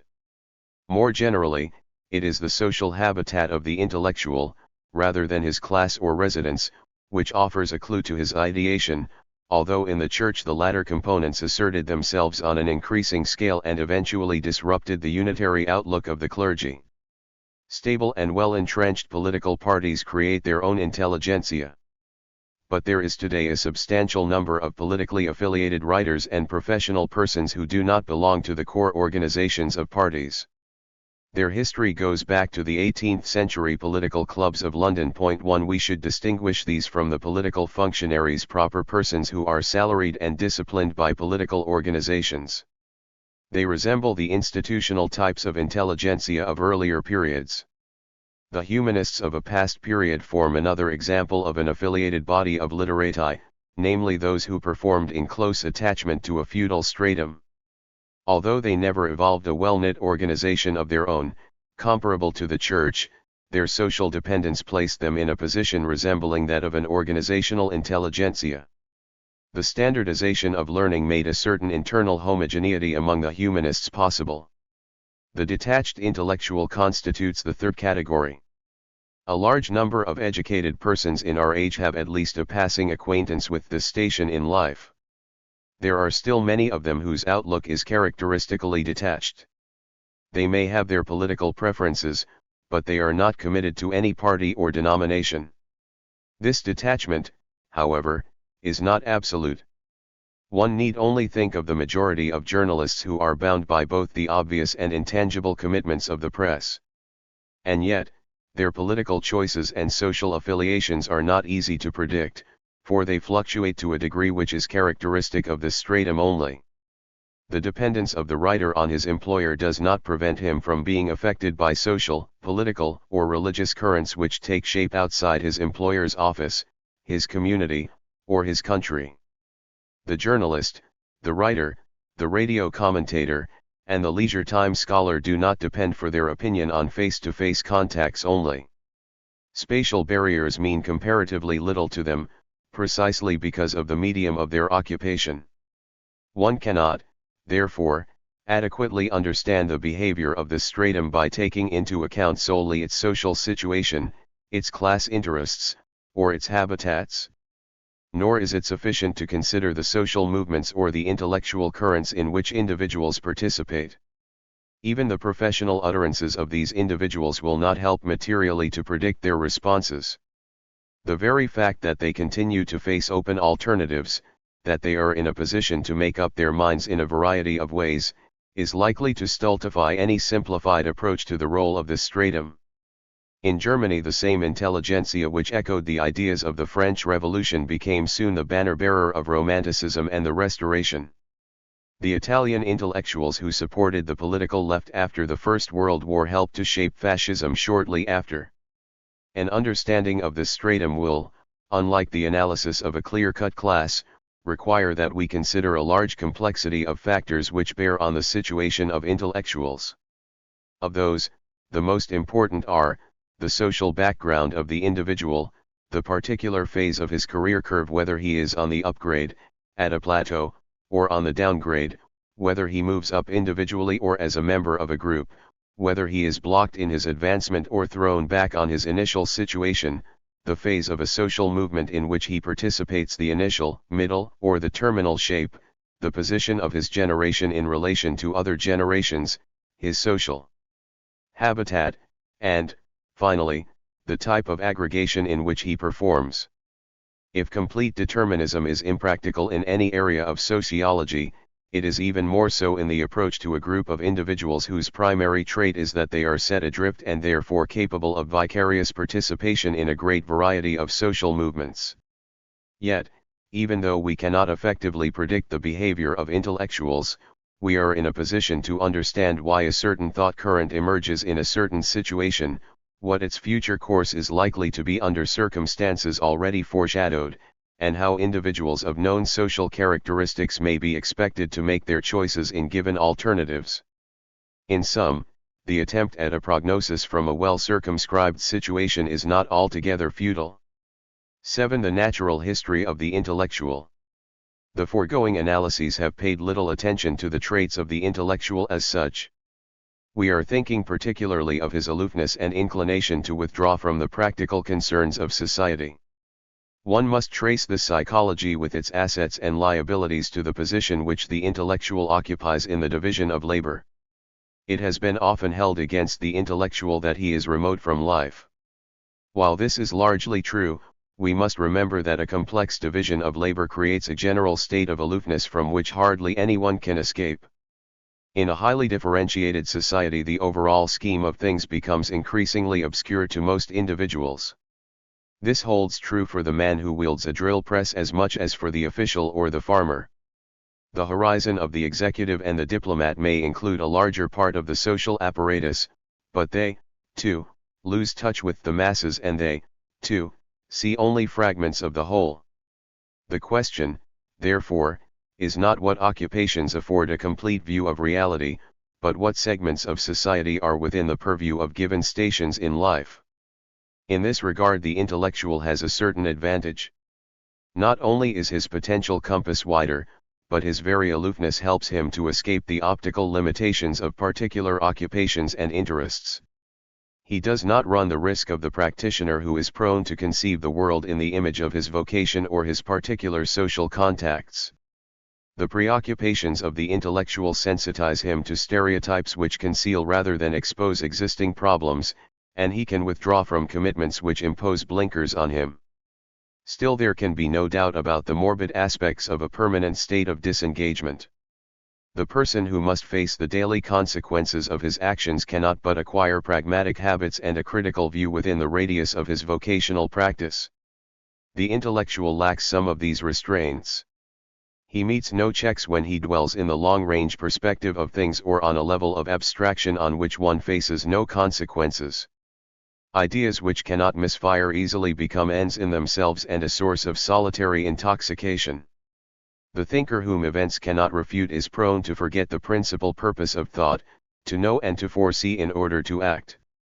Free and unimpeded ideation at times invites illusions of grandeur, for the mere ability to communicate ideas about vexatious questions seducingly resembles their mastery. Ordinarily, the private conjurings of secluded individuals cause no ripples, but in crises an intellectual ecstasy may fall on fertile soil. Masses who grope for security occasionally follow a shaman whose utterances suggest omnipotence. This is the point at which the expectancy of an insecure mass and the ecstasy of the solitary intellectual can make contact. The intellectual's proneness to lose touch with reality has something to do with his tendency to stay in his study and to meet only individuals of his kind. One of no small importance, however, is the secure and financially independent existence which a large part of the literati used to have. The obvious assets of a leisure class existence are balanced by its temptations, and practically all intellectual leisure classes face the same dilemma. Surely, a certain spare time is a necessary basis of cultivation, and the precondition of attention to affairs which do not wholly concern the daily satisfaction of wants. But a leisure class existence is in itself a source of estrangement from reality, for it conceals the frictions and tensions of life and invites a sublimated and internalized perception of things. It remains a problem of our culture how to allocate to its intelligentsia the indispensable leisure in a form which will minimize aloofness and the temptation to escape into a realm of illusions. Another trait of the educated person results from his book learning. It is in itself a source of remoteness and of specific delusions to which reference has been made earlier. We tried to show how the impression of an imminent evolution of ideas arises from the fact that the scholar encounters them in the library and not in their real setting. While books expose the student to situations to which he has no direct access, they also create a false sense of participation, the illusion of having shared the lives or peoples without knowing of their toils and stresses. A third temptation of the intellectual is to retreat into his privacy. He is not the only one so inclined, but the leaning may impair his performance more radically than anybody else's. This characteristically modern inclination may be described as a tendency to withdraw certain concerns from public exposure. Park and Burgess refer to the phenomenon as a withdrawal or exclusion from communication. 1 The village affords little privacy. Geiger seems right in maintaining that the contemporary village still does not recognize a clearly demarcated area of intimacy, or at least does not admit the polarity of the public and the intimate concerns to the extent the city does. 2 Domestic affairs are still open to public scrutiny, and it is the function of village gossip to realize the communal claim on the individual. The disappearance of this all-inclusive domain of the public in the city may be traced back to three factors. The urban dwelling creates isolation in proportion to its size. Not unimportant is the disappearance of the neighborhood organization. Finally, the city occasions fewer common concerns which require the voluntary cooperation of each individual. The complex division of labor, including the expansion of public services, relieves the person of many civic functions which he must perform in the village, so that the third type of intellectual preoccupation is incidental to a passing phase of life. Adolescents and early adults, particularly students, quite often experience an involvement in questions far beyond their career interests, but shed these leanings as they pass the period of storm and stress and settle down to a vocation. The German youth movement in itself was such an episode. Youth movements have often served as a cultural ferment, particularly in Germany, but they are far from being universal manifestations. The sudden recession of the youthful concern with the major questions of the time is perhaps characteristic of societies which block the social contacts of the young adult as soon as he begins his career. But whether the impulse passes or not, adolescence as such presents the most powerful impetus toward an intellectual agitation. It is an age of uncertainty and doubt in which one's questions outrun the scope of one's inherited answers. 1 I propose to call this urge to reach beyond the radius of one's action and immediate situation the transcending impulse. It is basic to every intellectual process. The impulse flares up for the first time when the adolescent discovers the cultural heritage of his society and its ideological polarities. The realization that his immediate milieu is not the world at large and that there is more than one way of life occasions the first distance experience and the first urge to transcend his environment. As he gains distance from the primary group, the world no longer seems the same. When this adolescent urge to reach out is not thwarted, it marks the beginning of a genuine process of education. But when adverse circumstances defeat the transcending urge, the adolescent abandons the distance he gained from his primary environment and ceases to question the horizon within which he has grown up. Lisbeth Franzen-Hellersberg's study of the early life history of a working girl offers an insight into the maturation of underprivileged strata.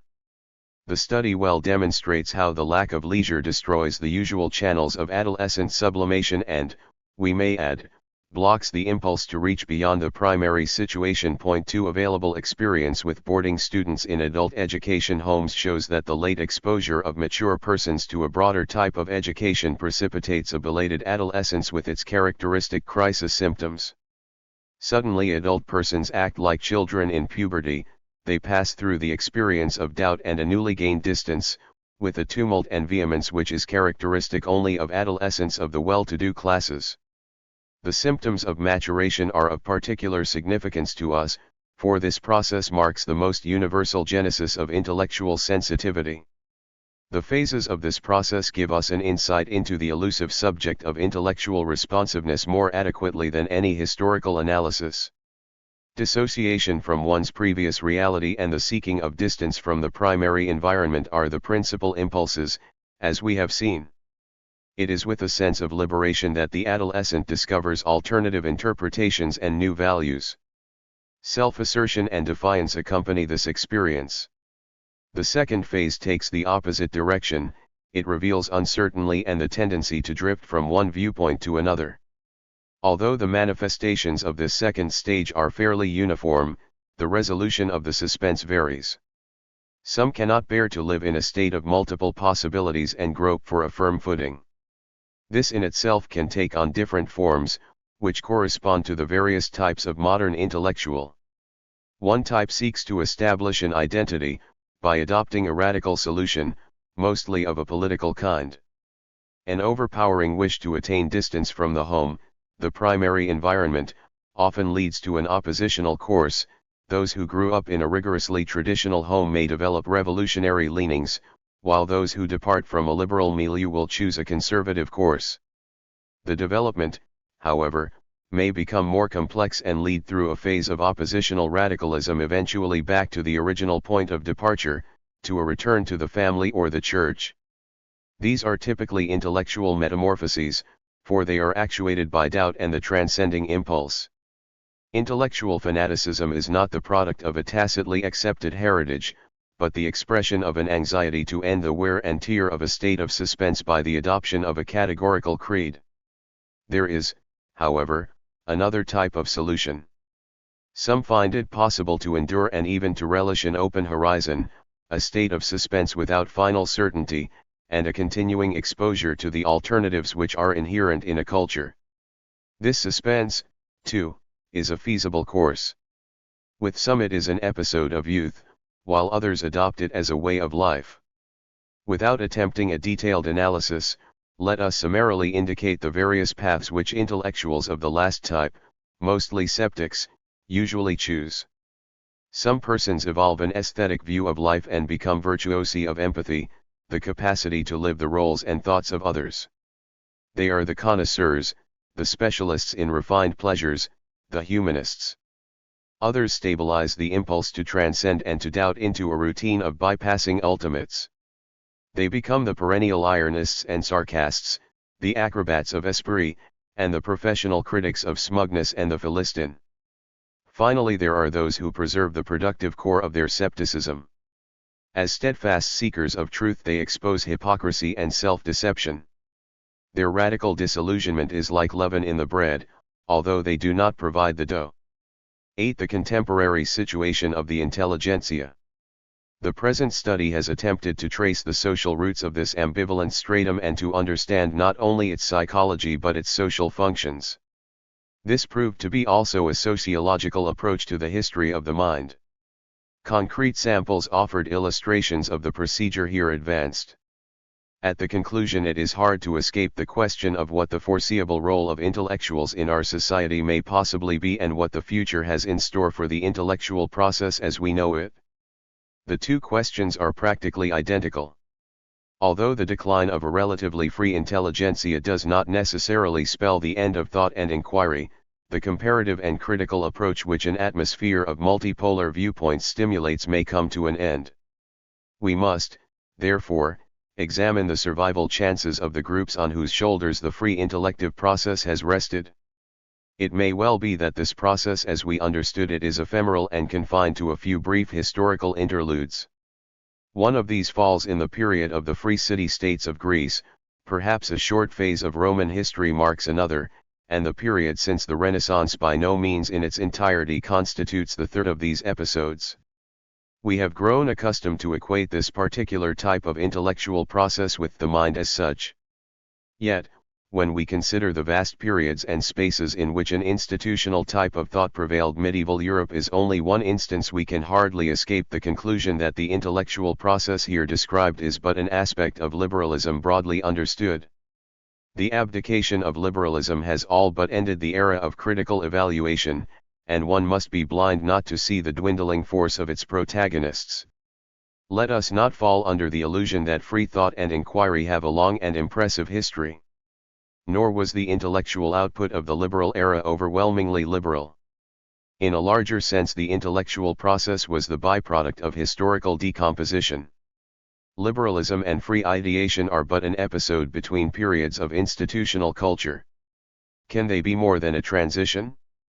A measure of critical thought could coexist with the Church when it passed its zenith.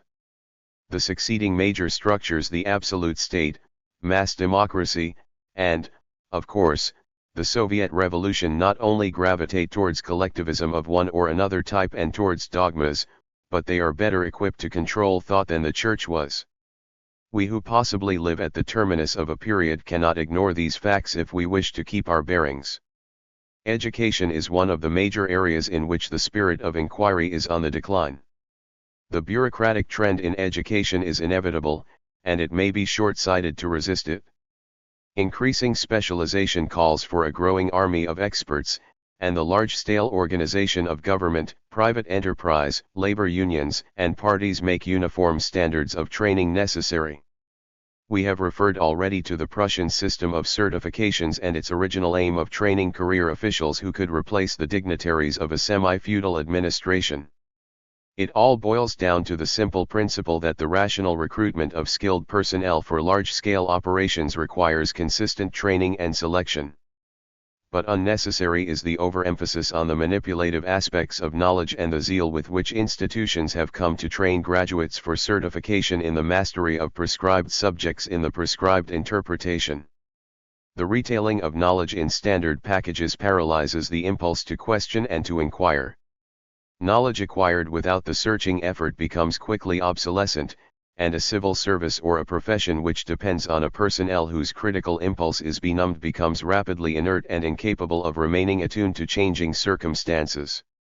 It should be possible to train and select officials who will not lose their initiative and capacity to invent once they are vested with the security of their office.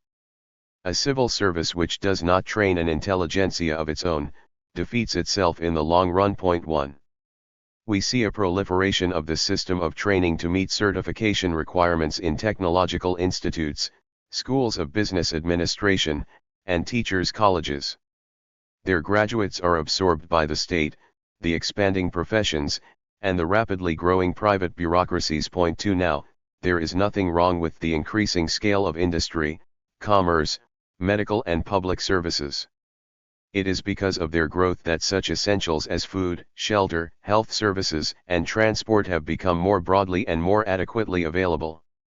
Nor is the mass education which they require anything to regret. Moreover, the influx of new strata into the professions and the administrative hierarchies can be a source of new impulses and fruitful criticism. These are badly needed in any large-scale organization which all too soon acquires a vested interest in its own inert conventions.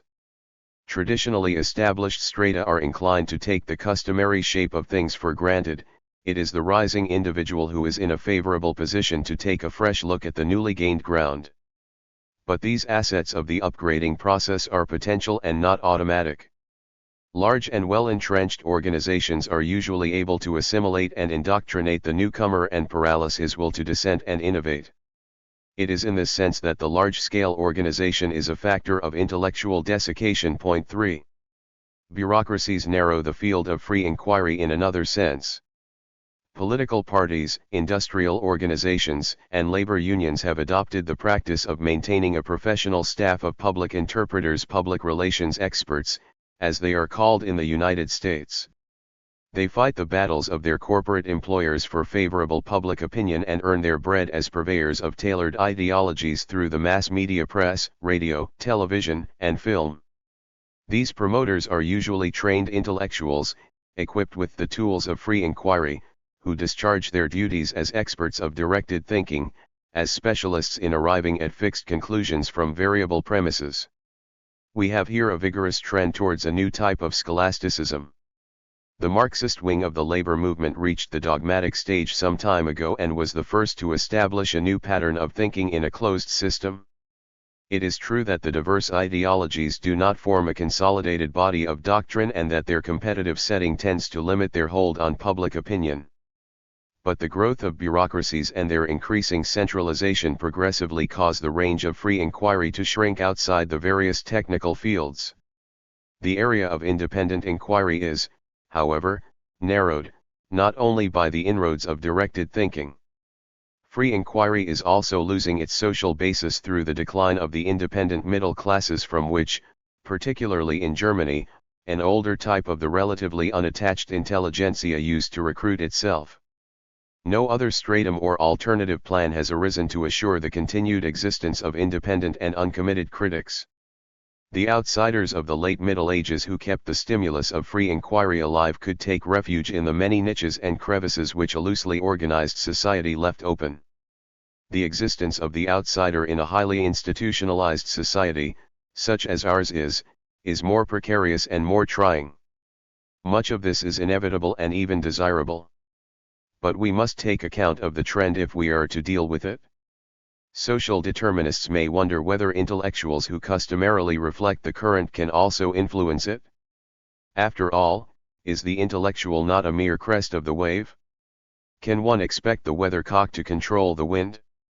The extreme determinist who interprets the sociological point of view as a systematized interest in mass behavior overlooks the fact that every major phase of social change constitutes a choice between alternatives.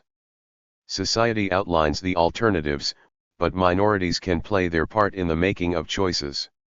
Whether the intellectuals are such a minority depends partly on them. True, as a group they do not control power and resources.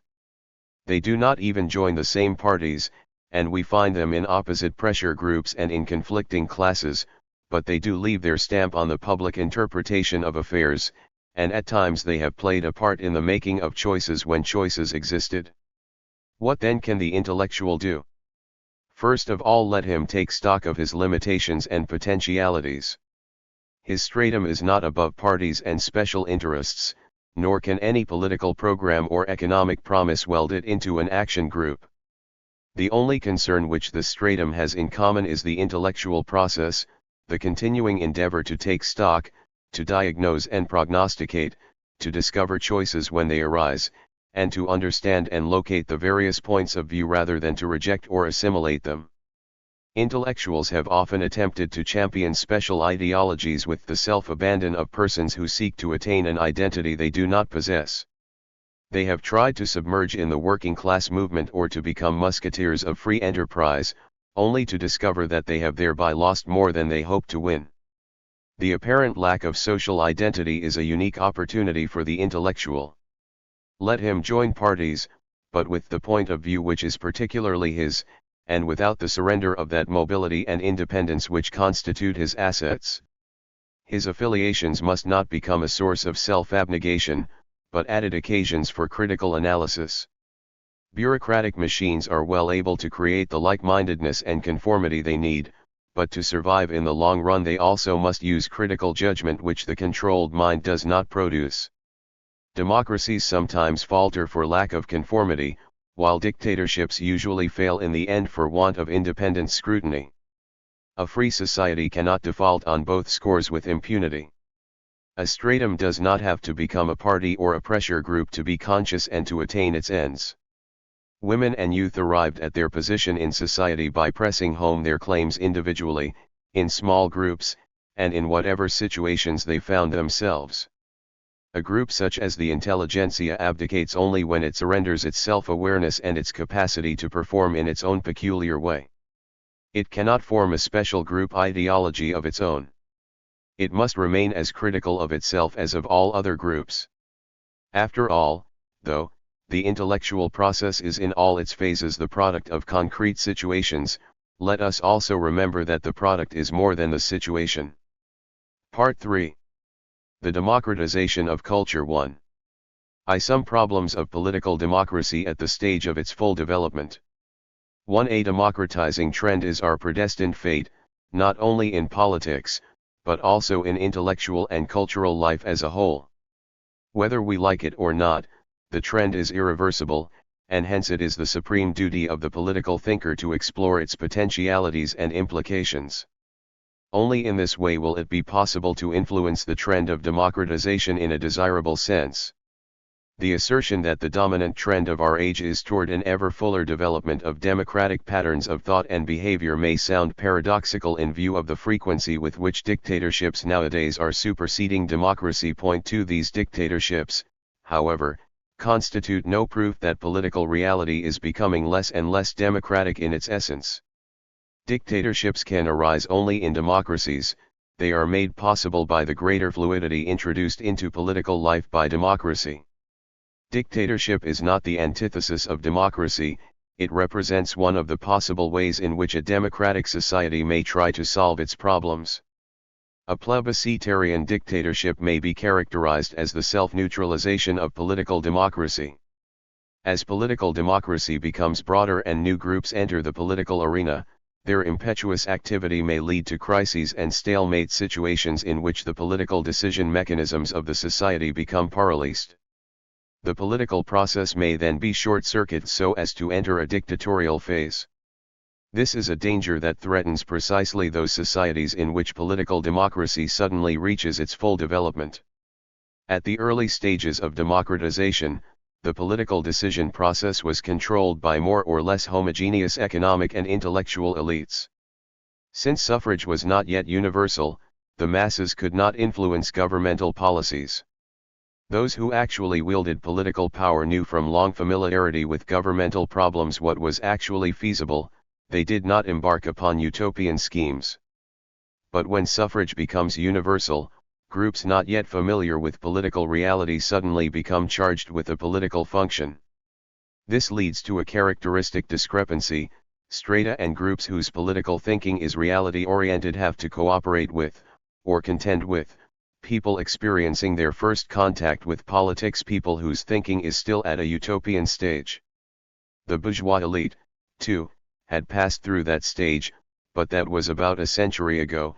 In our age, when full democratization sets in, groups are yoked together in the political process whose outlook is not contemporaneous.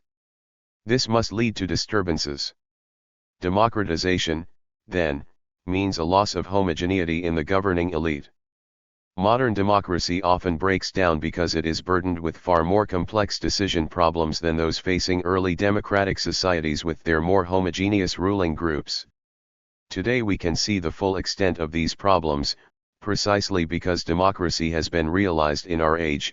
For us it is not merely an ideal but a reality which has its bright and dark sides. We can no longer view democracy as the sum total of ideal aspirations contrasting with an imperfect reality. The adequate attitude towards democracy is no longer one that equates it with every perfection that free-floating fantasy can conceive of. Rather, the required attitude is one of sober stock-taking, involving an awareness of the possible defects of democracy as a prerequisite for correcting them. Too, it is one of the characteristics of our age that believers in the ideal of democracy tend to be repelled and disappointed by its actuality. They discover to their dismay that in a political democracy the majority need not be progressive in its attitudes and aspirations. While the democratization of political life at first actually favors left-wing tendencies, it may happen that conservative or reactionary currents get the upper hand as a result of the free play of political forces. Before democracy was achieved and tested in its actual functioning, it was customary to expect that it would necessarily usher in the rule of reason or at least tend to confer political power upon people whom one considered rational. When these prophecies were first made, they were not unrealistic. At that time, the distribution of social and political forces was such that irrationalism and conservatism went hand in hand with the rejection of political democracy, while pro-democratic attitudes were associated with belief in the rule of reason. This distribution of roles had persisted for a number of generations. Eventually, however, it became evident that besides the democracy of reason there was also a democracy of impulse, to use Skeeler's terminology. Democracy, as we now see, is not necessarily a vehicle of rationalizing tendencies in the society. On the contrary, it may well act as an organ of the uninhibited expression of momentary emotional impulses. Likewise, democracy at one time was viewed as an instrument guaranteeing international harmony. We now see that the opposite tendency, too, is inherent in democracy. National self-assertion and aggressiveness may thrive precisely in a democratic soil. A similar ambivalence is apparent in the relation between democracy and individualism. On the one hand, democracy fosters the freedom and development of the individual personality. It stimulates individual autonomy by giving each person a share in political responsibility. On the other hand, however, democracy also develops powerful social mechanisms inducing the individual to give up his autonomy. When straighten not yet ripe for political responsibility are suddenly admitted to a share in power, they are more likely to make use of mechanisms of this sort than to stimulate individual freedom. Democracy officially emancipates the individual. Actually, however, the latter tends to abdicate the right to follow his own conscience and to seek refuge in the anonymity of the mass. 3. We may say in sum that democracies as a rule are not destroyed by non-democratic enemies, they collapse as a result of the working of the innumerable self-neutralizing factors that develop within the democratic system. 1. Besides these organic, structural dangers, we may also mention a more peripheral factor, that is, the dysfunctioning of particular democratic institutions. Thus, C. Schmidt correctly emphasized a weakness of parliamentary democracy, consisting in the fact that parliaments sometimes are unable to reach decisions by which an emergency situation can be mastered. Notes.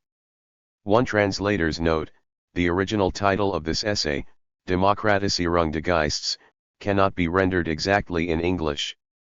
While culture has a wider meaning than Geist, the term mind which might be used instead of culture would be too narrow. The essay analyzes the historical process of democratization as it manifests itself in characteristic changes in various cultural fields, particularly philosophy, art, and religion. The process itself is conceived as a social process at bottom, rather than as a self-contained process taking place in the realm of thought or mind. Hence, the expression democratization of culture seems more appropriate to designate it than the alternative expression democratization of mind.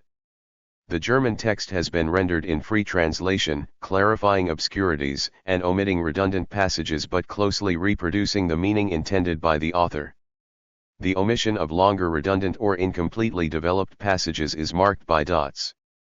2. Translator's note: this paper was written in 1933. 1. We do not deny that anti-democratic forces may contribute to the downfall of democracies. Groups participating in the political process in a democracy may be wholly anti-democratic in their orientation. 2. The problem of democratization as a general cultural phenomenon. A. The three fundamental principles of democracy. 1. What we have said up to now about certain fateful problems arising in the course of the democratization of political life will serve to prepare us for an inquiry of wider scope in which our subject will no longer be political democracy in a narrow sense but the democratization of Western culture as a whole. We have discussed the problem of democratic politics, because we wanted to show in a familiar context how certain powerful, inescapable trends associated with democracy can be accounted for in sociological terms. But is it not possible to attempt a similar sociological analysis of fields other than that of politics? In its non-political aspects, our culture is passing through a radical transformation process. In trying to understand this process, we may take the clue provided by the sociological analysis of the democratization of politics, and formulate our question as follows: how does the shape, the physiognomy of a culture change when the strata actively participating in cultural life, either as creators or as recipients, become broader and more inclusive? 2. Before we try to answer this question, we have to meet a possible objection. Is it at all justified to speak of a democratizing tendency beyond the sphere of politics proper?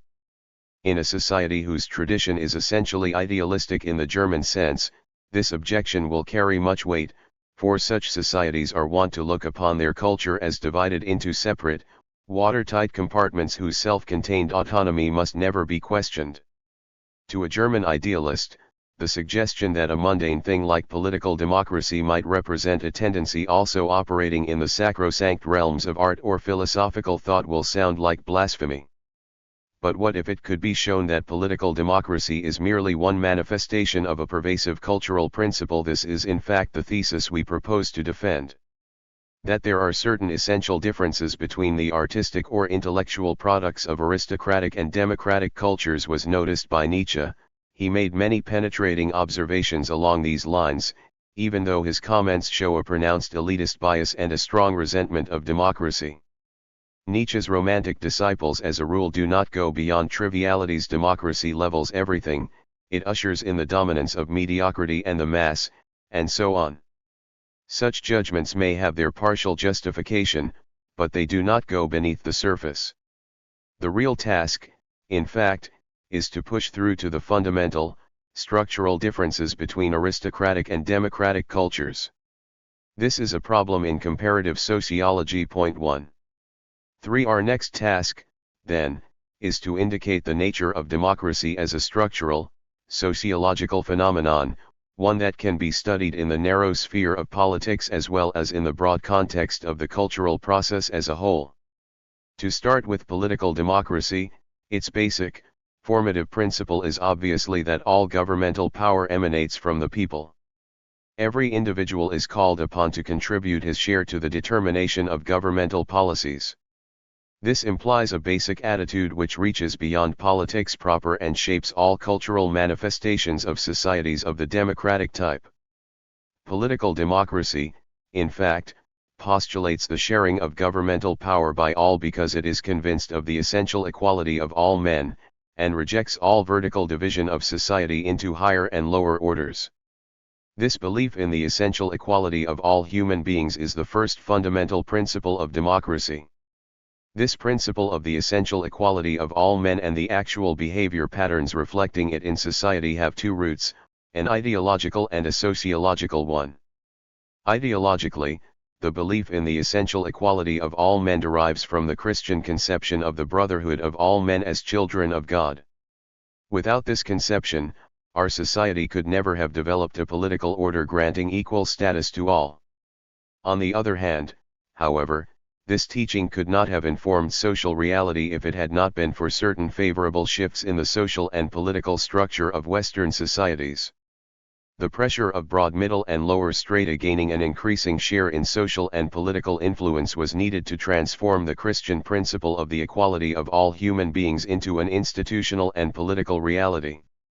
The idea as such had existed before, but it had little political relevance as long as it was understood only in relation to religious experience and found no application to things of the world. The equal treatment of all individuals as a basic feature of modern society was imposed by the growing power wielded by lower social strata. The principle of the essential equality of all human beings as such does not imply a mechanical leveling, as hasty critics of democracy are prone to assume. The point is not that all men are equal as to their qualities, merits, and endowment, but that all embody the same ontological principle of humanness. The democratic principle does not deny that under conditions of fair competition some individuals will turn out to be superior to others, it merely demands that the competition be fair, i.e. that some people be not given a higher initial status than others. For this takes us to the second fundamental principle of democracy, the recognition of the autonomy of the individual, of the vital selfhood vested in each and every person as the atom of society. In pre-democratic societies, social coordination was based upon the fact that most individuals were denied an autonomous life of their own. The social will was not shaped by impulses contributed by the many, it was determined from above, either by an absolute monarch and his staff of bureaucrats, or by powerful feudal coteries. Democracy, however, is essentially predicated upon the mobilization of all individuals as vital centers, not as a mere ideological or abstract principle, but as a living reality. We see in this the creative, vitalizing function of democracy and, at the same time, the potential danger inherent in it, for the life of a democratic society always skirts chaos owing to the free scope it gives to the vital energies of all individuals. The process of the release of individually centered vital energies has an interesting counterpart in the history of ideas. The modern concept of the organism could be developed only at a time when society itself was transformed into a system in which the individual particles, though interdependent, also had their own, self-centered life. As the philosopher Erich Kaufmann has shown, the term organism came to be used first in a political and social rather than biological context. Point 1 In this as in other cases, concrete social experience has furnished those categories which could then be used for the analysis of natural phenomena. Kaufmann has traced the specifically modern concept of organism to Kant. The term itself had already been used by earlier legal thinkers, but in a sense more akin to our own concept of mechanism. It denoted a system put together by a craftsman for some specific purpose, rather than a living being evolving spontaneously and seeking to maintain its internal balance. May we suggest that absolutist society in fact corresponded to the paradigm of mechanism, and that society entered the stage of self-steering, organic life only in the age of democracy? In our age, the social process draws its energy from living cells rather than from passive, inert particles. This remains true even in the dictatorial degeneration of democracy. Modern post-democratic dictatorships essentially differ from earlier authoritarian regimes. For the latter, exacting obedience from the mass was no problem, since they could always rely on the docility of the common man. The former, however, must first mobilize mass forces in order to gain power, and then take drastic steps to counteract the potential adverse effects of the wide diffusion of vital energies throughout the society. 1. 5. All this indicates an inner contradiction inherent in the democratic organization of society. Democracy must mobilize the vital energies of every individual, but having done so, it must also find a way to dam up and in part neutralize these energies.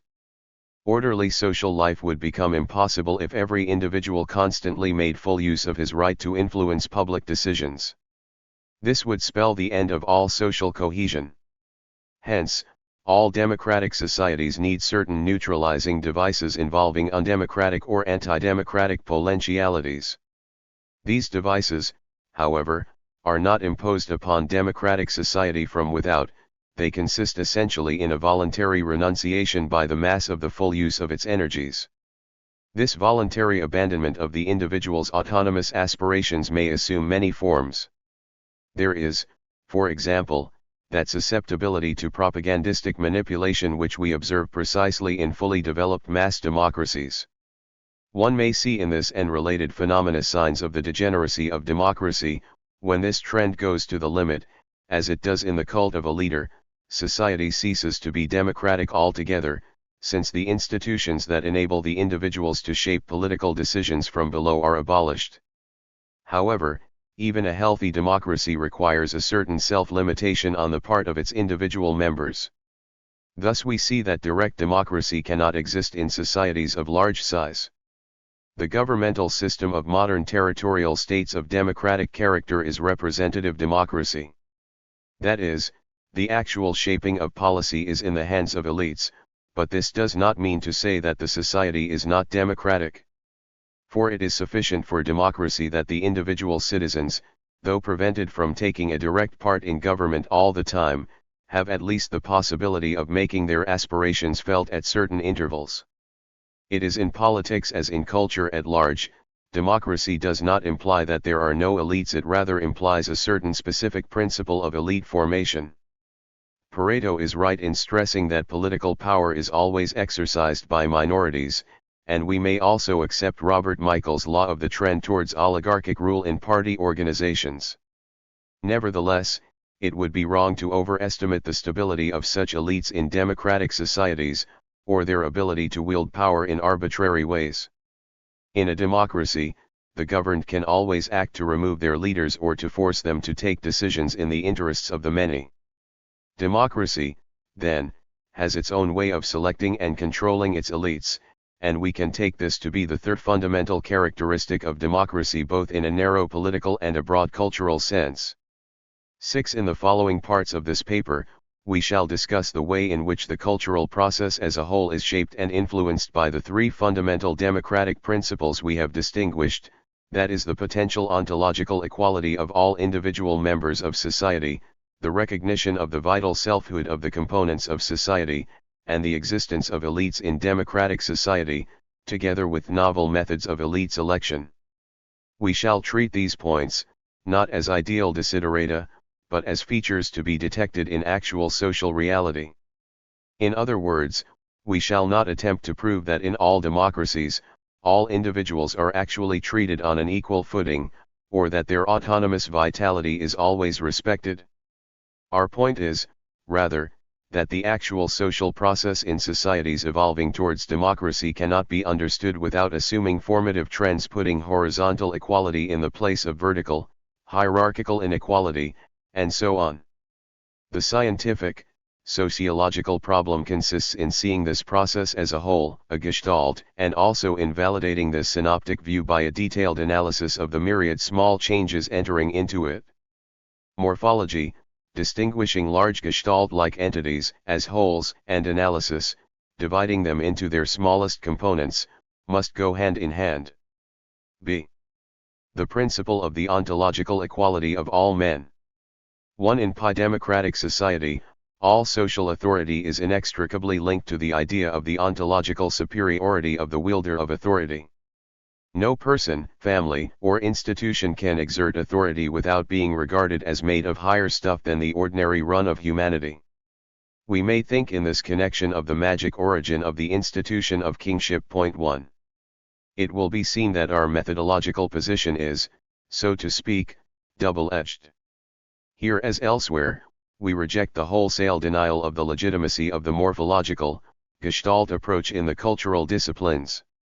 But, on the other hand, we also maintain that a purely morphological approach is not sufficient for the scientific treatment of any subject. A more microscopic, causal, functional, analytical approach is also necessary to supplement global, morphological insights. The slogan that mechanistic theories are appropriate in the natural sciences but are out of place in the cultural sciences misses the point. The radical application of mechanistic causal analysis was successful in the natural sciences, not because inorganic nature alone is congenial to this approach, but because such analysis is essential to all scientific endeavor. We merely maintain that in the cultural sciences one must go beyond causal and functional analysis and combine it with a morphological approach. We now take up the cultural implications of the three fundamental principles of democracy one by one, beginning with the principle of equality. 2. In the process of the democratization of politics, authority does not disappear, but it no longer involves a qualitative jump from the lower orders of mankind to an elite deemed higher in essence. At most, there is a quantitative, non-essential difference between the leaders and the led. The same transition from qualitative, essential distinctions to quantitative, non-essential ones, however, can also be observed in other fields than that of politics, and this change in the evaluation of human models is one of the chief characteristics of the process with which we are concerned, that is, the democratization of culture. In pre-democratic cultures, for example, talent or genius is considered as an irreducible datum, something like a magic charisma that sets off certain individuals from the ordinary run of mankind.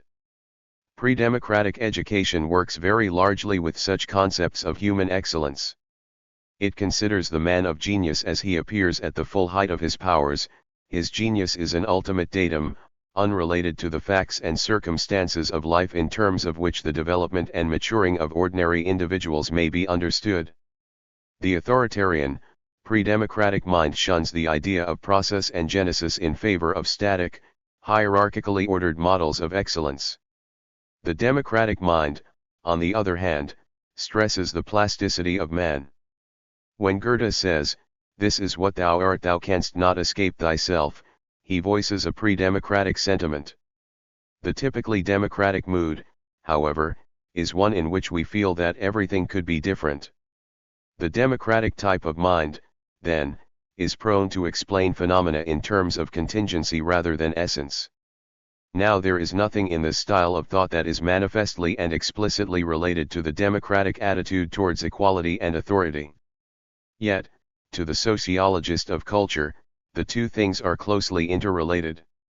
Not that the democratic thinker necessarily denies human greatness, he merely reinterprets it, seeing in it a manifestation of that human perfectibility which is the universal heritage of man. The great man is great, not because he is different from others in his primordial substance, but because he has had greater and better opportunities to develop himself. 1. 3. It is interesting to see how the democratic attitude is penetrating into a field traditionally dominated by the authoritarian outlook, that of musical education. The essential difference between the musically gifted and ungifted has always been treated as a fundamental datum in the teaching of music. Recently, however, pedagogues like Jacobi have come to deny a fundamental distinction of this kind. According to this new doctrine, every child is potentially musical. Manifest differences in musical gifts are merely due to early experiences. 2. Whether these theories are correct or not does not interest us here, we have mentioned them merely as examples of a democratic approach towards education. According to this approach, proficiency in music or other arts is not the appanage of exceptional individuals, the ability to acquire it is no less universal than the ability to learn to speak. Children become unmusical because they have been discouraged from making music. They then do not develop beyond a primitive, infantile level of musicality. Similarly, if some people draw figures in a primitive, infantile fashion, it is because they have been discouraged from cultivating their artistic ability. The point of these theories is that they do away with the idea of essential differences between human beings by tracing manifest differences to environmental factors. The underlying belief in the plasticity of man is a typical democratic trait. Pedagogical pessimism, on the other hand, is related to a pre-democratic, aristocratic outlook. Point 1. For we can observe the difference between pre-democratic and democratic patterns in the relationship between teachers and pupils in general. In pre-democratic school systems, the teacher is placed high above the pupils. The latter must look up to the former in every respect. In a democratic school system, however, the excellence of the teacher consists in meeting the pupils on their own level. Meeting halfway those who do not yet know is the modern pedagogic principle. This principle may be misunderstood and wrongly applied to the content of that which is to be taught. When this happens, vulgarization will be the result. Anything that is not easily assimilated by the untutored mind will be put aside. The correct application of the principle, however, consists in a patient articulation of the material of study until the average intellect can grasp it. Moreover, the modern educator will always pay attention to the psyche and also to the social background of the pupil. Formerly, learning in school involved in the main an obedient acceptance of things that were over the heads of the pupils. Later, perhaps, when they are fully educated and become worthy of what is being transmitted to them, they will grasp its full meaning. Modern education, however, shuns this awestruck approach. Instead, it starts from the postulate that anything that is transmitted in the process of teaching can be reduced to crystal clear simplicity, with no higher obscurities left to admire without comprehension. As we see, the democratic mind puts its trust a priori in that which is transparent and clear, whereas aristocratic cultures prize the recondite and the obscure, e.g. in the shape of the over-refinement and over-specialization of scholasticism. For the aristocratic mind, that which is culturally valuable must exist on a higher level, not accessible to the ordinary run of mankind. We can see, here as elsewhere, that people's attitudes towards cultural objects follow the paradigm of their basic social relationships. Where the political and social order basically rests upon the distinction between higher and lower human types, an analogous distinction is also made between higher and lower objects of knowledge or aesthetic enjoyment. 5. The dominant epistemologies of different ages show the same difference. When Descartes proclaims clear and distinct ideas as necessary for true knowledge, or when Kant specifies necessity and universal validity as the essential characteristics of scientific judgments, they apply democratic criteria to epistemology. These criteria imply that nothing can be accepted as true unless every human mind can grasp it. For the authoritarian, aristocratic mind, however, it is axiomatic that only sublime intellects and superior individuals can attain truth, or that God will reveal himself only to chosen persons. Obviously, this concept of revealed truth is inconsistent with democracy. Point 1. The democratic mind rejects all alleged knowledge that must be gained through special channels, open to a chosen few only. It accepts as truth only that which can be ascertained by everybody in ordinary experience, or that which can be cogently proved by steps that everybody can reproduce. Clearly, this definition of truth is closely related to the fundamental democratic principle of the essential equality of all men. In addition to this, however, the modern concept of knowledge also reflects another aspect of democracy, its demand for unrestricted publicity. According to the dominant epistemology of the modern age, valid knowledge refers to the public world. Just as in politics, every individual has a claim to a share in control, in the field of knowledge every item must be subject to scrutiny by all individuals. Consequently, democratic cultures have a deep suspicion of all kinds of occult knowledge cultivated in sects and secret code rise. 6. Unlimited accessibility and communicability, then, characterize the democratic ideal of knowledge. There are, however, limits to accessibility and communicability, even in democratic cultures. There is much knowledge that is accessible to, and communicable among, experts and connoisseurs only. And the case of the connoisseur in the field of art is even more extreme than that of the scientific expert and specialist. In order to be a connoisseur of art, one must be immersed in a historic tradition and cultivate a specialized taste. All this had a certain affinity to pre-democratic types of knowledge. The devotees of art form a closed community within society at large, their experiences are not generally communicable. Scientific experts, too, develop a language of their own, incomprehensible to outsiders.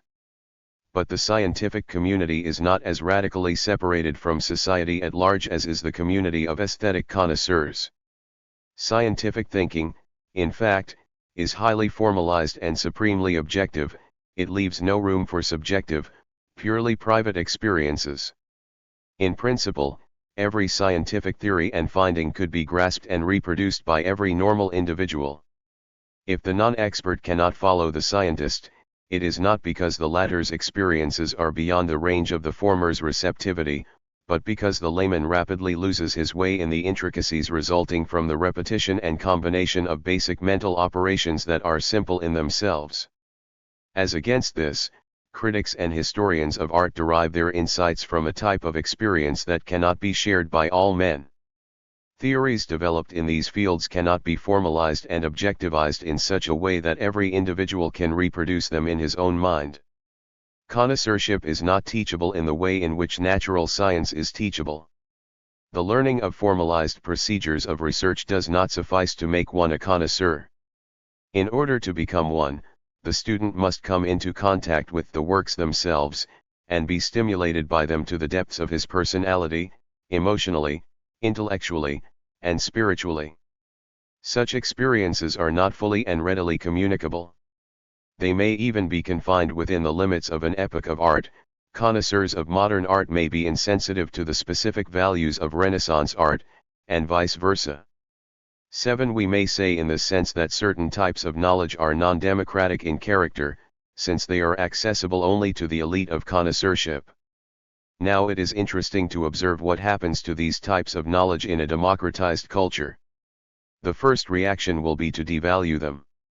Even though the connoisseur's judgments are undeniably empirical in a certain sense, they do not represent exact knowledge, since nothing is exact unless it is fully communicable and demonstrable. The second response of a democratic culture to this type of knowledge will occur within the disciplines in question themselves. They will try to satisfy the dominant, generally recognized criteria of exactness by adopting more objective methods. For example, the attempt will be made to articulate the connoisseur's response to the work of art more and more, in the hope of obtaining a number of demonstrable, controllable observations instead of an unanalyzed, global intuition. This articulation of a global intuition must be distinguished from analysis, even though these operations are often confused. When we analyze a complex object, we are interested in discovering the simple, elementary parts of which it is composed. The object as a whole disappears in this process. It will no longer be recognizable from the elements brought to light by the analysis. Articulation, on the other hand, while it also seeks to discover simple components of a complex whole, never loses sight of the way in which the parts combine to make a whole. The complex object always remains in sight during the process. For example, I may point out the details of a facade one by one, calling attention to the various features of the windows, balconies, doors, etc. This is articulation, for the detailed observation of the parts merely serves to attain a fuller understanding of the whole. Every day, pre-scientific experience has always made use of the procedure of articulation, while the natural sciences, afraid of remaining on a pre-scientific level, have abandoned articulation and cultivated analysis exclusively. Articulation, however, must be recognized as a legitimate method. There are certain cultural objects which we cannot study satisfactorily without learning to see how the whole emerges from the parts. By refining and developing their methods of articulation, those cultural sciences which have to do with aesthetic and similar objects achieve a gain in communicability. They can in this way become more and more attuned to the democratizing trend of our culture, even though the communicability they can attain must remain limited. 8. In the foregoing discussion, we have stressed the contrast between analysis and articulation. From a sociological point of view, however, their parallelism is more important. The dominant impulse in both is to enhance the communicability of knowledge, and both achieve it through increasing abstraction, though in different ways. There is an intrinsic correlation between the increasing abstractness of the symbols used in communication, and the democratic character of the culture. Elites which are not impelled to make their knowledge generally accessible will not engage in formalization, analysis, and articulation. They will content themselves, either with unanalyzed intuition, or with sacred knowledge reserved for an elite and handed down among its members en bloc. The urge towards abstraction and analysis is not imposed by the things themselves. Its origin is a social one. It arises from the size and structure of the group in which knowledge has to be shared. When knowledge must be communicated to many persons of different position and background, it must be couched in abstract terms, for concrete communications are intelligible only to those whose experiences and associations are very similar. 1. 9. We may conclude that a democratic society is more likely than an aristocratic one to discover abstract relationships among things. At the same time, such a society will tend to bar qualitative elements from its experience and to minimize the value of qualitative knowledge. 2. This, to repeat, is an outgrowth of the trend towards greater communicability, which is in turn a manifestation of the democratic ontological principle of human equality. See the autonomy of the social units. 1. We shall now try to show how the second formative principle of democracy, that of the vital autonomy or living selfhood of the individuals as social units, manifests itself in cultural domains usually seen as far removed from the political and social arena. We shall begin with modern epistemology. It seems, in fact, that the democratizing trend in culture finds its earliest fully conscious realization in epistemological reflection. We have already seen how ontological equality as a fundamental democratic principle reflected itself, say, in the Kantian criterion of necessity and universal validity as defining genuine knowledge. In addition to this, however, there is a doctrine which first appears in Western philosophy with Kant and separates post-Kantian from pre-Kantian thought, or as successful capitalistic entrepreneurs. Their experiences awakened in them feelings of self-asserting independence. The type of the heroic individual was born, and this eventually opened up paths towards independent, not tradition-bound, modes of thinking. There was a long and arduous way, with many backslidings, from this to a general recognition of each individual's claim to autonomous thought and to a reinterpretation of human cognition as a creative rather than passive, receptive activity. At long last, however, the process reached its culmination in the new epistemological idealism associated with Kant's name. In one of his essential activities, cognition, man developed a radically new image of himself. The point we want to stress is that it was not the new philosophy which regenerated social reality. It was the other way round. Society changed by making more and more individuals capable of exercising autonomy, and it was this process which made the new conception of knowledge as a spontaneous and creative act possible. 2. Kant's concept of natural law, which is derived from his idealistic principle of the creative role of consciousness, offers a striking parallel to the democratic idea of social law. In Kant's system, the lawful regular character of the natural processes is guaranteed by the fact that the fundamental laws of the process are those of reason itself. When the knowing subject discovers regularities in nature, he merely comes face to face with laws originating within his own reason. Likewise, the democratic citizen encounters in society no laws except those which he himself has enacted as legislator. In both cases, the law is seen to exist and to be binding because, rather than being imposed by an outside authority, it has been formulated by the same consciousness which must abide by it. It must be added, however, that in Kant's philosophy, consciousness as the source of the law is not the empirical consciousness of each and every individual. It is a more abstract consciousness in general which is present in each individual as a creative faculty of knowing. It goes without saying that this consciousness in general implies the ontological equality of all men. It is a symbol of the identical humanness which makes man what he is. It is, however, characteristic of the Kantian, idealistic version of this egalitarian principle that consciousness in general as the symbol of man's ontological essence is not conceived in empirical, psychological, or anthropological terms. It is, rather, seen as a mind writ large, an impersonal force responsible for knowledge as such, of which the individual minds are merely the vehicles. All this has to do with the spiritualistic background of this type of idealism. It is unrelated to the specifically democratic character of Kantian thought with which we are here concerned. Yet, within that spiritualistic tradition, the concept of consciousness in general represents a democratizing development. In the earlier spiritualistic tradition, the spirit was essentially superhuman and supernatural. In Kant, it appears thoroughly humanized. It is, further, a democratic feature of the Kantian consciousness in general that its authority and dignity rest precisely upon the fact that the experiential forms, categories and ideas involved in consciousness in general engender universally shareable and communicable knowledge. Kant's thought is focused upon the transcendental rather than upon the transcendent.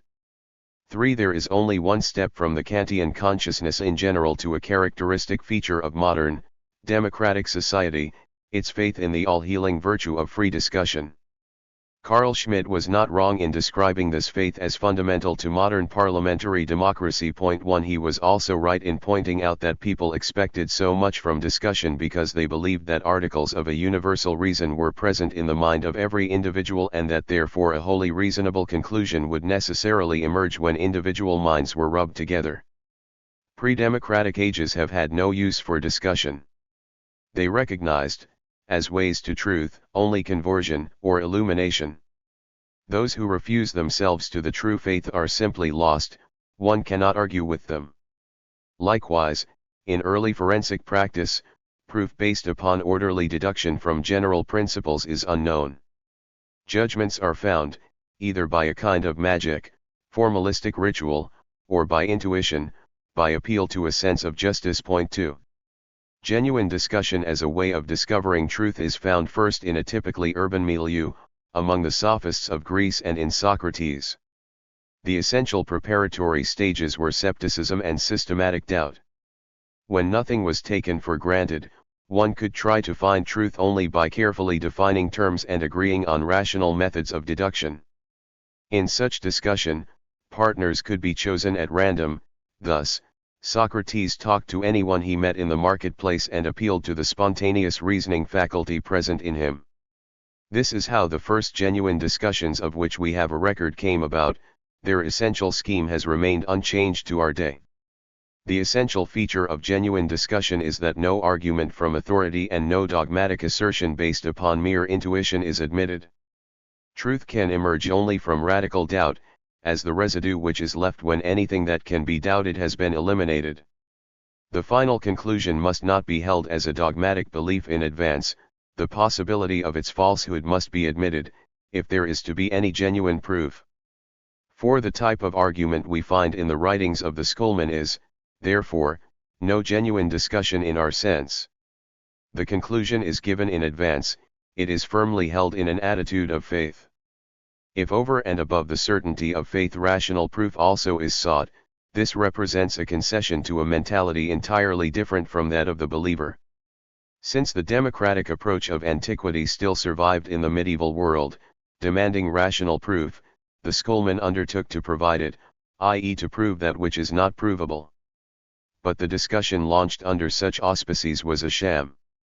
To the democratic mind, all initial positions have the same right to be considered, they are all on the same level. In the scholastic discussion, however, the initial admission of the possibility of adverse positions was nothing but make-believe.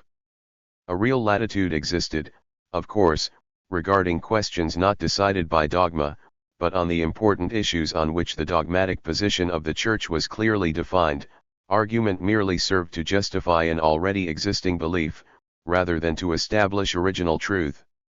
We find such a scholastic type of discussion, using rational argumentative steps to justify an independently held and dogmatically sacrosanct position, in historical situations in which the ferment of intellectual uncertainty and of a genuine search for an elusive truth still survives from earlier ages and must be silenced in the interests of conformity.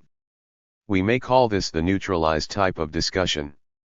The sophists still lived in the element of genuine quandary and radical searching. 1 Socrates basically belonged to this type, even though his goal was to overcome uncertainty and to find final truth.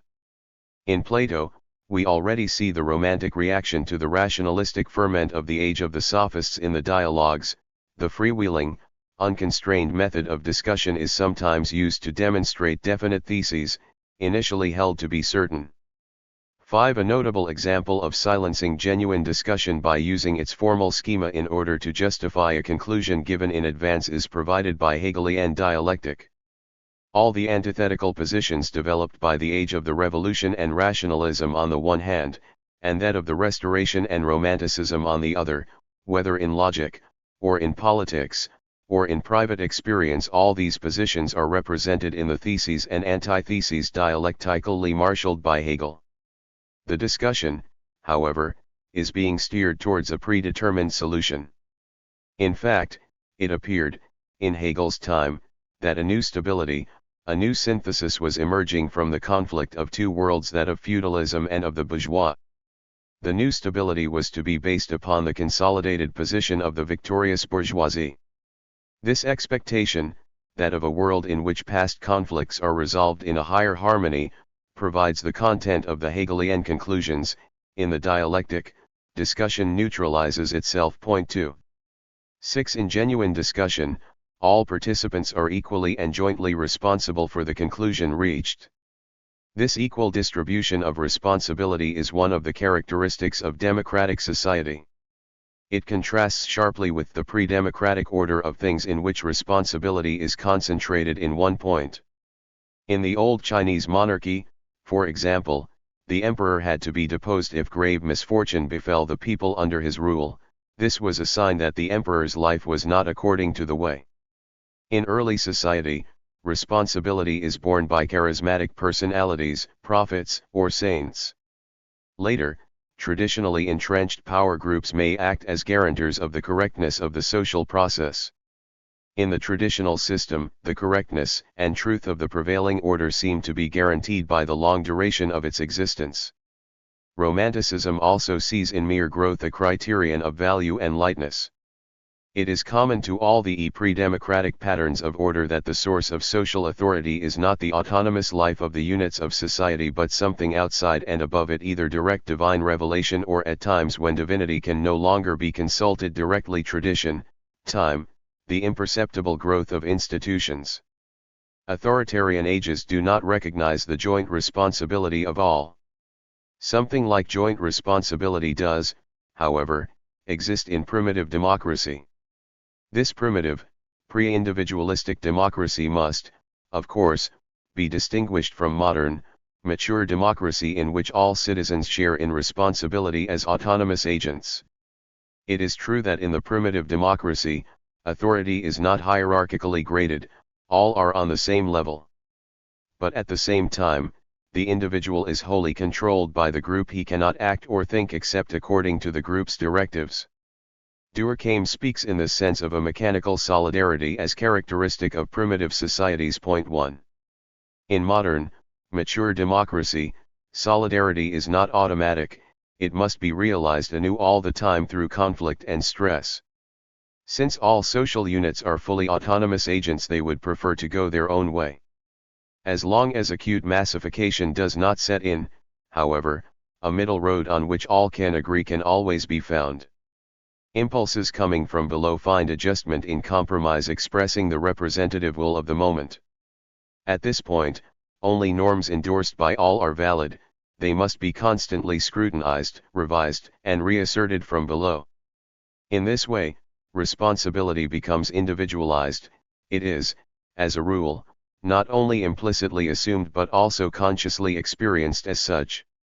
7. We cannot say at present whether this individualized responsibility represents the final stage of democratic development.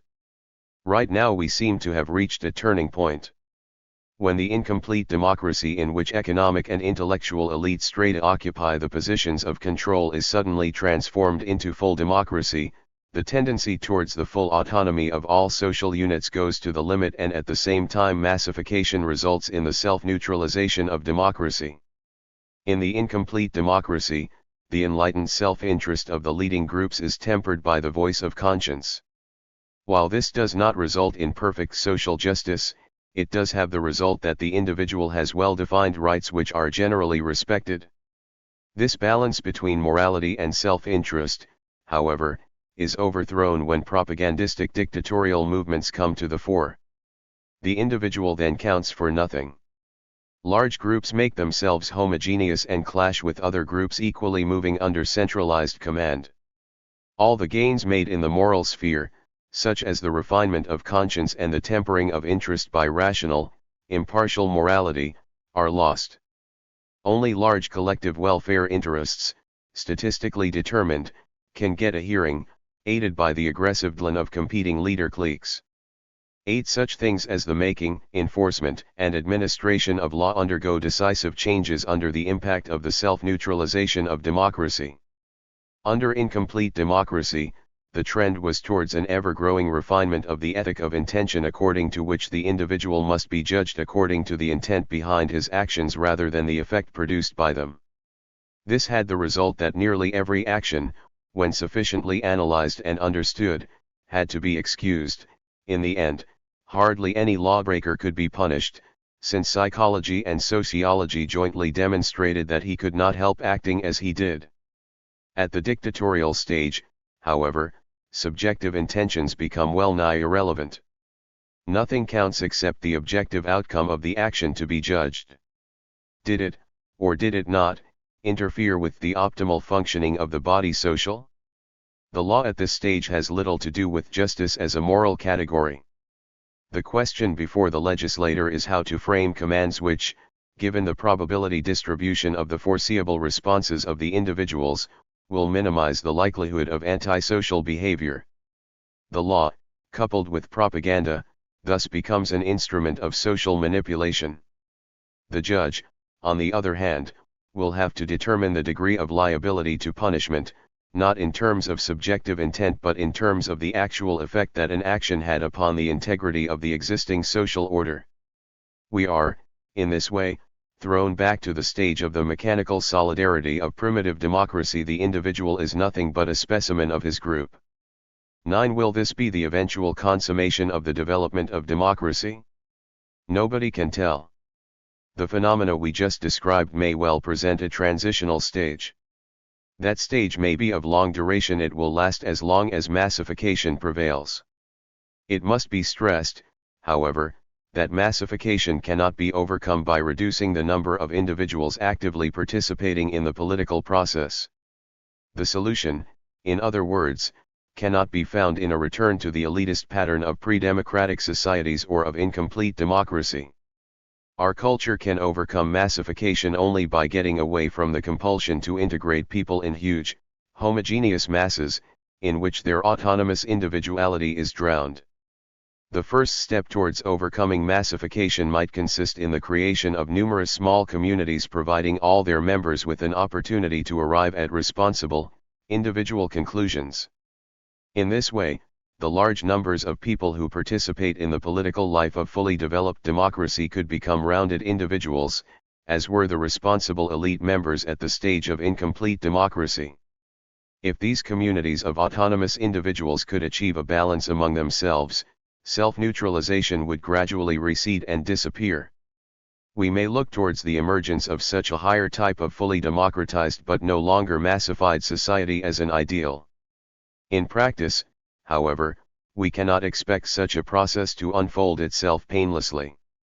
Social learning is likely to be accomplished in painful convulsions, precisely at the stage of democracy when social energies are fully mobilized. 10. As we said in the opening section of this study, democratic society always lives under the shadow of possible disorder and chaos, since in principle all social units have a claim to assert themselves and there is no certainty that they will compromise their divergent interests and aspirations before their conflict becomes acute and violent. The democratized individual, too, is constantly aware of chaos lurking in the depths of his own personality. There is no pre-existent pattern of order guaranteed forever in a democratic world. Order and integration must always be created anew. This is essential to democracy as a way of life. It is therefore futile as well as thoughtless to condemn democracy in the name of the ideal of order. Order and fluidity, discipline, and openness are antithetical human ideals which find their embodiment in different social systems of authoritarian and democratic character respectively. Neither type of society can be properly judged from a viewpoint firmly anchored in the other's basic ideals. Thus, an authoritarian thinker will be apt to be irritated by the lack of discipline and order in a democratic system and by the many abuses to which this gives rise. At the same time, however, such a critic will overlook the positive elements inherent in the very openness and formlessness of democracy. Human existence may fall short of realizing its full potentialities if it is too systematically disciplined. If socially imposed taboos and inhibitions bar all access to the unconscious, mental, and emotional life may be frozen in a rigid caste. The order thus achieved, however, will be superficial rather than real. For the forces of chaos and the impulses of the unconscious do not cease to exist when they are banished from consciousness and deprived of expression. Rigid authority, particularly in its dictatorial form, can hide them. Beneath the surface, however, they will be active and may burst forth in a sudden explosion. In a democracy, potential crises announce themselves at an early stage. In this way, society is forewarned and the various social strata can immediately react to change in the pressures to which they are subjected. We may say in this sense that democracy is the most elastic of all social systems. The impression of chaos and disorder may even be wholly misleading. What appears as chaos may be, in reality, a quick, instantaneous adjustment to a series of changes. 11. Full self-expression, with its positive and negative, adaptive and chaotic potentialities, is not attained simultaneously by all social strata. It may be observed at the early stages of democratization that groups enjoying the privilege of security become fully mobilized and autonomous in their thinking while the bulk of the population still persists in its tradition-bound attitudes and behavior. Such differences in the degree of autonomy are apt to be transitory. It is a mistake to assume that they are necessary features of every social order. The long-range picture may be very different from the short-range one. In the short run, however, the differences may be very real. We know that the thinkers of the Enlightenment felt that the common man was not yet ripe for their own rational way of thinking. Religion, they thought, was necessary to keep him within bounds. At a much later stage, when democracy degenerates into dictatorship, we see something similar. The elites at the top are purely power-minded, disillusioned, and cynical about all ideologies, including their own official one. At the same time, they see to it that the masses' faith in the official myth is kept unimpaired. The leaders' thinking is wholly reality-oriented and rational, except for the one irrationality of their lust for power. That of the masses is drugged and controlled by demagoguery. 12. Society can be governed for long stretches of time on the basis of an uneven distribution of autonomy and responsibility. Such regimes may even appear to have discovered the secret of stability, since they can manipulate their masses so well. And the masses will be quiet and contented, as long as a modicum of prosperity is maintained. What price they pay for this prosperity and order will not be immediately evident to them. The reckoning, however, will come eventually. It may come in chaotic, irrational fashion. Society may blindly stagger from one extreme to another, since the masses, unable to assign responsibilities correctly, act from mere emotional impulse. Skeeler, as we noted above, expected this dominance of blind impulses to be the final stage of democratic development.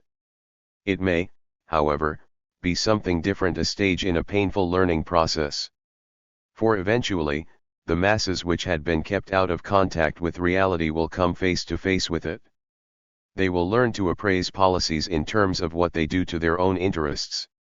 To be sure, an enormous price in suffering may have to be paid before the masses shed their illusions and become as enlightened, as reality-oriented, as the elites had been. 13. A more even distribution of clarity and enlightenment may also come about in a different fashion. Leading groups may discover that it is to their own interest to accelerate the process of enlightenment and learning, in view of the dangers inherent in the existence of large masses swayed by blind emotion. Educating the mass in reality-oriented ways of thinking, that is, a real democratization of the mind, is the paramount task at the stage of fully developed democracy. A certain gain in this direction could be achieved even if, at first, schools were established by the different parties to study social reality from their own partisan point of view. Teaching in such schools would be one-sided to begin with, but a less partisan approach would eventually impose itself.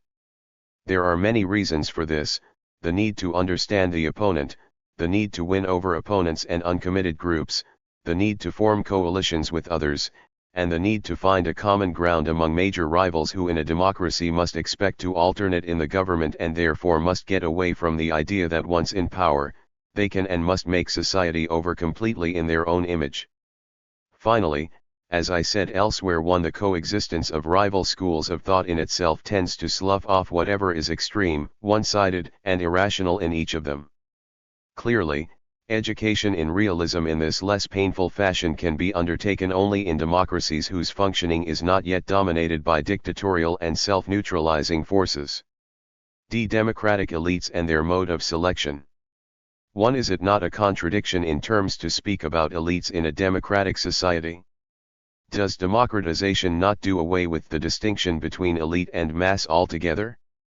We need not deny that a trend towards leveling, towards the abolition of elite strata, is inherent in democracy. But it is one thing to say that a trend exists, and another to assume that it must go to the limit.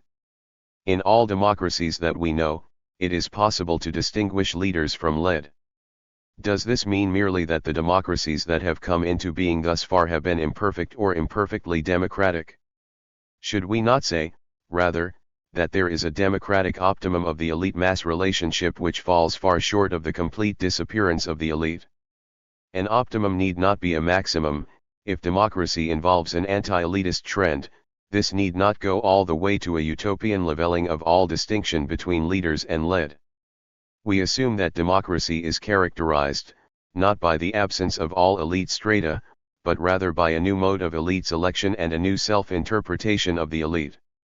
In periods of rapid change, there must be small groups that explore new cultural possibilities, and perform experiments in living for others. In this fashion they create new types of experiences which may later become the general pattern. What changes most of all in the course of democratization is the distance between the elite and the rank and file. The democratic elite has a mass background. This is why it can mean something for the mass.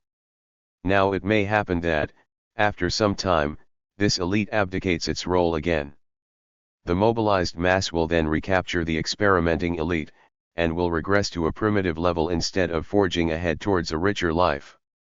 If, on the other hand, the vanguard succeeds in transmitting its new insights, first to intermediate groups and ultimately to the mass itself, the democratization of culture will be a leveling up process rather than a trend in the direction of equalitarian mediocrity.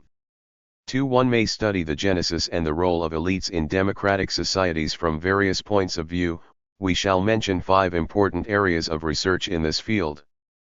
Presumably, considerable research effort will be devoted to these problems in the future.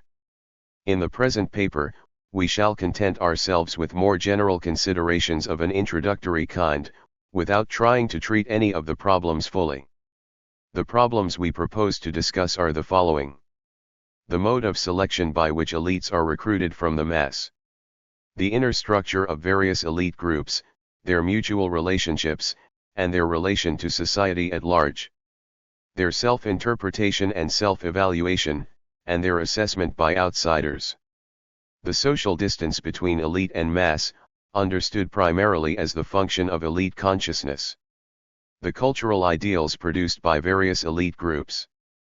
We shall discuss the first 3 points briefly, reserving the last 2 for a fuller treatment. Elite selection and democracy. 1. Elite selection assumes many forms in different societies. There are numerous shadings from unrestricted competition to rigid monopoly, as exemplified by feudal or caste stratification. In some societies, conditions are so fluid that any individual may attain any position. The basis of selection is broadcast in pioneering societies at the earliest stages of their development. Self-governing societies of farmers usually impose few restrictions on the choice of leaders. 1. The American colonies, New Zealand, Australia, South Africa, and to some extent Brazil offer examples of this. Expanding bureaucratic empires frequently use commoners of ability in preference to hereditary privileged classes.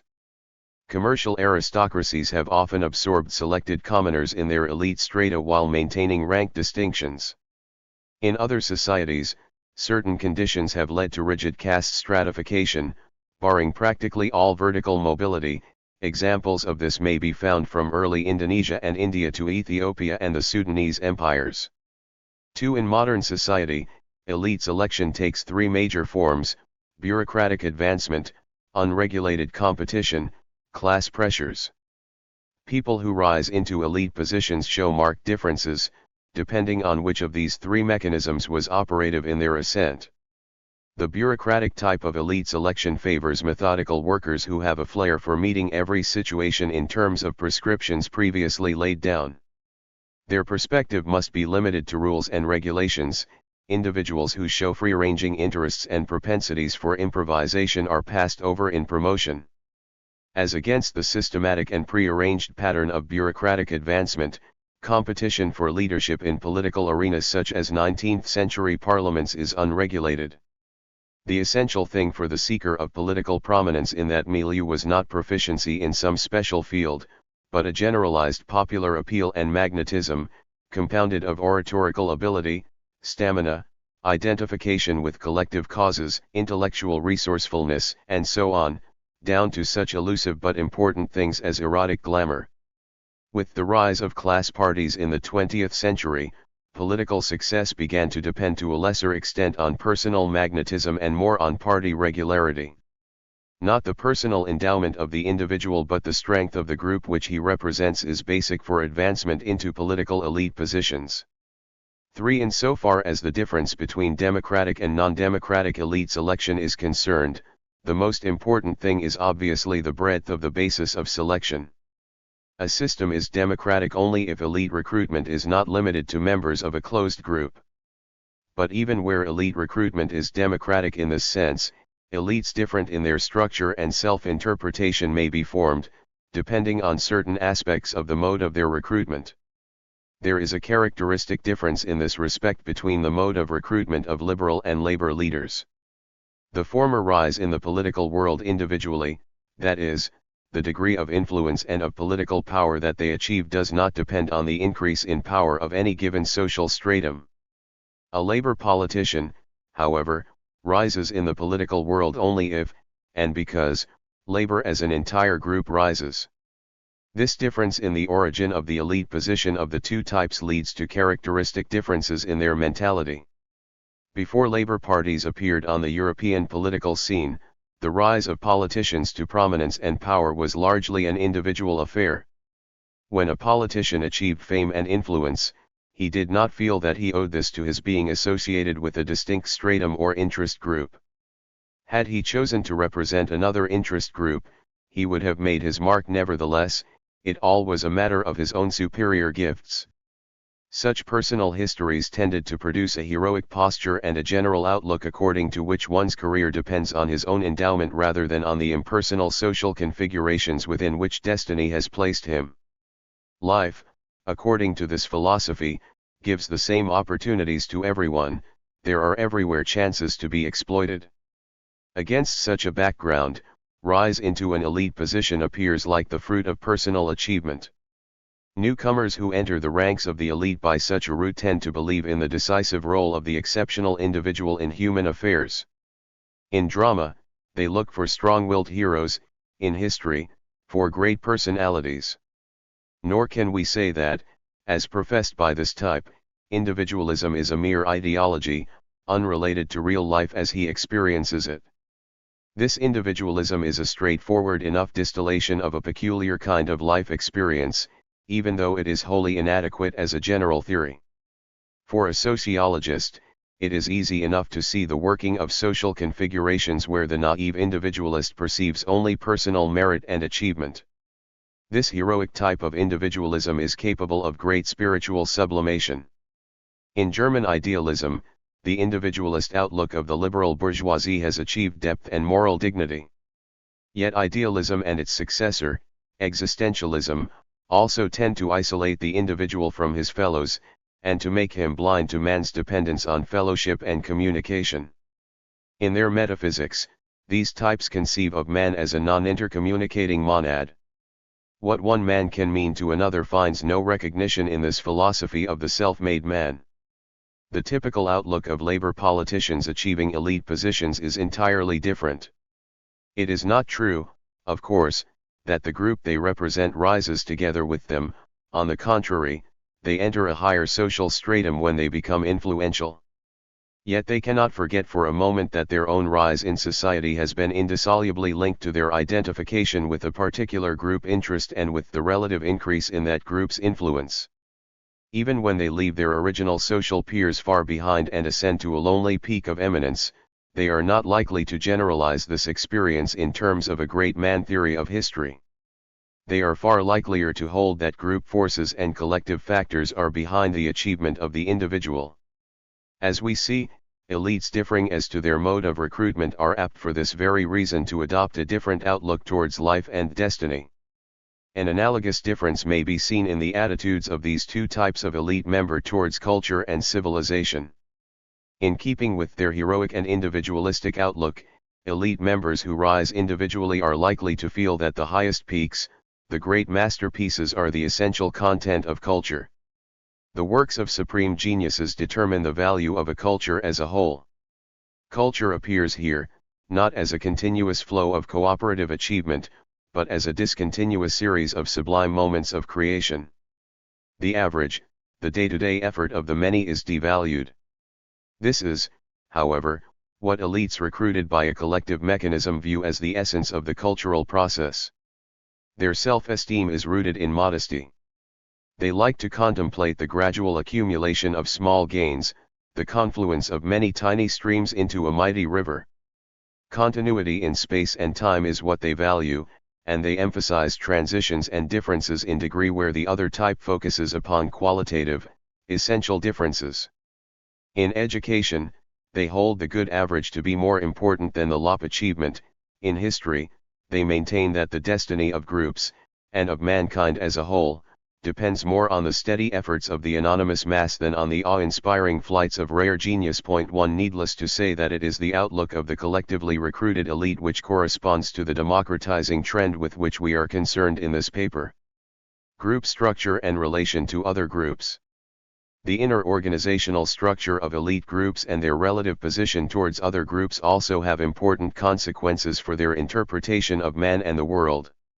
For example, in the Middle Ages, the intellectual elite of university teachers was organized in corporations and thus had the same position within society at large as any other officially recognized autonomous occupational group. In the 19th century, on the other hand, the social position of a large sector of the intellectual elite was that of the bohemian, without corporate tics, without a well-defined place in society. The members of this group lived in a curious milieu in which self-styled or genuine men of genius were thrown together with black sheep from aristocratic or bourgeois families, déclassé drifters, prostitutes, matinee idols, and other fugitives from organized society. Even for young men who later were content to enter well-regulated bureaucratic or professional careers, it was customary to spend a few anarchic and unregulated years while they were students. All this exerted a considerable influence upon their thinking. Where intellectual elite groups exist outside normal society, the ideas produced by them are likely to have a romantic tinge. Such intellectuals will cultivate a set of values far removed from the concerns of ordinary people. As artists, they will become aesthetes dedicated to the cult of l'art pour l'art. As thinkers, they will seek the abstruse and the esoteric. This is inevitable in a society which has no need for the services of the intellectual in pursuing its serious business. But the scene may change. During periods of acute social conflict, political ringleaders may become acutely aware of the propagandist potential of art. They will then take the artist seriously and give him a responsible job. The artist may respond by becoming politicized and adopting the belief that only socially significant art is good art. We assume that democratization involves a lessening of the distance between intellectual elite groups and the other sectors of society. As democratization progresses, the ties between intellectual strata and society at large are likely to become closer and more organic. This need not mean that art will become crudely propagandist, but only that it will have a more organic function in life than l'art pour l'art has had. The self-evaluation of aristocratic and democratic elites. The problem of the self-evaluation of intellectual elite groups has been treated in detail elsewhere. Point 1. From the point of view of the democratization of culture, the important thing is to see how the self-evaluation of cultural elite groups changes as the culture becomes more democratic. Intellectual groups existing in an aristocratic environment are apt to see themselves as they appear to their social superiors. The self-esteem of the artist depends on his success in acquiring aristocratic patrons, that of the teacher, on the relative number of his aristocratic pupils. Gradually, however, these groups develop standards independent of the verdict of the socially dominant groups. How intellectual peers judge each other will be more important than how they are judged by outsiders. Finally, the standards in terms of which the cultural elite judges itself become less exclusive and narrow.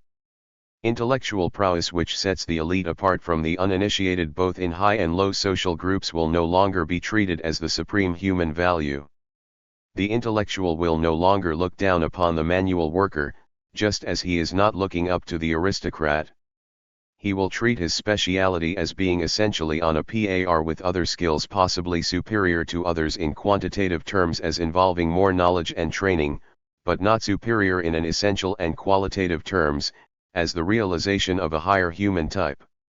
Social distance and the democratization of culture. 1. The word distance designates in ordinary usage spatial distance between things. Point 1. In the present context, however, we shall apply the word to social rather than spatial relationships, and we shall be interested not so much in static distances as in acts creating distance.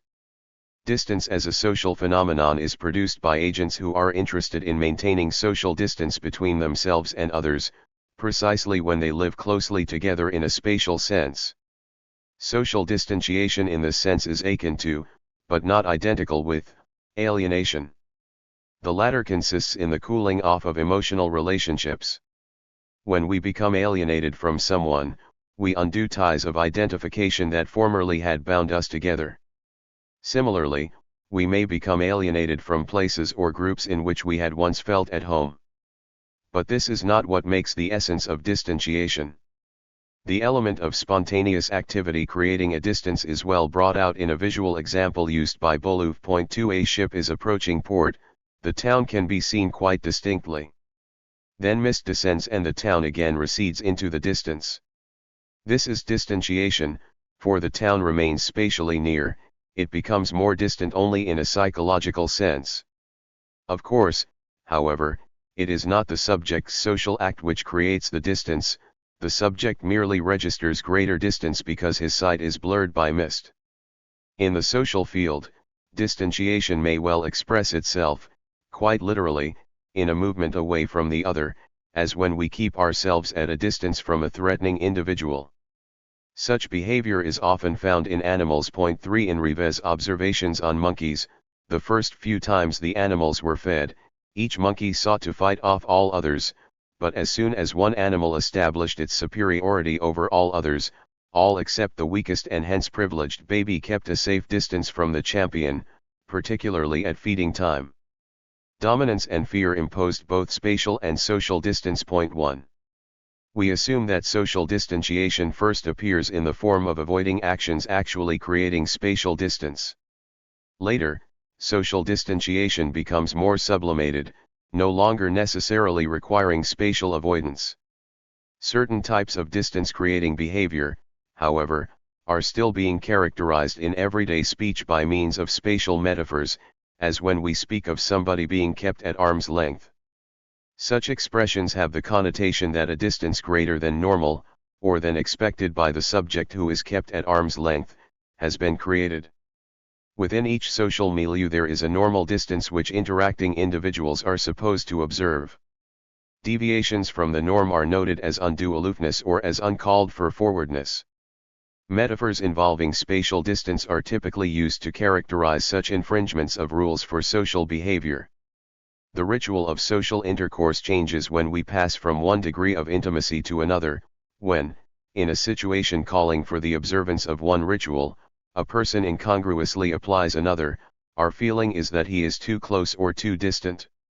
In the case of objects of everyday use or works of art, too, we may speak of the normal distance at which they should be located. Another important example of social distance is the vertical distance between hierarchical unequals, the distance created by power. This is reflected in an enormous number of behavior patterns developed by hierarchically stratified societies.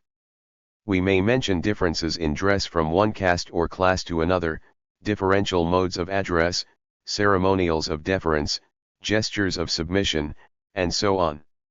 In the sociology of culture, and in such a study as ours in particular, the problem of vertical distance and distantiation is, of course, paramount.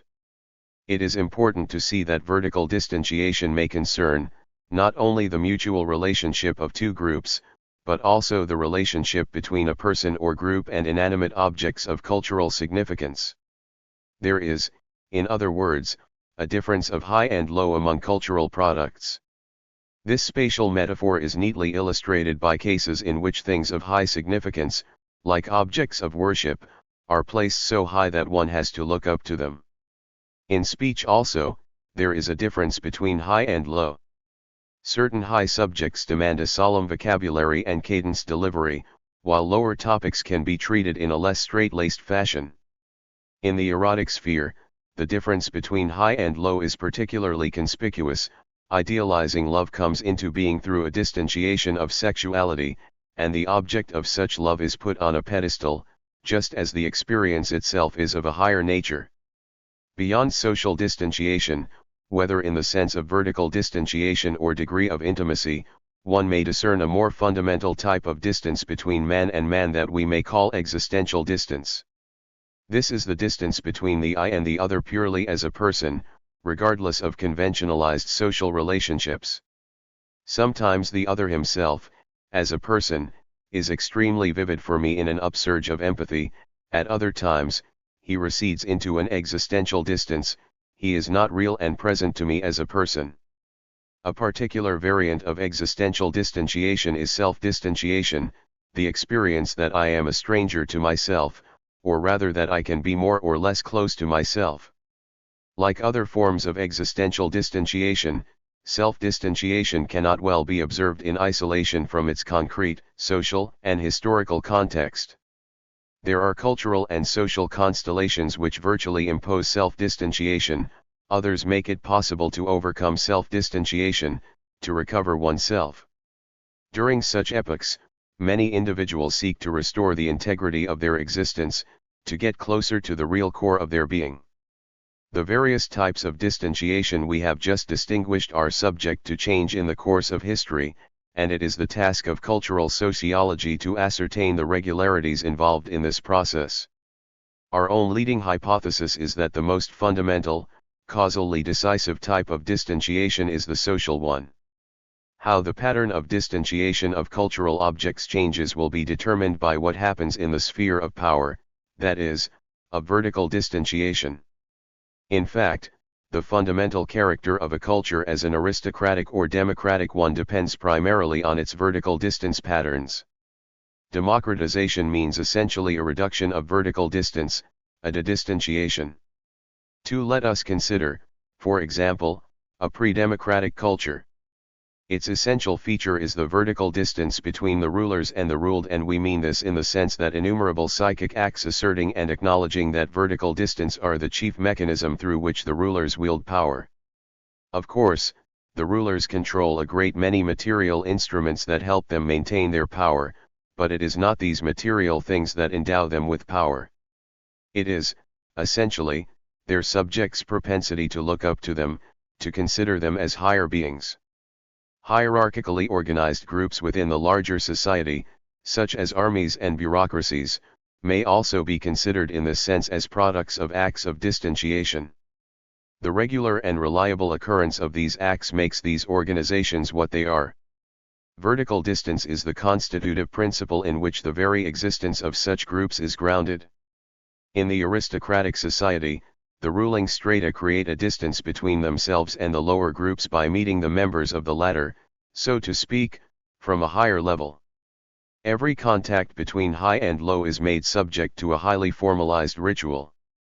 Dominating the lower groups is not merely a matter of giving orders and enforcing obedience.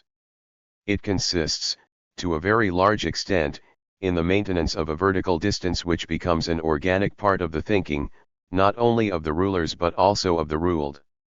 This psychic distanciation is just as much a part of the aristocratic hierarchical order as is the uneven distribution of advantages and risks.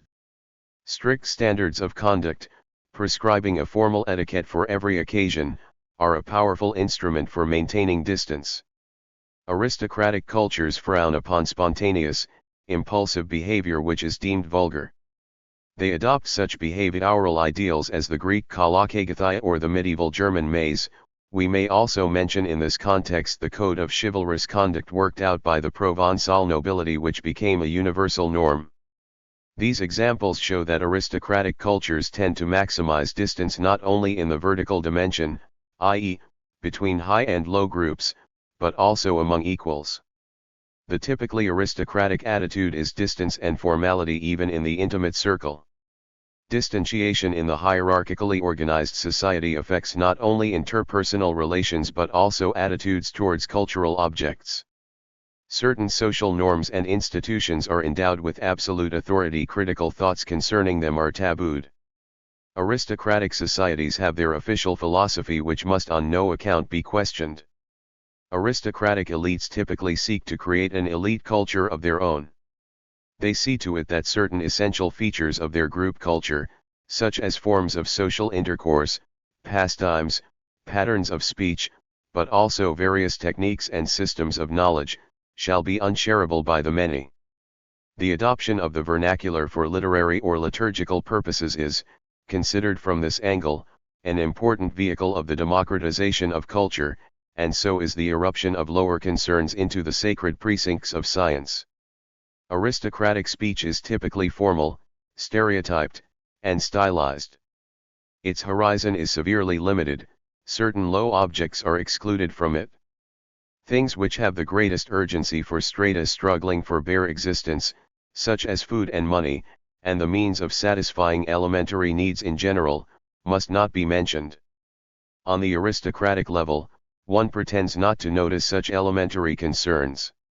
This finickiness and delicacy becomes more extreme as an aristocratic group grows older, and comes to consist of members who have inherited their privileged position. A first generation of a ruling group which has a direct experience of risk and struggle in war or in finance does not yet possess this extreme delicacy. Its descendants, however, tend to look away from the facts of life until they no longer live in the world of real things but in a second world of artificial symbols. Point 1. The cultivated speech of these sheltered upper strata separates them from the common man. This is one of the most important social barriers between classes in stratified societies. Where high and low speech exists side by side, full intercommunication is no longer possible. To the common man, elegant speech appears unnatural and hypocritical. To the upper strata, popular speech is coarse, brutal, and degrading.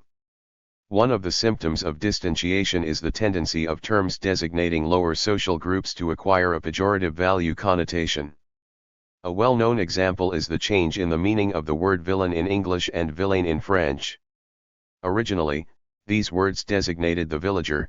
In modern English, the word is a synonym of rogue, and in French, it means ugly. 2 Words originally referring to elite strata tend to change their meaning in the opposite direction. We may see a further characteristic of aristocratic speech patterns in their tendency towards rigid regularity. They seek to exclude the chaotic and irregular.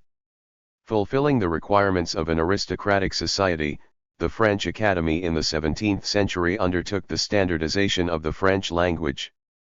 The French linguist Bruno made a painstaking study comparing the dictionary of the French Academy with a later, unofficial and democratic document, the French Encyclopedia. 3 He found that the encyclopedia used an infinitely richer vocabulary, since it treated in systematic fashion a large number of technological and industrial processes which the dictionary had excluded from consideration.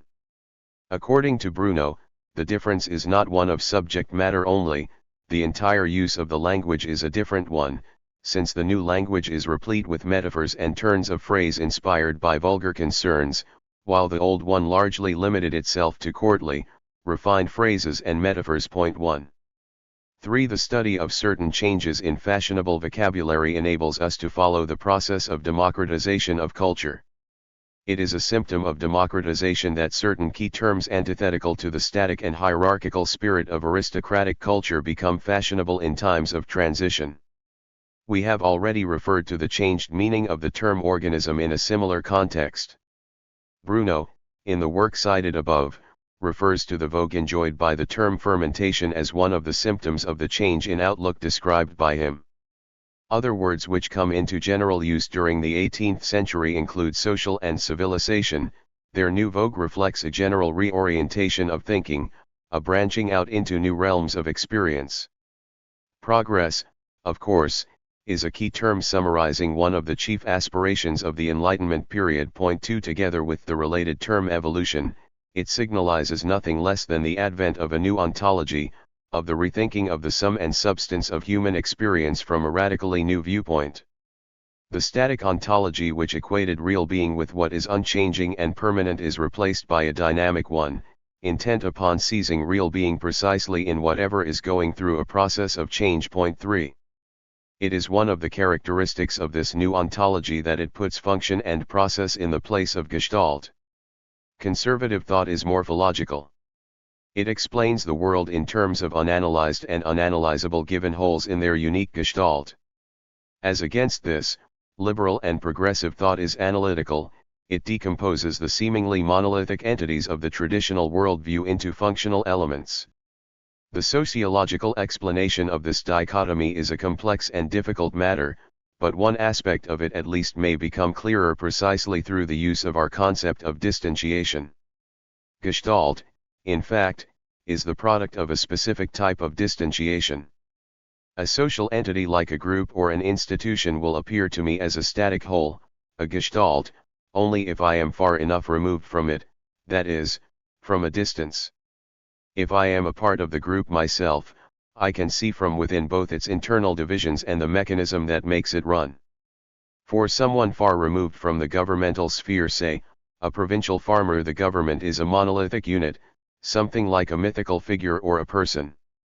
The insider, however, has a very different picture of the whole thing. He sees intrigues, jockeying for position, competition, anything but monolithic unity. In short, the outsider must see things morphologically, the insider, analytically.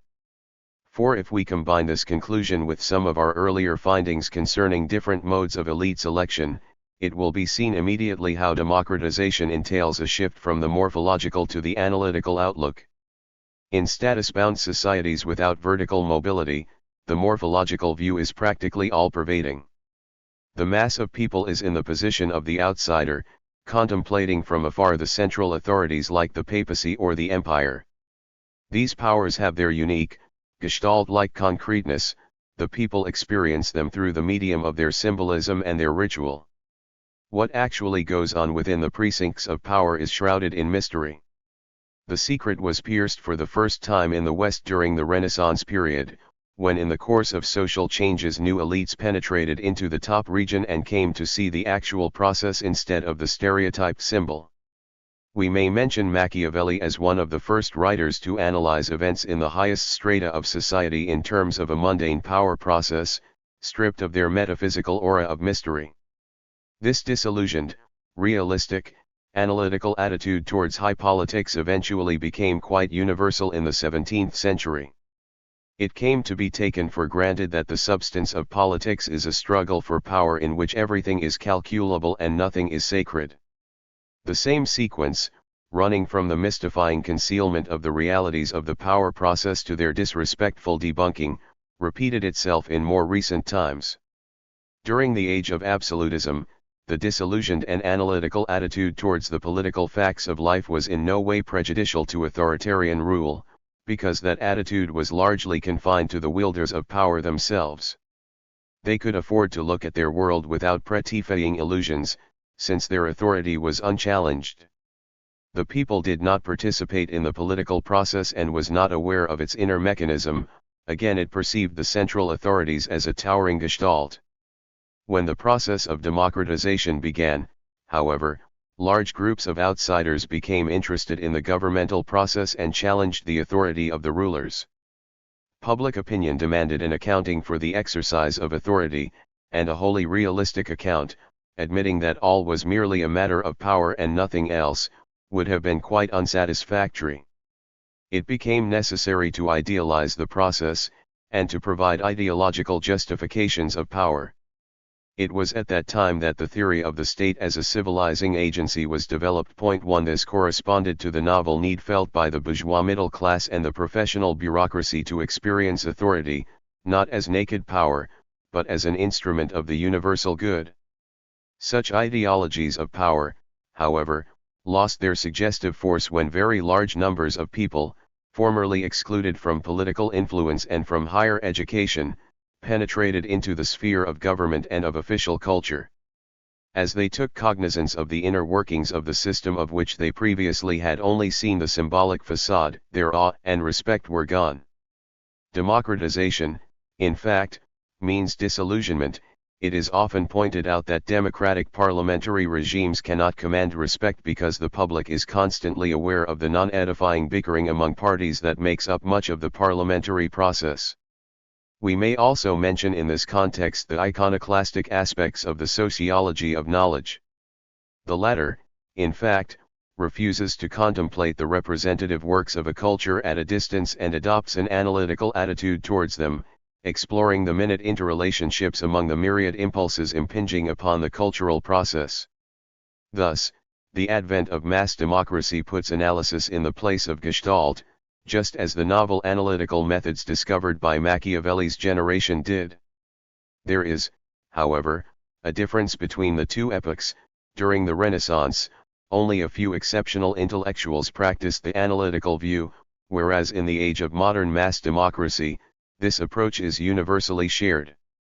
The secret of political analysis is no longer confined to manuals for the prince or to political testaments for the use of the elite, but becomes altogether public. When this happens, the emphasis is placed in the beginning upon the ressentiment-laden unmasking of the evil practices of power holders. Such a response is understandable when people see for the first time the profane reality behind the sacred symbols that they had been led to adore from afar. The joy of debunking, however, is of short duration.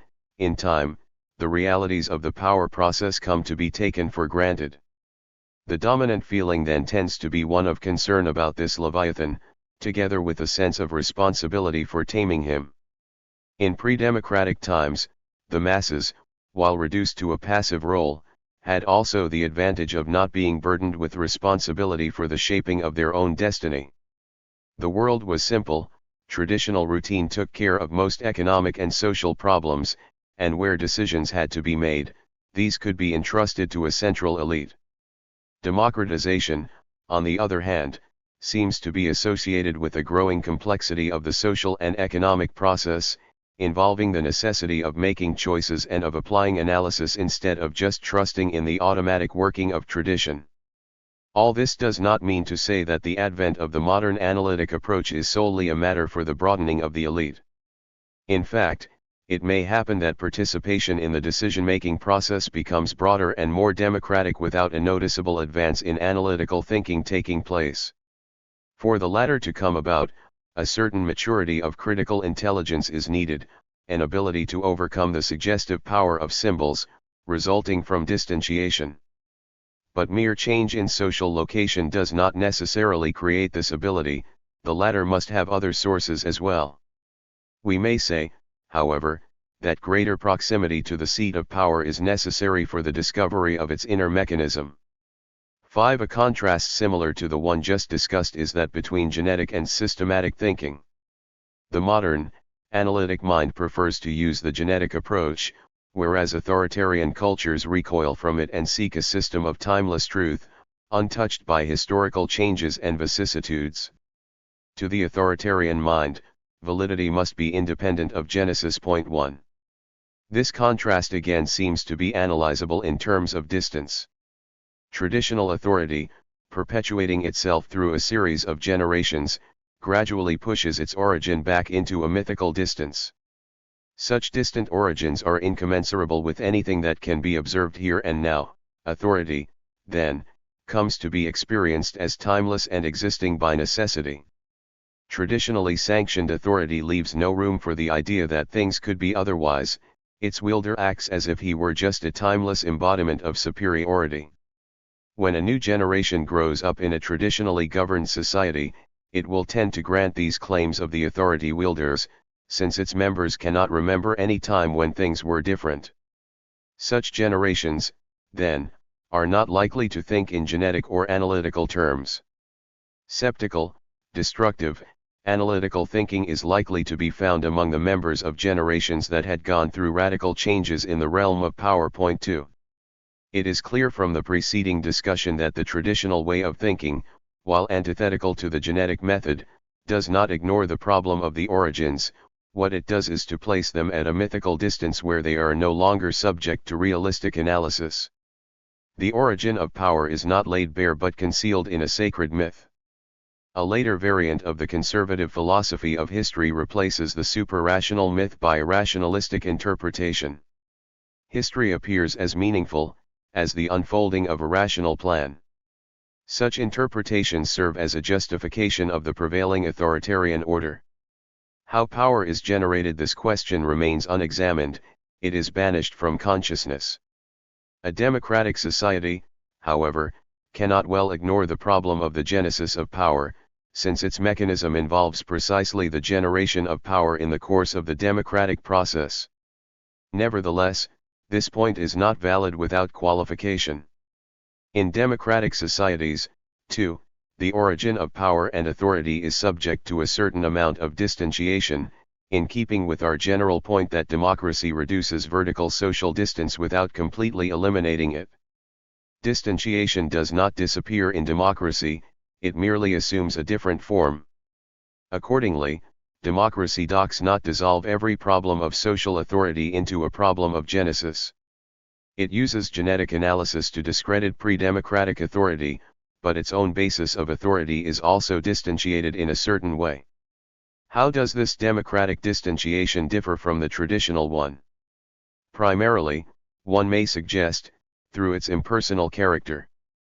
Traditional authority is centered in persons or families elevated above the rest of society and endowed with personal or hereditary charisma. The origin of this authority is often spelled out in myths, the Japanese Mikado as son of heaven, the high castes of India as sons of the north. Democratic authority, however, is not bound to any person as such. It is conferred only temporarily and conditionally upon certain individuals. But while the mythically sanctioned distantiation of persons is absent in democracy, the fundamental institutions do become distantiated. They are elevated to symbolic dignity as myths. The electoral procedure or basic documents like the Constitution come to play such a mythical role. Under certain conditions, individuals do achieve a heightened position in a democratic society as stars, idols, and popular heroes, but this is due to specific factors that need not detain us here. Myths that are organic to democracy grow up around collective concepts like Rousseau's Volonté Générale. We look at this in an unmythical, realistic way, as a certain mechanism of social integration. For Rousseau himself, however, the concept has a transcendent meaning. 6. We may mention, as a typically democratic instance of distantiation, the treatment of abstract collective entities as concrete, active subjects, the state, the party, the class, and so on. Similarly, processes are sometimes transformed into substances, socialism, romanticism as substance-like entities. The treatment of business corporations as juristic persons illustrates the same tendency.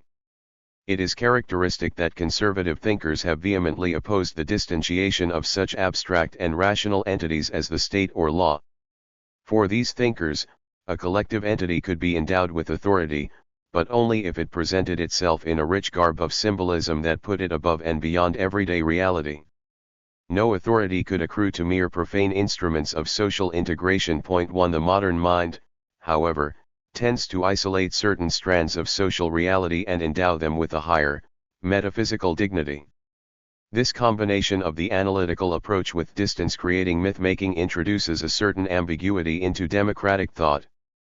We find an integrally analytical, nominalist outlook in democratized groups only when they are in the opposition. And even this is not true of all of them. Liberals and anarchists lean towards integral nominalism, but the Marxists oppose their own brand of realism to the conservative brand.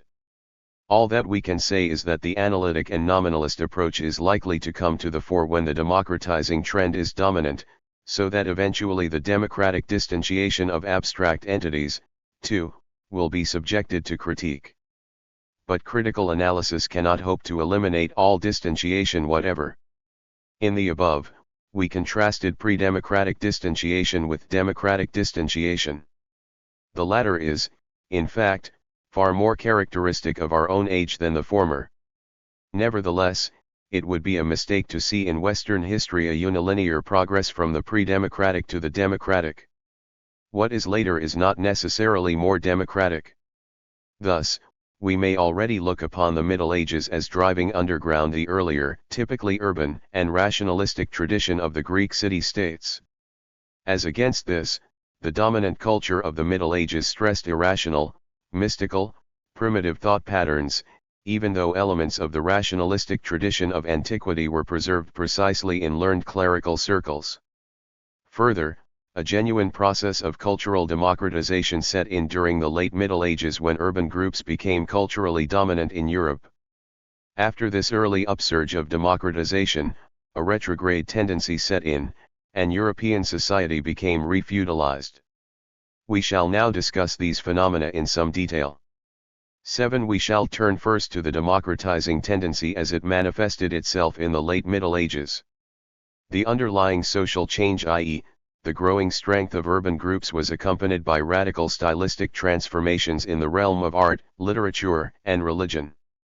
To begin with art, contrasting with the highly stylized, unrealistic character of earlier medieval painting and sculpture, late medieval art about 1370 begins to be dominated by what might be called intimate realism. The essence of this new style is that all things are represented as they appear in the context of man's everyday activities. In this we see a radically new attitude, a revolutionary self-assertion of man who discovers the dignity of his normal, ordinary activity. The phenomenon can best be characterized as one of distantiation. Sociologically, it is intimately connected with the rise of urban democracy in which the individual found an ever-widening scope for influencing political, economic, and cultural life. The distance separating the average individual from the central authorities became less. Culture responded to this by boldly adopting the everyday perspective of the average individual as the one valid for art and religion. The perspective of everyday life had, of course, existed before, but it could not be culturally representative. This became possible only when the changed social background resulted in a shift of the ontological accent towards what was experienced as real in everyday life. An analogous trend may be observed in church architecture. Early medieval churches show in their architecture maximal distance between the faithful and the priest. The altar, scene of the central act of the Catholic cult, is placed at the end of parallel naves, symbolizing the infinite distance between man and the object of his faith. Late medieval churches, however, have a more intimate character. They serve for private worship as well as for the exceptional solemnity of High Mass. 1. The layman plays a more conspicuous and active role in the church, and the interior of church building visibly reflects this. The lateral naves disappear, and the interior becomes an undivided hall. Point 2. The altar can be seen from every point. There is no longer one exclusive, privileged perspective pointing towards the altar, it may now be viewed from every direction. In this lack of a privileged axis of orientation we see an expression of a new attitude. It reflects, not chaos and disorder, but a novel desire for clarity which is characteristic of the new urban middle class. It must be possible to grasp the entire space from every point. This transparency of the surrounding space reflects a changed attitude of faith. The earlier sense of awe-inspiring, inscrutable mystery gives way to a sense of security and confidence. The distance between the average individual and the central symbols and objects of faith diminishes. Religion becomes less anxiety-laden. We can observe a parallel change in medieval social relationships. While feudal authority is distant, mysterious, and anxiety-provoking, the social climate in the cities is characterized by far greater rationality and security. Social distance between the elite and the people again tends to become greater during the subsequent period. The culture of the Baroque age is far more aristocratic than that of the late medieval urban culture. But at any rate, late medieval church architecture with its development of the undivided hall shows a maximum of security within the community. Did this change in church architecture precede or follow an analogous transformation of the social structure? The historian Bechtel, whom we have been following in our discussion of late medieval church architecture, comes to the conclusion that the change in architectural forms antedated the corresponding change in economic life. Point 1. The artist, according to him, creates new forms in his medium before society at large changes its character. Economic changes are determined by changes in the realm of ideas, not vice versa. This conclusion, however, is open to doubt. To be sure, we see a fully developed economic system based upon new techniques and concepts only after the parallel transformation of art has run its full course. But this does not mean to say that the original impulse has come from art or from other purely spiritual or intellectual forces. In our view, the first impulse comes from social reality, from the changed relationships among social groups. These impulses produce their effects, so to speak, in microscopic fashion, long before large-scale cultural changes, either in art or in economic life, become visible. It may well be that artists appear in the van of social change, but if they are pioneering in this fashion, this merely shows that they are quicker than others to react to social changes and to give them visible expression. In the 14th century, religious life underwent a momentous transformation that reflected itself in a changed relationship between laity and clergy. In the early Middle Ages, the emphasis was placed upon the liturgy of the Mass. In this, the community played a passive role, in keeping with the authoritarian, distantiated role of the Church. In the late Middle Ages, however, the sermon begins to play a preponderant role. The Church speaks to the faithful as thinking individuals, their vital selfhood, to recall one of our categories of the process of democratization, must be appealed to. Preaching becomes a kind of agitation. Point 2. At the same time, confession also gains in importance. The priest enters into contact with the faithful as advisor on an intimate scale, and not only in his liturgical role. Another significant religious phenomenon of the same period is the growth of mysticism. The mystic seeks, and achieves, a more intimate union with God. Here again, religious life shows a pattern of distanciation. What is most characteristic of the period in question is, however, that mystical contemplation is no longer practiced by monks alone. In German mysticism, the artisan who withdraws into his room to practice mystical contemplation makes his appearance. Religion is no longer exclusively a matter of the community. It becomes privatized, solitary contemplation. The intimate life space of the individual becomes the vehicle of his religious experience. The four walls of his abode are transmuted, so to speak, into a soul space. We have already touched upon this heightened dignity of the space of everyday experience in connection with the intimate realism of late medieval art. At this point, we may mention a related cultural symptom. Painting during the period we are discussing definitely severs its earlier close connection with architecture, and easel paintings make their appearance in private homes as well as public offices. Example of guilds. 1 Easel paintings require a distance that is most appropriate to a democratized public. The earlier media of painting, the monumental mural on the one hand, the miniature on the other, called for a distance that was either too great or too small. Monumental paintings as well as miniatures were removed from the everyday environment of the average individual. The former decorated the public buildings in which the exercise of authority in the hierarchical, stratified society was centered. The latter could be seen only by one individual, that is, an aristocratic collector. Easel paintings, however, may be placed where people congregate in their everyday pursuits, in homes as well as in the offices of autonomous corporations. A final point concerning the manifestations of a de-distantiating trend in late medieval art: the discovery of true perspective in painting falls into the same period. Early medieval painting is two-dimensional. The figures represented are removed from the space of everyday experience. They stand in a mystical, metaphysical space of their own, and their appearance stresses their attributes as divine or holy personages. The background is often a flat expanse of gold. Later, the figures become three-dimensional and their background also acquires depth. In this illusionistic style, the pictorial space is a continuation of the spectator's own space. A direct connection is established between the spectator and the object represented, a connection that does not break up the continuity of ordinary, everyday experience. 8. As we pointed out above, the democratizing tendency of the late Middle Ages later gave way to a retrograde movement towards refeudalization. The distance between elite and mass grew immeasurably with the advent of absolutism. It must be noted, however, that retrograde movements of this kind neither revive the hierarchical forms displaced by the earlier democratization nor eliminate the cultural results of the preceding democratizing process completely.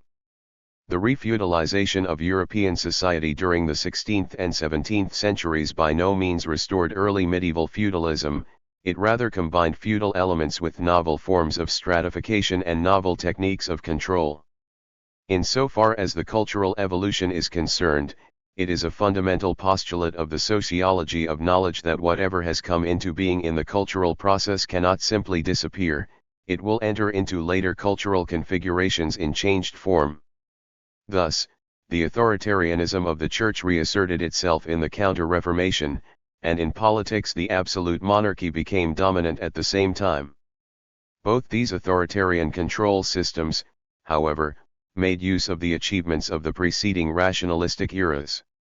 In art and science, the Baroque is a continuation of the Renaissance. What the New Age did was to neutralize the effects of the earlier conquests of the ratio, by blunting its cutting edge where it could be a menace to the new absolute authority.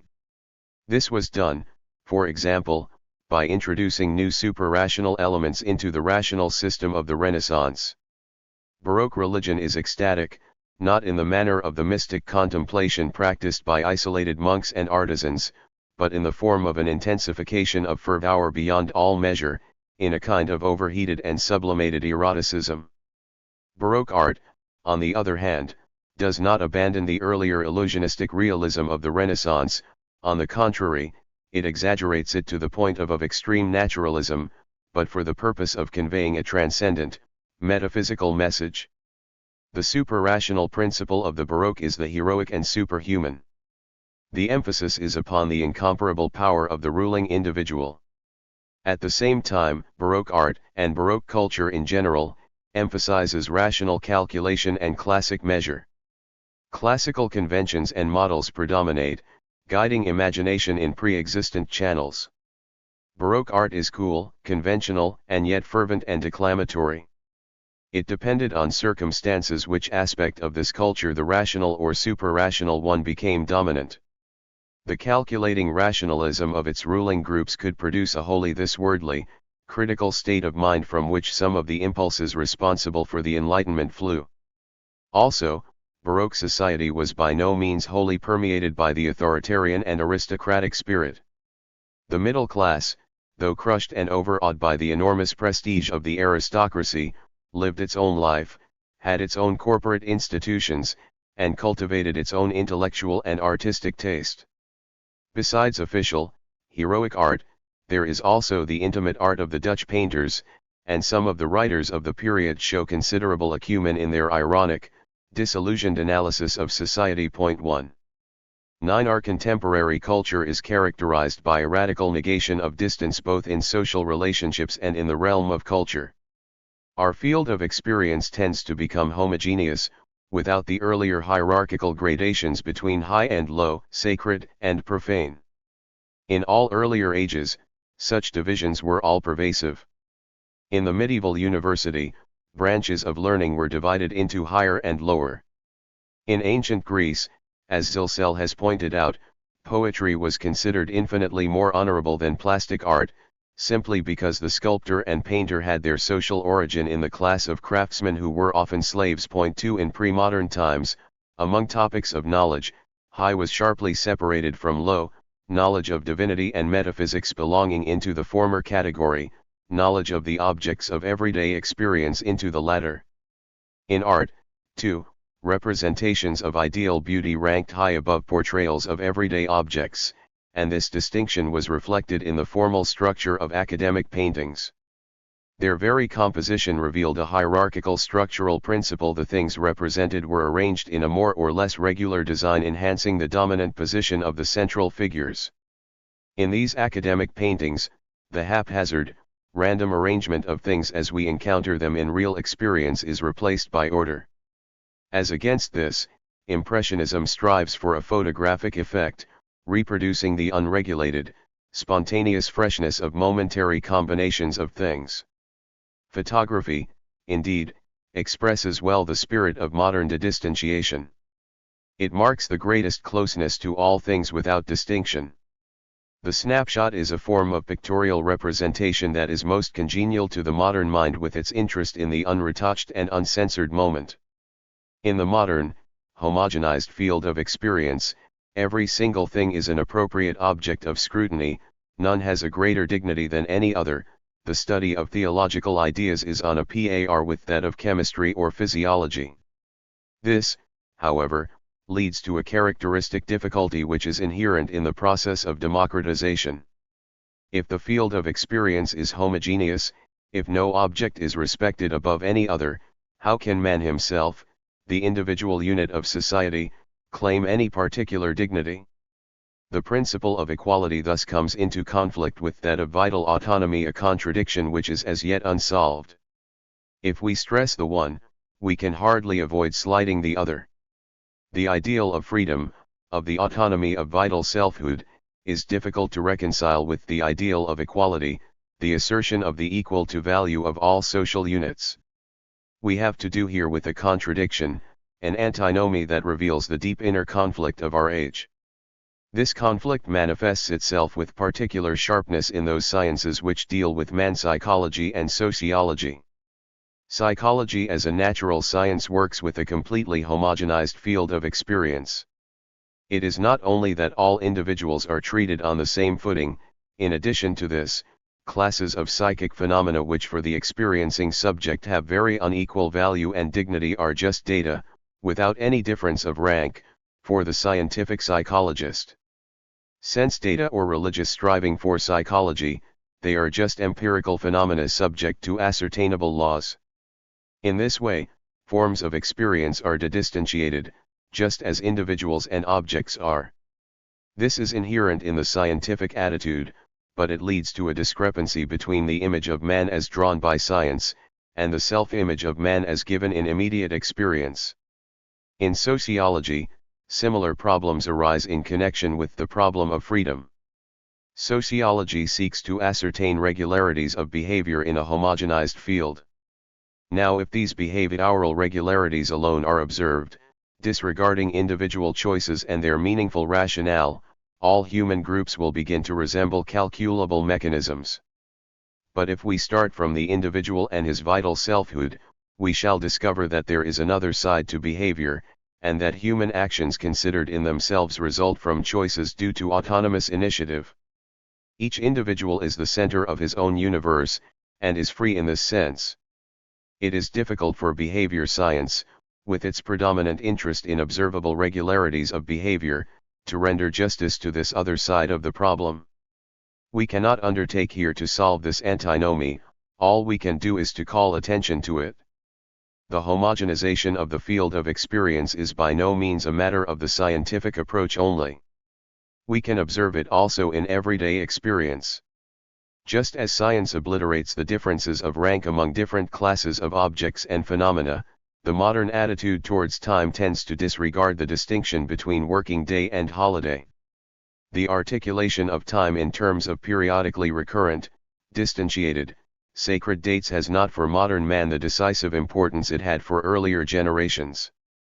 Holidays tend to acquire a purely utilitarian, functional character as times for rest and recreation, even when they coincide with religious dates. Analogous trends can be observed in art and philosophy. It is characteristic of modern art that it stresses the how, the manner of representation, instead of the what, the represented object. A still life of vegetables may be just as high art as a Madonna. It is all a matter of the quality of painting. The world of the objects represented is homogenized. This is one of the principles of l'art pour l'art. But we must enter a caveat at this point. The motto of l'art pour l'art itself shows that for the artist the field of experience is by no means wholly homogenized. Art as such has a high dignity of its own, it is distantiated. What we observe here is not that all distantiation is done away with, but that distantiation is limited to the general type of activity that one is engaged in, an activity which, while itself distantiated, treats all its objects as being on the same level. In philosophy, too, we may observe the leveling of the objects of speculation. The modern line of evolution in philosophy leads from theism to deism, pantheism, naturalism. One of the characteristic features of modern philosophy is its rejection of the reduplication of being. Pre-modern philosophy tended to distinguish between purely phenomenal being and true, noumenal being. This introduced a hierarchy into the world of things. They could be ordered according to their distance from true being. Now we cannot say that all metaphysics, all reduplication of being, is of aristocratic origin, just as it is wrong to assert that distantiation arises only in aristocratic cultures. It is, however, correct to say that whatever tendency towards reduplication of being exists is very sharply threatened by the democratization of culture. The origin of this threat lies in the propensity of the democratized mind to homogenize the field of experience. In the history of metaphysical thought, the idea of a personal God, God the Father, marks the maximum of distantiation. From this, the trend goes in modern times towards a growing stress upon immanence. The divine principle increasingly loses its transcendent character, until passing through the phase of deism with its minimization of the transcendent and personal traits of divinity we reach pantheism. In this philosophy, God is wholly immanent in nature, and every existing thing acquires a particle of the divine essence. From a certain point of view, this represents the culminating point of the democratizing tendency, for it is here that the vital selfhood of all elements receives its fullest recognition. The modern evolution, however, does not stop here. Relentlessly, it pursues its path towards ever more complete distantiation. The metaphysical aura which surrounds the things of the world in pantheism is dispersed in modern naturalism, positivism, and pragmatism. As a result of this radical this-worldiness, the mind of man becomes perfectly congruent with reality, reality being understood as the sum of manipulable things. We have to do here with a radically analytical and nominalistic outlook that leaves no room for the distantiation and idealization of anything. The modern type of distantiation mentioned above, that in which group integration mechanisms and institutions were treated as embodying higher principles, tends to be corroded by this radical nominalism. The metaphysical concepts of people, history, and state succumb to its critique.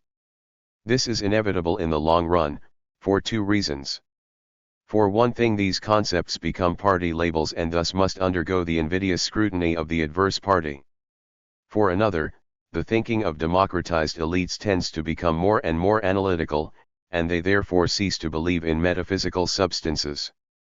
The mythical image of institutions is decomposed, they are broken down into a mass of observable, empirical facts. All the rest is treated as mere ideology. The cultural ideals of aristocratic and democratic groups. 1. In the preceding section, we tried to show how different principles of elite selection give rise to characteristic differences in the culture of the societies in question in such fields as art, philosophy, and religion, as well as in the current everyday interpretation of life. The underlying mechanism at work here is an unconscious one in the sense that the subjects engaged in creation and interpretation need not have an awareness of the sociological background and of the aristocratic or democratic origin of their impulses and activities. The uncovering of such more or less unconscious mechanisms of the cultural process does not, however, exhaust the matter. Basic cultural aspirations and norms are also entertained by various groups on a conscious level, and it is to such cultural ideals, one of an aristocratic or democratic nature, that we now turn. In our own society, there is sharp conflict and competition between two such cultural ideals, a relatively aristocratic and a more democratic one. The former is the humanistic ideal, the latter, a democratic one that seeks to displace it. It will be useful for understanding if we can demonstrate that the rival ideals are those of two different, and differently constituted, elite groups. 2. The humanistic cultural and educational ideal by no means represents an extreme type of aristocratic thought. It is too universalistic to be tailored to the needs of small and closed privileged castes. Relatively speaking, however, it is still the ideal of an elite group, that of the cultivated bourgeois, an elite that seeks to distinguish itself from the proletarian or petty bourgeois mass. As we shall see, the humanistic ideal has marked aristocratic traits in this sense. The humanistic ideal is, first of all, steeped in the values of classical antiquity. It finds in antiquity, on the one hand, those elements which are best suited to developing harmonious, integrated and many-sidedly cultivated personalities, and on the other, a universe of pure ideas that can help modern man to rise above the sordid and profane concerns of everyday life. In both these aspects of the humanistic ideal one may perceive the aristocratic principle of distanciation at work. In order to become a universally cultivated, harmonious and integrated personality, one needs leisure. This is an ideal of ruling groups. The average man who must work for a living cannot become a harmonious and many-sided personality. Specialization is his destiny. He has no time to devote himself to the acquisition of social graces characteristic of aristocratic cultures. The lack of specialization, the many-sidedness of the humanistic ideal might suggest, at first glance, something like the impartial openness of the democratic mind to which all things are equally interesting and absorbing. In reality, however, the humanistic many-sidedness has nothing to do with this, for its objects of interest, though manifold, are severely selected. Not all manifestations of life are worthy of interest and exploration, but only their most sublimated aspects, and, in particular, their reflection in the world of ideas. Things are admitted to consciousness only as embalmed in the flawless creations of classic art or poetry. There is no risky experimentation with real-life impulses. There is a closed horizon beyond which one is forbidden to venture. The modern form of humanism has a twofold nature. As against the courtly ideal of the aristocrat and cavalier, it is decidedly democratic. It does not stress social graces and elegant speech alone. It strives for cultivation in a higher sense, in the sense of spiritualization. But this ideal is not fully democratic either. It neither wants to nor could be a possession of all men. We find its devotees among sons of upper-middle-class parents as well as among literati, but it is also worth noting that the pioneers of this cultural ideal came from the nobility. The cultivated, intellectualized aristocrat was the first model for the upper-middle-class. 1. This humanism creates a distance from everyday life and hence unavoidably, whether intentionally or not, a distance from the common man, the mass, also. To this it adds another aristocratic trait, that of self-distanciation. The humanist aspires to be, above everything else, a personality in his own right. He does not turn to classical antiquity for its own sake, like a specialized historian.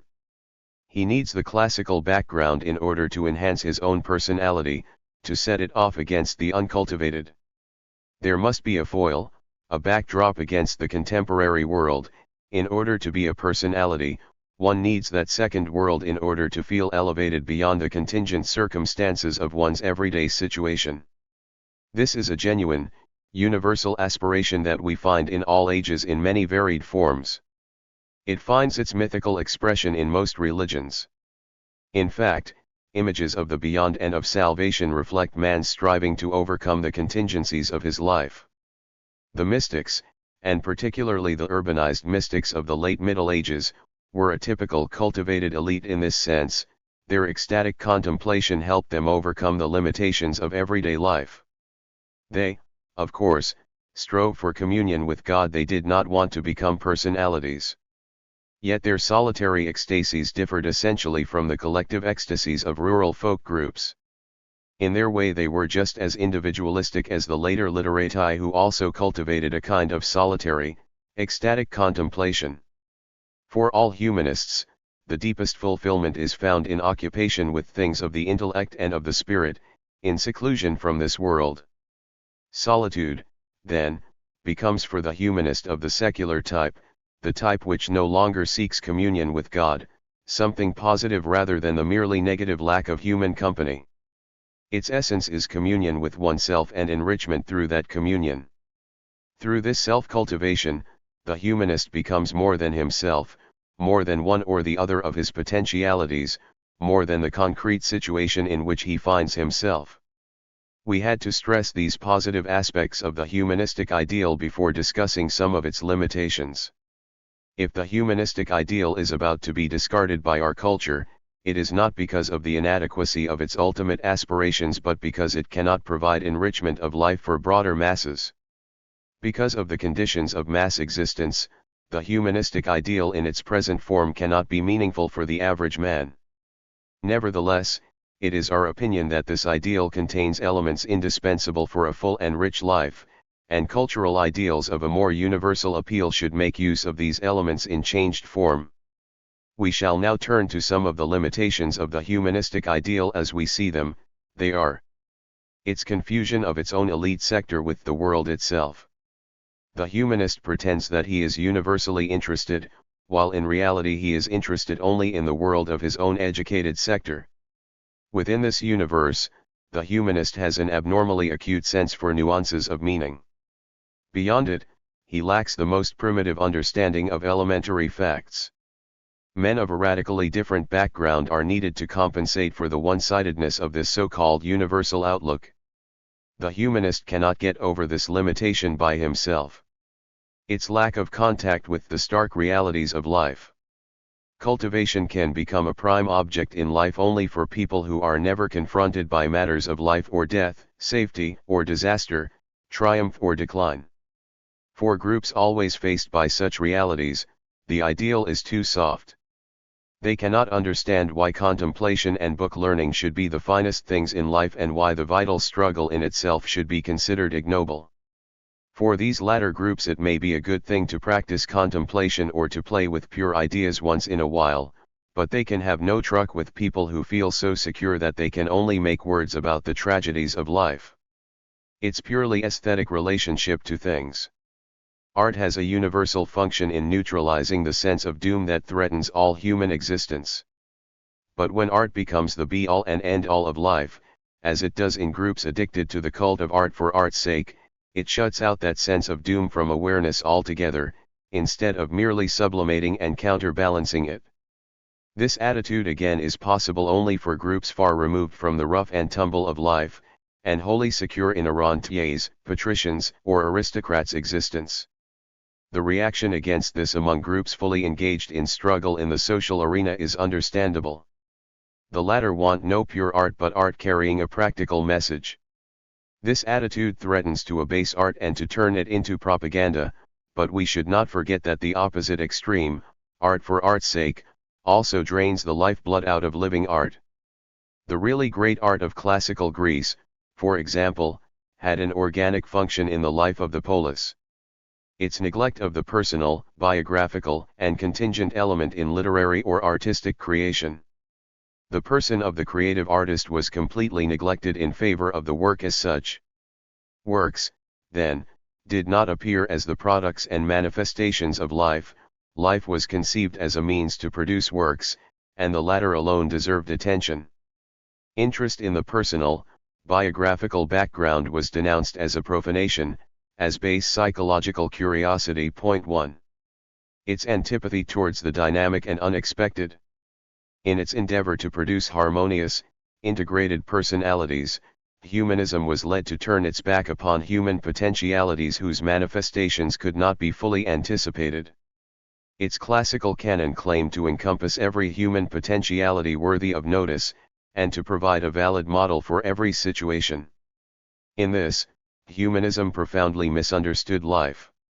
One of man's supreme faculties is that of mobilizing entirely new potentialities in meeting new and critical situations. Life, then, cannot be hemmed in by the regulations and restrictions of any pre-existent canon. In defending the orderliness of its world, humanism merely betrayed a desire to maintain a wholly artificial security, based upon entrenched economic privilege. 3. It is not easy to give an idea of the contrary ideal of democratized groups, for this is still in the process of emerging and cannot be reduced to ready-made formulas. All we can do is to enumerate some of the symptoms of these novel cultural aspirations. In doing so, we shall pay particular attention to potentialities inherent in the new outlook that are not yet generally recognized. As we shall see, the various elements of the new cultural ideal are sharply antithetical to the dominant features of humanism. Here as elsewhere, life works with antitheses. When new groups enter the arena and want to express themselves, they begin by rejecting what they find entrenched. The new is complementary to the old. This is how the historical process seeks to achieve totality. The following points about the democratic cultural ideal deserve a special mention. A. In contrast to the humanistic ideal, it stresses the ideal of vocational specialization. Humanism is the ideal of an elite that does no specialized work, and considers such work as beneath its dignity. Man can become cultivated only if he does not work but merely occupies himself with things. The new ideal, however, is work-oriented. Man can become cultivated only through and within a concretely goal-oriented practice. The emphasis is upon the concrete situation, calling for active intervention, in which the individual happens to find himself. While the humanist, so to speak, hovered above the situation, the new democratized type recognizes the compelling force of the moment. In the homogenized experiential field of this type, any concrete vocational task may provide equal fulfillment. Pure specialization has traditionally been considered as antithetical to cultivation, and we have to admit the truth contained in this traditional view. Mere specialization as such cannot make one cultivated, even in a thoroughly democratized world. According to the democratic cultural ideal of which we are speaking, however, specialization as such is not the sole content of personal culture.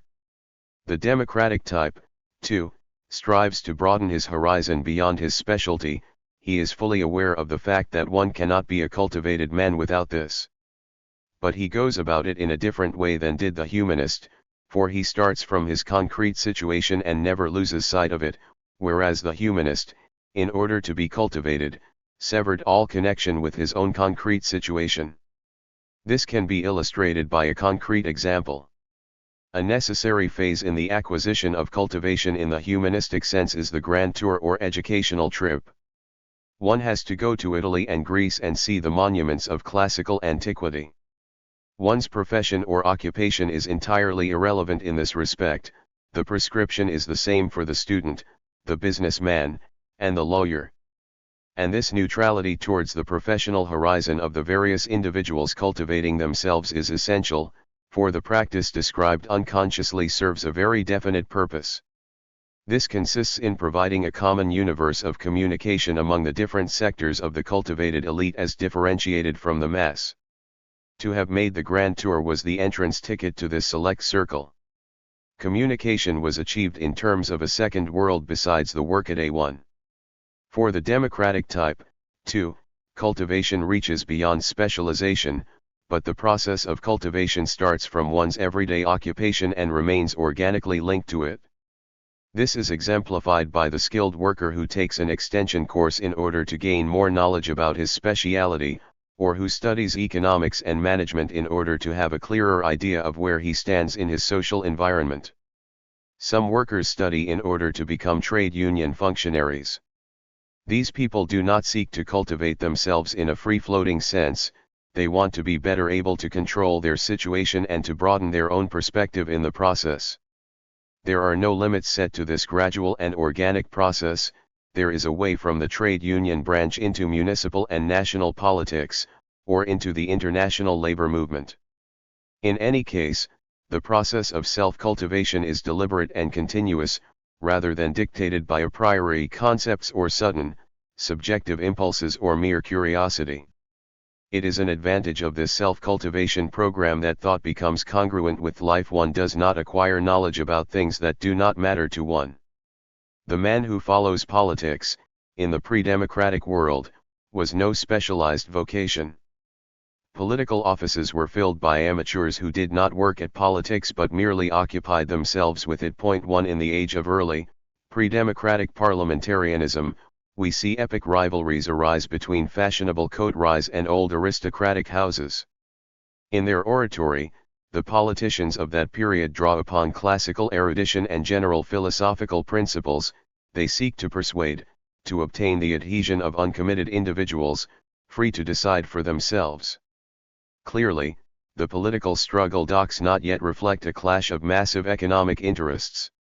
When these begin to dominate politics, a specialized knowledge of the economic effects of governmental and legislative action becomes indispensable. The political amateur, the orator dealing with universal principles and generalities, must then yield to the specialist.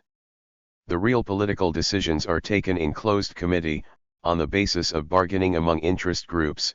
The plenary sessions of the parliaments with their set speeches are mere make-believe, staged for the benefit of the rank and file. The committees and caucus rooms are an excellent school for party functionaries rising from the ranks. As they advance into higher policy-making bodies, their perspective becomes broadened. Assuming larger responsibilities, they lose the one-sidedness of their original orientation, which was circumscribed in narrow geographical or class terms. In this process, the politicians of the new era typically expose themselves to the charge of being renegades and traitors. Their rank and file suspects them of having sold out to the interests. But this need not be the case at all. The politician's evolution from a narrow particularist to a responsible statesman may represent the genuinely democratic type of political self-cultivation. In essence, the type of cultivation attained by the specialist consists in his acquiring a deeper and more adequate understanding of his own particular position, by learning to approach it from different sides. In this respect, the specialized man of the modern age is better off than the specialized man of earlier ages. For the latter, it was difficult indeed to transcend the narrow limits of his specialization, or, if he was a politician wedded to very narrow interests, to achieve a more comprehensive perspective. In modern society, however, specialization both can and must go beyond itself, for the interconnectedness and interdependence of fields of specialization and of particular interests becomes more and more evident. This is why today specialization can be a good starting point for cultivation, whereas this was not the case in earlier ages. Today one may become cultivated, not in the purely quantitative sense of acquiring more knowledge, but in the deeper sense of becoming able to advance from familiarity with an immediately given concrete situation to the understanding of the structural pattern behind that same situation. While the humanist achieved cultivation by advancing from everyday reality to a higher reality of the world of ideas, modern man attains the same goal by advancing from immediate experience to a structural view of reality. The realm of structure one is no second world of pure essences behind the real world. It is immanent in reality, and achieving structural understanding is not a matter of going beyond reality but rather of the intensity with which one experiences reality. In every field of specialization, there are people who have a merely routine interest in their activities, besides others who are so passionately interested that they have a need to penetrate to the underlying mechanism, for example, bankers who are mere technicians of finance, as against others who try to understand finance. Or, to return to the field of educational theory and practice, there are routiniers of education who want to know only how to keep discipline in the classroom and how to transmit the required amount of knowledge, as against true educators for whom each child represents a unique challenge. For the true educator, the pupils are not identical targets of education, but individualities with their own social backgrounds and their psychologically and biologically determined needs, demands, and potentialities. Such an educator will seek to fulfill his task by achieving insight into the underlying structural pattern of the schoolroom situation.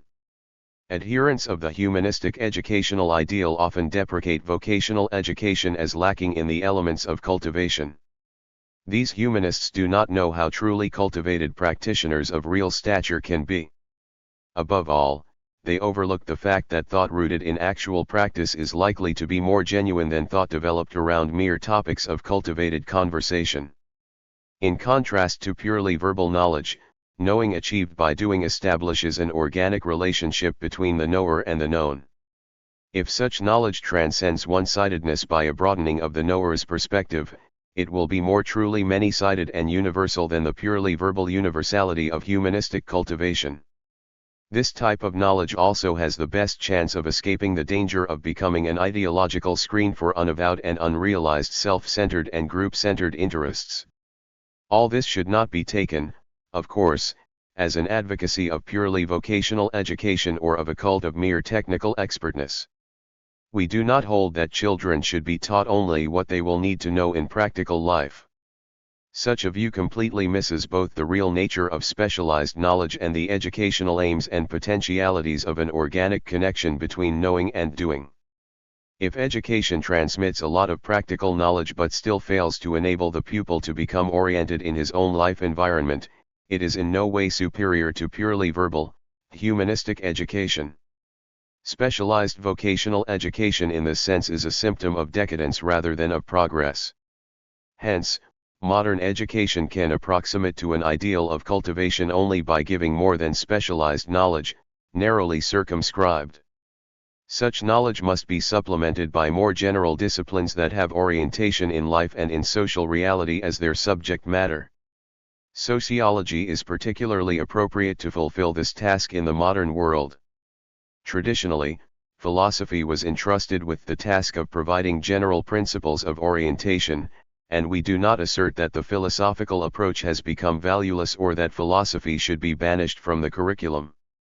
The dominant tradition of Western philosophy, however, is still that of idealism, of the reduplication of being, of seeking a second world behind reality. Such a philosophy is not able to give modern man the orientation that he needs.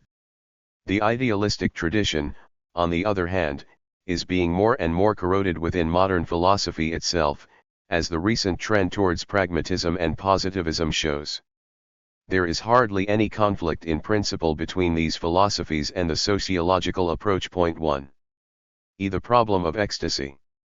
Insofar as cultivation means a broadening of one's existential perspective, the democratic cultural ideal seems to be superior to the humanistic one. As we have seen, it achieves that broadening in a more organic fashion.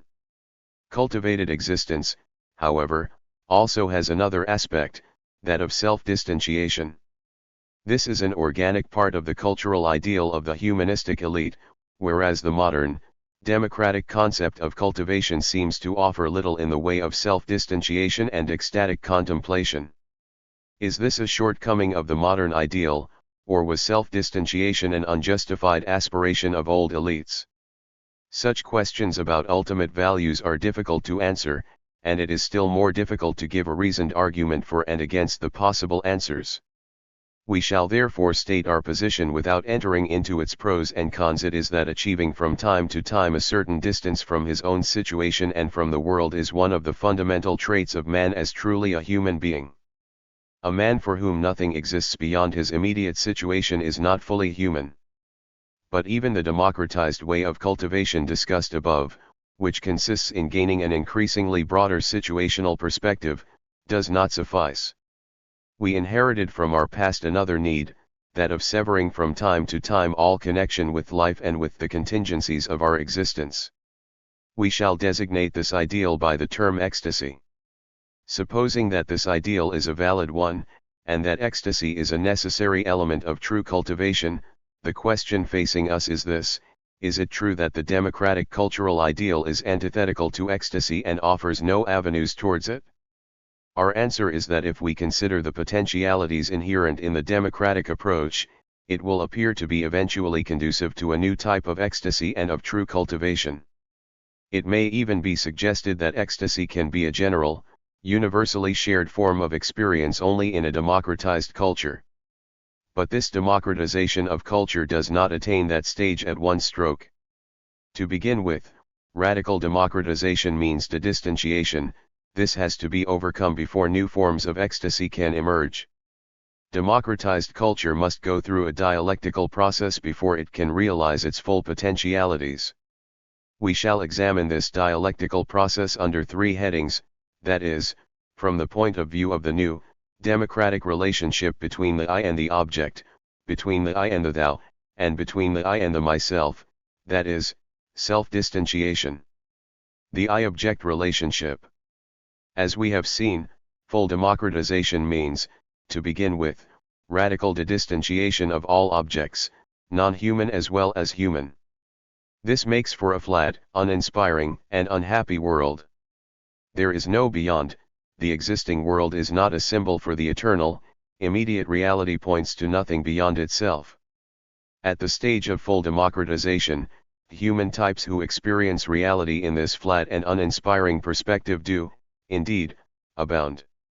They are found among businessmen and scientists, educators, and politicians. Their thinking is fully congruent with their doing, since they seek nothing beyond what they can actually achieve by practical manipulation. In this sense, they describe themselves as realists. After all, they have done away with all myths, with all concepts that are not fully operational. But are these people truly realists? We hold that they are not. For realism cannot consist in doing away with all historically given forms of distanciation and then equating the remainder with the world itself. There is more to the world and, in particular, to man as a real being than is open to manipulation. It may be extremely useful for a man who wants to achieve control over things and other men to consider them all for a while as if they consisted in nothing but a bundle of responses. We understand quite well that our modern culture, driven by an overwhelming need to perfect techniques of control, comes to reduce both things and men to their regular patterns of responding to stimuli. In this context, the achievements of the behavioristic approach must be recognized. But one cannot say that this particular perspective exhausts the full reality of man. Man cannot be reduced to the sum of his responses to stimuli. Some aspects of human reality call for intuitive understanding, even if we may be driven for a while to ignore these aspects for technical and methodological reasons. The danger inherent in the modern ontology, then, is that it tends to succumb to the temptation to take its specific perspective, that of the manipulator, to be that of absolute truth. A true ontology cannot be such a partial, perspective-bound one. We have to show these realists and pragmatists that they do not yet face the world but only a limited segment of it, the segment corresponding to practical manipulative operations. When they equate the segment with the whole, their thinking is not realistic but very unreal. Such self-deception is possible only for a human type which has suppressed his essential humanness in his approach towards reality. This ontological error has to be corrected by the recognition of the partial nature of the manipulative approach. When this is achieved, the specialist will cease to take himself seriously as an arbiter of ontological truth. Since, however, the tendency towards overcoming partial perspectives is inherent in democratization, we may indeed expect that the ontological error will eventually be corrected, and that the way will be open for new distance-creating experiences.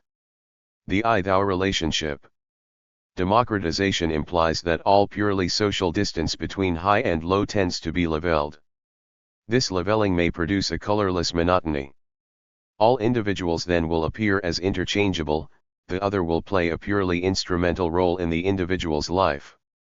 When social distance is abolished and no other form of distanciation takes its place, there is a void in interhuman relationships. No person as a person can mean anything to another. In this respect, however, we shall also discover, if we look more closely, that democratization involves not only a danger but also, and more importantly, a supreme opportunity. In fact, the leveling of purely social distance may enable the purely existential distance one to come into its own. When I am no longer compelled to meet the other in his role as a social superior or inferior, I can establish pure existential contact with him as a human being. And this form of relationship between the I and the thou can become a general pattern only on the basis of democratization. We perceive in this sense, at the stage of the democratization of cultures, the emergence of new forms of distance, just as in earlier ages purely spatial avoidance may have yielded to more sublimated psychic distance and to vertical social distance. At the democratic stage, it becomes possible to love or hate the other as a person, irrespective of any social mask he may wear. Creating a basis for purely existential human relationships is the greatest potential achievement of democracy. In earlier ages, existential, supersocial, person-to-person relationships did exist. But as a rule, they were embedded in social, vertical relationships. Thus, to mention one example, the priest did speak to the penitent as a person, and his words at times stirred the soul of the believer in its innermost depth. Yet, at the same time, the priest was also the representative of social authority. In all such relationships, a purely personal appeal could make itself heard only through the impersonal medium of authority and vertical social distance. The emergence of sublimated erotic love in the knightly culture of the Middle Ages was one of the most important chapters in the history of the I-thou relationships. The troubadours of Provence created an image of the beloved that reflected a purely existential relationship. In their poetry, love was a way to self-purification and salvation. And yet, one can observe, in this as in other cases, that existential relationships do not have a language of their own. They speak the language of purely social distance. The troubadours represented themselves as the servants of the beloved lady, in a kind of feudal relationship, and we still echo this in the ritual and language of our own sublimated erotic relationships. We even use the feudal metaphor of courting. It is, in fact, difficult for us to express our experience of existential distance in non-social terms. In recent times, ritual and language begin to change, and we hear complaints about the matter-of-factness of modern erotic relationships, about the decline of romantic love. In the course of social distanciation, the beloved woman no longer is seen as a higher being. People who consider themselves advanced welcome this rejection of romantic sham. According to them, love relationships should be matter-of-fact and natural. They also hold that in a democratic world, man and woman ought to consider themselves as comrades and collaborators, even in their erotic relationship with each other. This, however, is a misunderstanding. The true potentialities inherent in democratization are not yet realized when we put horizontal social relationships in the place of vertical ones in expressing our person-to-person attitudes and feelings. The real opportunity that democratization gives us consists in being able to transcend all social categories and experience love as a purely personal and existential matter. It becomes apparent, then, that the sociological orientation we are advocating by no means implies that we recognize sociological categories as the only ones in terms of which human experience can express itself. On the contrary, one of the reasons why we seek to subject human reality to radical sociological analysis is that we need to know the effects produced by social factors in order to be able to counteract them when they are inimical to man. The positive type of modern thinker, in our view, will become increasingly sociological in his thinking, not in order to deify the social, but in order to neutralize its negative effects concerning ultimate human values. The I-myself relationship. The primary business of man is to come to terms with the outside world and with his fellows. Gradually, however, he becomes aware of the need to know himself and to develop an idea of his own being and aspirations. Every culture has, in this sense, its own characteristic conception of man's relationship to himself, in addition to its characteristic I-object and I-thou relationships. In hierarchically organized societies, however, man tends to think of himself in terms of his place in the social hierarchy. He is compelled to experience himself, not as a person, but as the specimen of a social category. The personality ideal, the wish to achieve unique dignity as this person, is specifically modern. This aspiration is closely related to the existential I-thou relationship just discussed, for a man can become a person for himself only to the extent that he is a person for others and others are persons for him. In fact, to our view, the existential, personal I-thou relationship is fundamental to the development of a personal self-image. We hold it to be an idealistic delusion that man first becomes a person in his own, individual self-assessment and then proceeds to meet others as persons. It is the other way round. Man's human and social environment must first develop in such a way that he can become a person for others and be addressed as such on numerous occasions before he can see himself as a person. It follows that a democratic social order, with its tendency to minimize vertical social distance, provides the most favorable conditions for the development of internalized personality. This is misunderstood by the modern intellectual elite whose members are proud of being able to see themselves in purely existential terms but ignore the fact that they owe this to a social trend they instinctively reject, that of social leveling. It is because the hierarchical, social evaluation of man no longer is all-pervasive and dominant that he can, from time to time, possess himself as he is in his supersocial essence, stripped of conventional and social masks, and unconstricted by his contingent social situation. It is in this way that democratic social reality opens up new avenues towards the age-old goal of escaping the contingency of the world, of achieving ecstasy. This was, at bottom, the meaning of the aspirations of all homines religiosi. Escape from the world and from the contingent situation was first achieved by the use of intoxicants, later by asceticism, and finally through solitary contemplation. In all this, freedom from the tyranny of the contingent world was achieved, but not as yet a purely existential relationship to the self. The experience of salvation was articulated through mythical and religious symbols which often were the projections of social authority relationships. In this way, man who sought to escape contingent, everyday social reality was led back, in roundabout fashion, to that which he hoped to escape. A more radical liberation from contingency has become possible only in the modern age. Whatever one may say against the modern cultural type, one cannot deny him one virtue, that of truthfulness. Other cultures may have had more sublime ideals, more challenging utopias, a more colorful reality, a greater wealth of nuances. Our modern age has sacrificed all that, for the sake of possessing truth unadorned and unfalsified. It wants to stand in its own undistort reality. This is why it has done away with all distantiation. The individual of this culture also wants to be himself as he is, not as he appears clothed in the trappings of his social status. Therein lies the greatness that the modern individual may achieve the dissatisfaction with a socially determined relation to himself. He must pay for this, however, first of all, by the loss of that sense of security which only well-defined status can give. Orientation in status-bound societies is easy, everybody knows what he can aspire to and what he can expect. As against this, modern life no longer offers sure expectations but only an infinite challenge. In earlier times, only the poor had infinite dreams, since they could not expect finite rewards. 1 In this sense, we have all become poor. Insecurity as a general destiny, no longer limited to submerged strata, is one of the characteristics of the modern age. Former elites may deplore this. To be exposed to insecurity is a tragic experience. But it also opens up an avenue towards moral and cultural growth.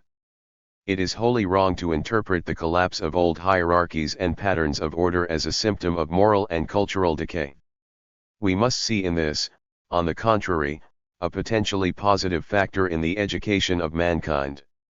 If society with its fixed hierarchies no longer can give us a safe orientation and a basis for self-evaluation, we must for that very reason meet the challenge of developing a new pattern of orientation based upon a deeper and more genuine human truth. This is the real task of the democratized age, and this task is yet to be done. The modern mind misunderstands itself if it assumes that by becoming wholly thing-oriented and operational it has fulfilled its potentialities. If we probe deeper, we shall see that this culture will not be able to maintain itself unless it breaks through the screen of purely social self-assessment and achieves communion with the existential self, stripped of all social masks.